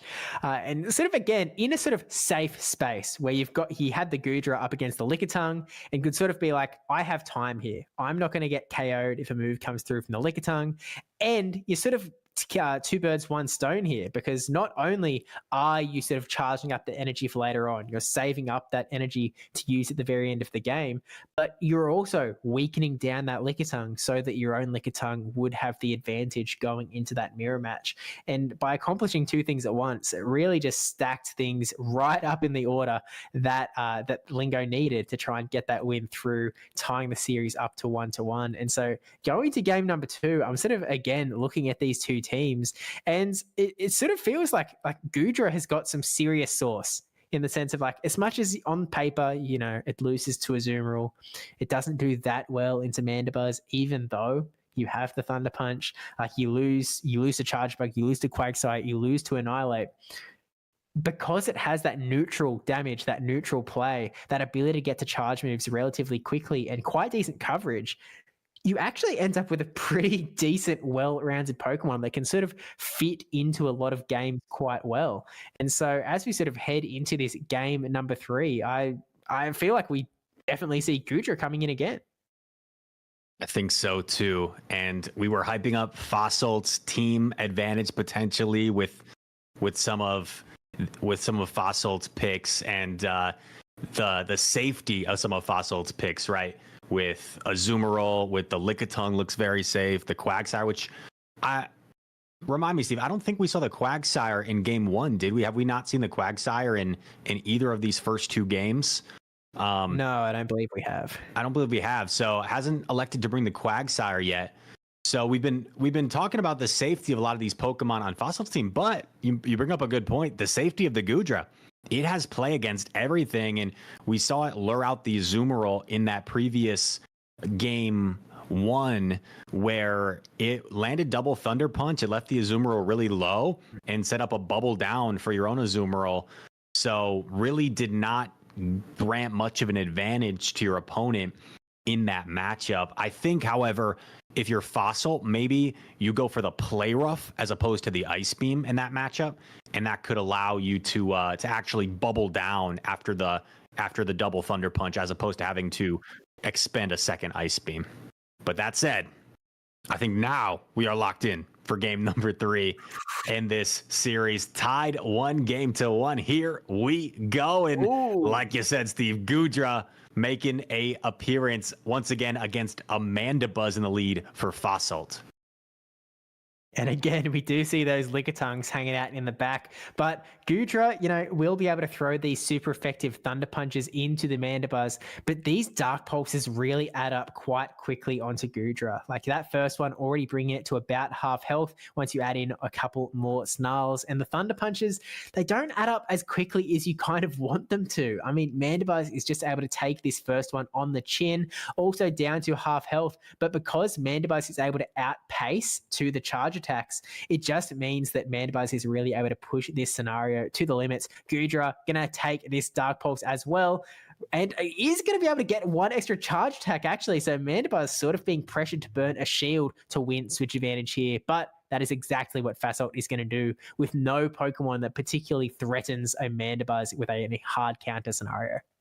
And you know what, Steve? If we look at the back lines, Fossil needed to win that switch advantage. It still doesn't necessarily mean that this game is over by any means, but the Charjabug in the back needs to avoid this Gligar at all costs, and winning the switch advantage is going to allow Fossil to do such. Now Mandibuzz actually reaches the Aerial Ace and is going to leave this Gligar at approximately 30% health or so, and going to really set it up where the Lickitung can manage it quite well, but not before Gligar gets off multiple charge attacks. So this is going to be an intriguing endgame. Multiple charge attacks coming through to chip this Lickitung, and it's going to set up a situation where it's going to be a Charjabug against a Lickitung in the endgame here. Yeah, talk about neutral matchups. We're absolutely heading for one. But now this second dig going to hit the Lickitung. Lickitung will be able to get to... Oh, actually going to see the Body Slam get caught by the opposing Lickitung coming in. So Fasalt now has the decision to make. Do I want to stay in and try and go for another charge attack? No, going to swap straight into that Charge Bug. Lickitung does have the shield advantage here. And so Charge Bug is sort of... I guess there's no need for much move counting on Fasalt's side side here. You just throw when you can throw. But we are going to see the Protect Shield come up against the Body Slam, and then it looks like one more fast attack before we finally start throwing some X's to start adding up that big neutral damage and hopefully peel off these Protect Shields from Lingo. Yeah, and the desync in the switch timer could come into play here in the end game because we did see a charge attack thrown after the switch. Now, shields are down for Fossil. Body Slam connects. This Charge Bug is now approaching Body Slam range, but here's the thing. It's at the double X scissor, and we still have a Protect Shield here for Lingo. Is Lingo going to invest it here? No, going to let this connect. Knows the Lickitung can withstand it. Do we see the swap? We do not see the swap. Going to put up the final shield here. And this is so difficult as your Fossil because you have a 4-turn fast attack. It's so difficult to catch. So, tried to catch, but unsuccessful. Gonna go for the double up here. The Body Slam should be nearly enough to knock out the Lickitung. And I think Lingo might have this, Steve. Yeah, Lingo takes out the Lickitung, has the Body Slam ready to throw, doesn't even get the full 3 licks they could fit in because they know that this Body Slam is going to connect to the Charge Bug, take out the Charge Bug, and take out game number 2. Rise, somehow Lingo is doing this. That's 2 in a row. 2 in a row. He's in a bit of a lingo. I don't know if that made any sense, but he has started to find his groove. And you know, one thing that's surprising me, Steve, is we haven't seen the Azumarill in the latter 2 games, if I'm not mistaken. So that last line, we saw the Gudra and we saw the Gligar, and the Azumarill seems to have a lot of play, but right now it seems that Fossalt has leaned away from it and maybe feels like there's a lot of neutral play against the Azumarill, even if it looks good. So I don't know. There's always a lot of mind games, especially when you're the trainer that's in this battle. You don't know what's going through their head. Maybe they're trying to make some team reads.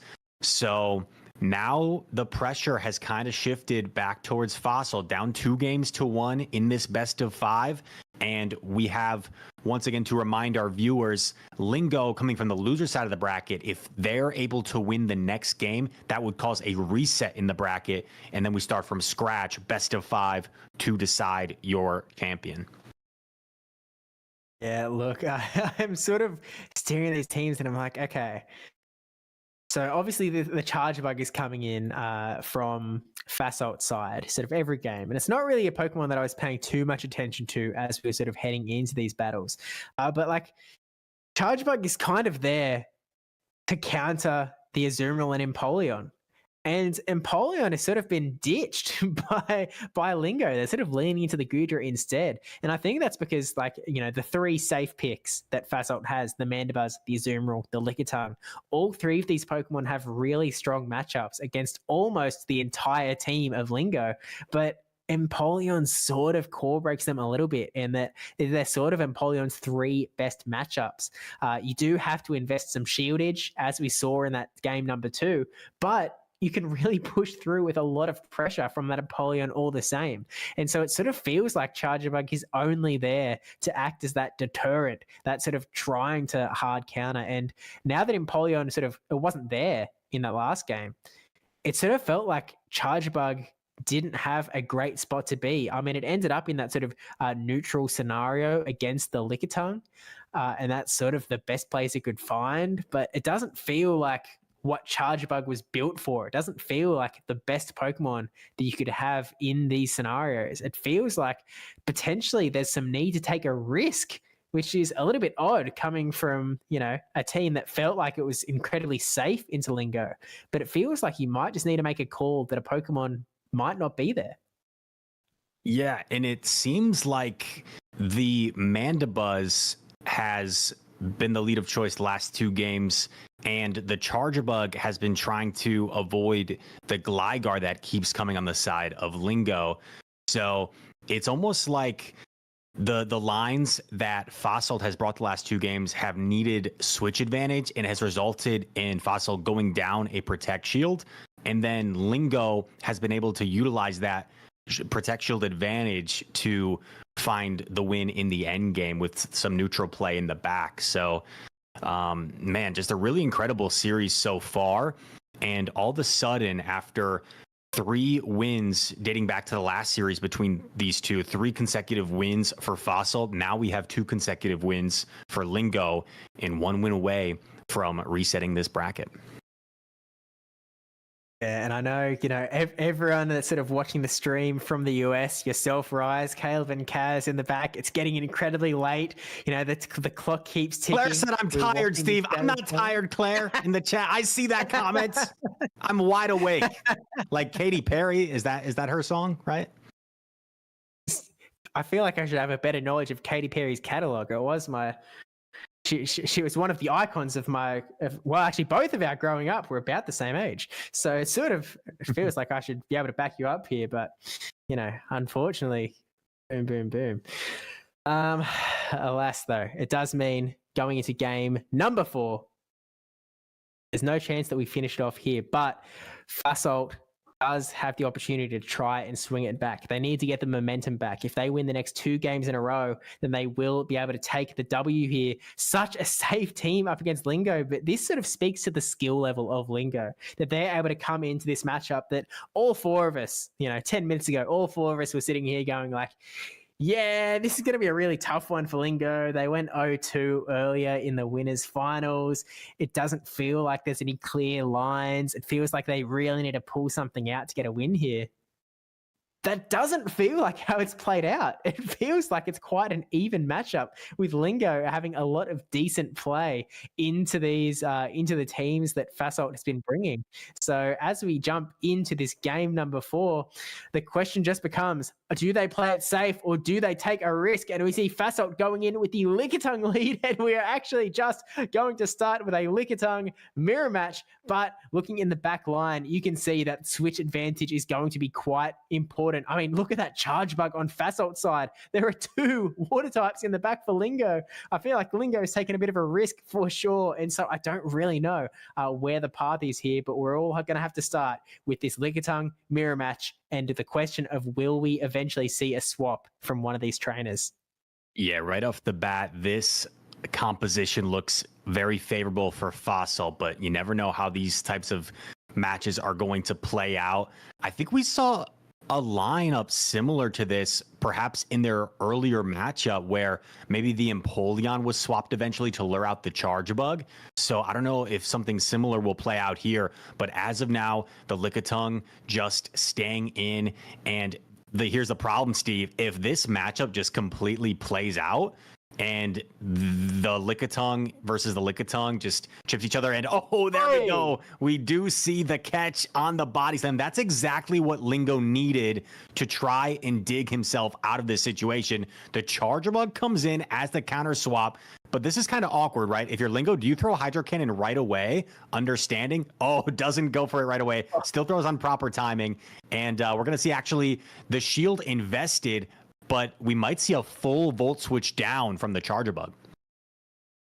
Yeah, this could be really dicey for Lingo. The full fast attack down. Obviously, you're not going to bring the Azumarill into this charge bug. We're going to see Lingo's Lickitung come in, and Lickitung has some work to do. Not only do you have to face a bit of a health advantage from the charge bug side, but a lot of energy that has been built up here that is going to be neutral. You are going to be able to take it on the chin, but look how much damage one Exeter does. You can't take a second one, and charge bug is almost already at a back-to-back Exeter. And to be honest, Rise, you could almost go for a full fast attack down.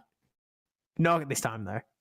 Yeah, just going to play it safe, double up on the X-Scissor, and then now Lingo's forced to let this Lickitung go down, and this is just such a tall task for Azumarill. Oh my goodness.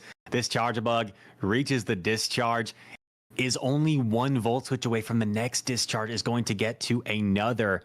So this looks extremely dire for Lingo. However, don't count out Lingo yet, just because there is going to be a lot of energy now on Azumarill. And of course, it has such a dominant matchup against Mandibuzz that this game's not over yet. But that Lickitung, of course, is still there. And I don't think Lickitung is quite yet in play rough range. Not quite. And look, we've got one shield on Fasolt's side as well. So they can actually opt to shield up this Lickitung. They definitely don't want to see this Azumarill going up against Mandibuzz anytime soon. So you can quite comfortably just sort of throw that Protect Shield, catches the move onto the Mandibuzz. The big player off coming through here with Lickitung so close to that charge attack as well. So now, we've got to defeat this Azumarill by committee a little bit. Mandibuzz, as much as it's a dominating matchup for that Azumarill, still going to be able to get quite a bit of damage off, just sort of chipping away, trying to get as many charge moves as Lingo will let them. That Azumarill is going to get lower and lower and lower. Is there a shot here? I don't know, Steve. I think the win condition, if you're Lingo, is somehow getting rid of the Mandibuzz and coming out with a Play Rough loaded. However, that Lickitung might have a Body Slam already. I'm not exactly sure if it has the Body Slam banked, and this Azumarill is approaching Body Slam range. Play Rough is going to connect. It's going to get the bubble down, and it's one bubble shy of the charge attack, and it's going to go for the Play Rough, but it's a charge attack priority, and it's the Power Whip, and this super effective move is going to be enough to knock out the Azumarill. And Fasolt, what a game, is going to even up the series as the timer comes up. 2-2. Steve, we're heading to a decisive game 5. That's right. It's all going to come down to this. If Fasolt wins this 5th game, they will be crowned the champion of the tournament. But Lingo, if they take this out, we go to another best of 5 series. And look, Bryce, in that game, it felt like the writing was on the wall really early on. That charge bug was looking so incredibly devastating into Lingo's team. I think Lingo had sort of been like watching on the wings. They'd sort of been looking at that charge bug, being like, and this is something we were talking about before the game, right? Like, hey, is it time to ditch the charge bug? Could not be less of a time to ditch the charge bug.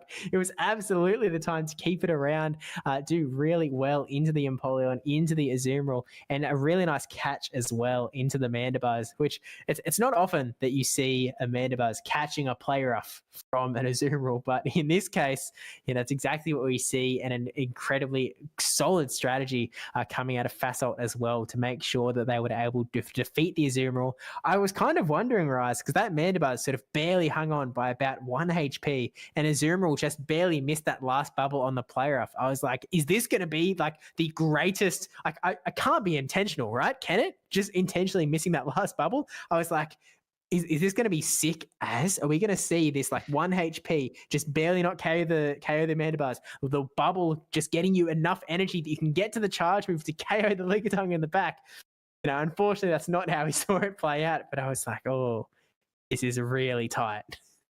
Considering the lines there, I think Lingo played that game about as well as he could. That literally came down to a charge attack priority, double weak to that charger bug in the back, caught the Body Slam on the Empoleon, lured it out, cleaned it up about, I cleaned it up a little bit with the Lickitung, still had to get rid of it with the Azumarill and use those Protect Shields. So Azumarill had to put in so much work there.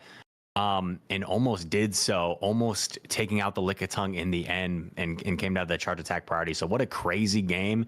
And I don't know how much more Lingo really could have done to try and steal that win there. That was as good as it gets right there. That was a really, really amazing match. Yeah, it really does come back to, again, the fact that Fasolt, seemed on the surface to have that team composition advantage going in, and Lingo is just playing so incredibly well. They're really pushing themselves to the limit here. Fasolt able to tie things back up to that 2-2, which means that this could be the very last game of the tournament, which means the players both have to put it all on the line. They have to make their final team reads. They have to get into the heads of the opponent, and they have to go, what are you planning to run? How am I going to win this? Because it feels like I don't see a world where Lingo runs that same team back. It feels like the risk is just so high, but sometimes the greatest rewards are left for the greatest risk takers, and potentially Lingo could do it again. and just try and push through, take Fussalt's a potentially different team here. We did see the lead swap. Originally, it was the Mandibuzzers. This time, we saw that Lickitung come in the lead instead. Potentially, there's a lot of different ways these battlers could take it. And to be honest, I don't see how anyone could predict what either player is going to run going into game number 5 of the grand finals. Their 7th game playing each other in this tournament. Fossil potentially 1 game away from taking the entire tournament. Lingo trying to force the bracket reset. Here we are, game 5 here in the grand finals, and it's a very favorable lead for Fossil. It's the Charger Bug into the Empoleon, and we're gonna see the pivot Goodra as the save swap, and there's gonna be a little bit of a buildup in energy, and then Azumarill comes in as the counter swap. This has a two-sided effect because not only do you have the energy on that Charger Bug waiting in the wings, but you also allow that Goodra to farm up extra energy, get to these Thunderbolts just that little bit quicker to try and mount up the pressure onto the Azumarill. Not taking your advice here, Fussault looks like they were going for the Ice Beam here, which as we saw before, Goodra can take quite handily, but shields up the second Thunder Punch from the Goodra. Charge attack priority and the Ice Beam now going to go through. Goodra unlikely to shield here, just going to let that go, and will be able to get to another Thunder Punch before the Azumarill is able to bubble down.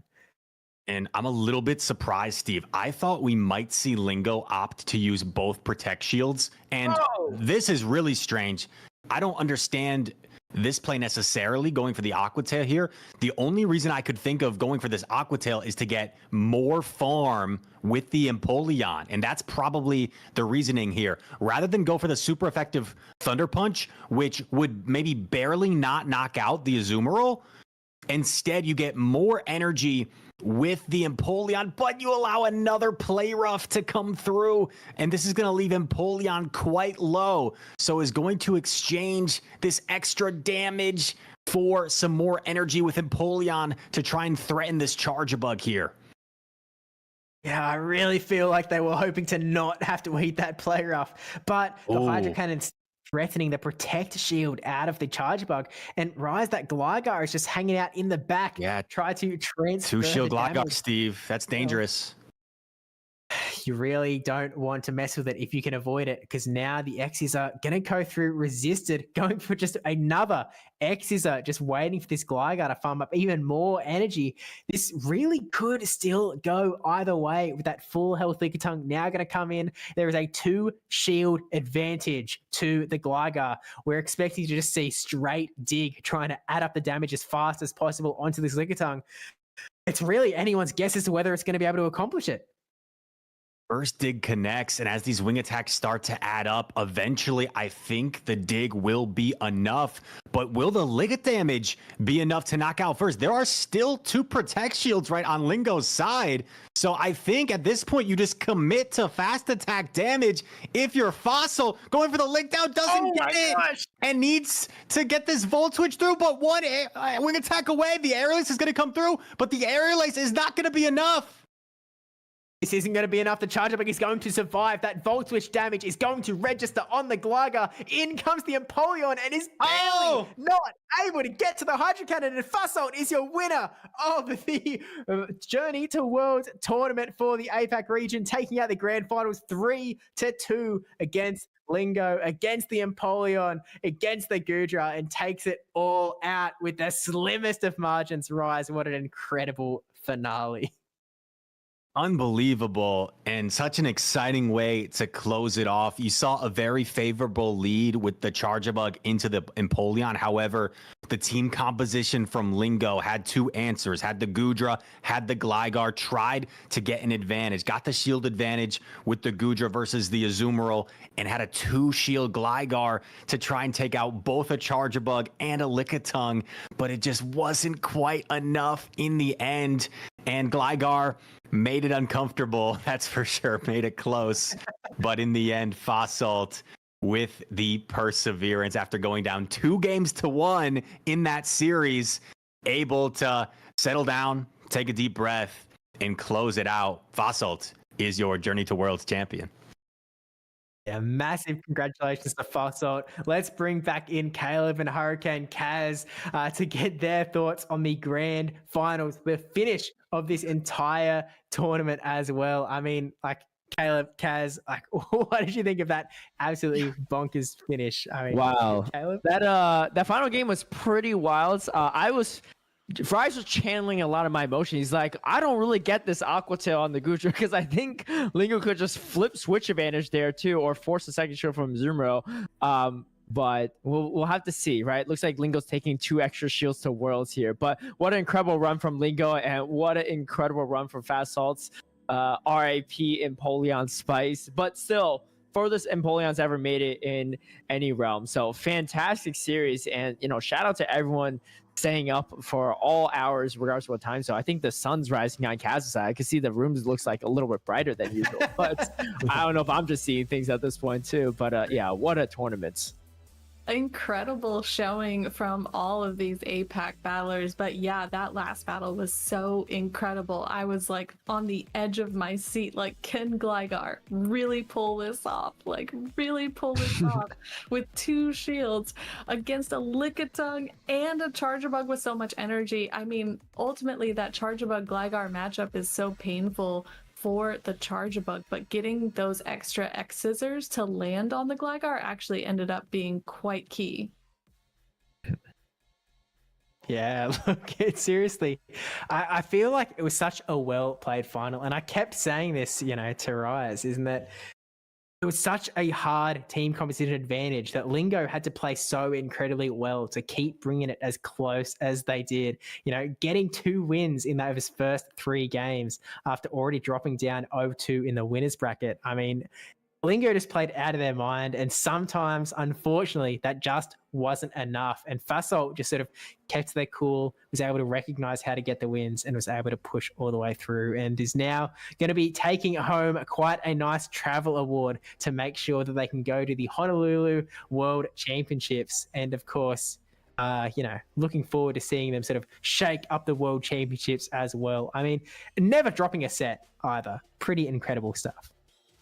Yeah. Congratulations to Fossalt. And I mean, we talked about at the start of the stream, right? Some of these APAC players that maybe haven't got the same coverage or recognition as players over in Europe or North America. And Fossalt, checking out them on Dracoviz, the first time that they appeared on the Go Battle League leaderboard was way back in season 5 of the Go Battle League. So they have been a really talented trainer for a long time now, and winning a tournament like this and qualifying for Worlds, a name to look out for, and really showing that they can compete with the world's best, of course, and getting some of that recognition. Yeah, definitely. I mean, looking at that team too, that's a well-built team that I think some people might be taking notes, and I know some people just go straight plagiarism and just going to copy it and run it for themselves. So, hey, if it works well here, it might work pretty well in Honolulu, Hawaii. And, big shout out to our APAC players for joining in. I know a lot of them don't really play best of 5s in their regions, right? That's pretty rare in all these APAC regions. So a little good practice run for Fossil and Lingo, who may play a best of 5 in Honolulu, Hawaii. You never know, right? Those best of 5s do take a lot out of people. But yeah, congratulations again to Fossalt, and again, incredible series from Lingo as well, who looked completely outmatched team comp wise in that winners finals, but bringing it back to a very close game 5 in that grand finals was impressive stuff. Single game came right down to the wire. Really impressive battling, even with the spice, even with seemingly at a disadvantage, like making those games as close as they could possibly be. Definitely. But yeah, big congratulations, and a shout out to all of our viewers, regardless of what hour or time it is or how long they tuned in for, as well as our production working behind the scenes, and especially to everyone that donated to this cause as well. Fastsault will be putting that money to good use, and hey, maybe that'll be the person you're cheering on for Worlds as well. You are partially responsible for him getting there too. I'm very excited to see Fastsault as well as these rest of the APAC players putting on a show there. But as our APAC expert, PPC, any final words for everyone? Yeah, look, I really do want to thank everyone again for coming out for sure, because obviously, you know, this tournament has very much been sort of built around the APAC region, and sometimes that time zone doesn't work very well for the North Americans, for the Europeans, and so I really do appreciate, I mean, not only the 3 beautiful souls here and the one running production, but also everyone who has come out to tune into this tournament, to cheer everyone on, to donate. A lot of the names I recognize on that donation list, and sort of really appreciate everyone who's come to support not only sort of this tournament but the APAC region. And of course also big shout out to Dracoviz for hosting this tournament, for putting it all together, for running the sort of TOing behind the scenes as well. It takes a lot of work, and it's a really, really good initiative that's well worth supporting as well. I mean, as Caleb, you mentioned at the very top of the stream, a tournament just like this 2 years ago led to Alan coming second place in the seniors division in London. Maybe we see something similar come out here. So again, mad shout out to everyone. And, as much as the Pokemon that dressed the same as me didn't quite make it across the line, really good to see some good old-fashioned APAC spice as well. Definitely. Well, any final words from Rise and Cass here as we close out the stream? Just want to say thanks for having me. This was such an incredible experience to see these battlers in action, and I really look forward to seeing their performance at Worlds. Same here. I've always been impressed by a lot of these APAC players performing at Worlds. They've had my number a little bit as a competitor, so I think 3 of my 4 losses at Worlds have been to APAC players. The exception was Lurgan Rocket, and but it'll be a joy to meet some of them in person and to see them perform. So congratulations to Fastsault once again, and it's been a pleasure joining you guys tonight. It's been a lot of fun. All right. Well, I think that does it for us. So until then, we'll see you at Hawaii, and bring your Shadow Draft counters. All right. Until then, peace out. Thanks, everyone. Thank you.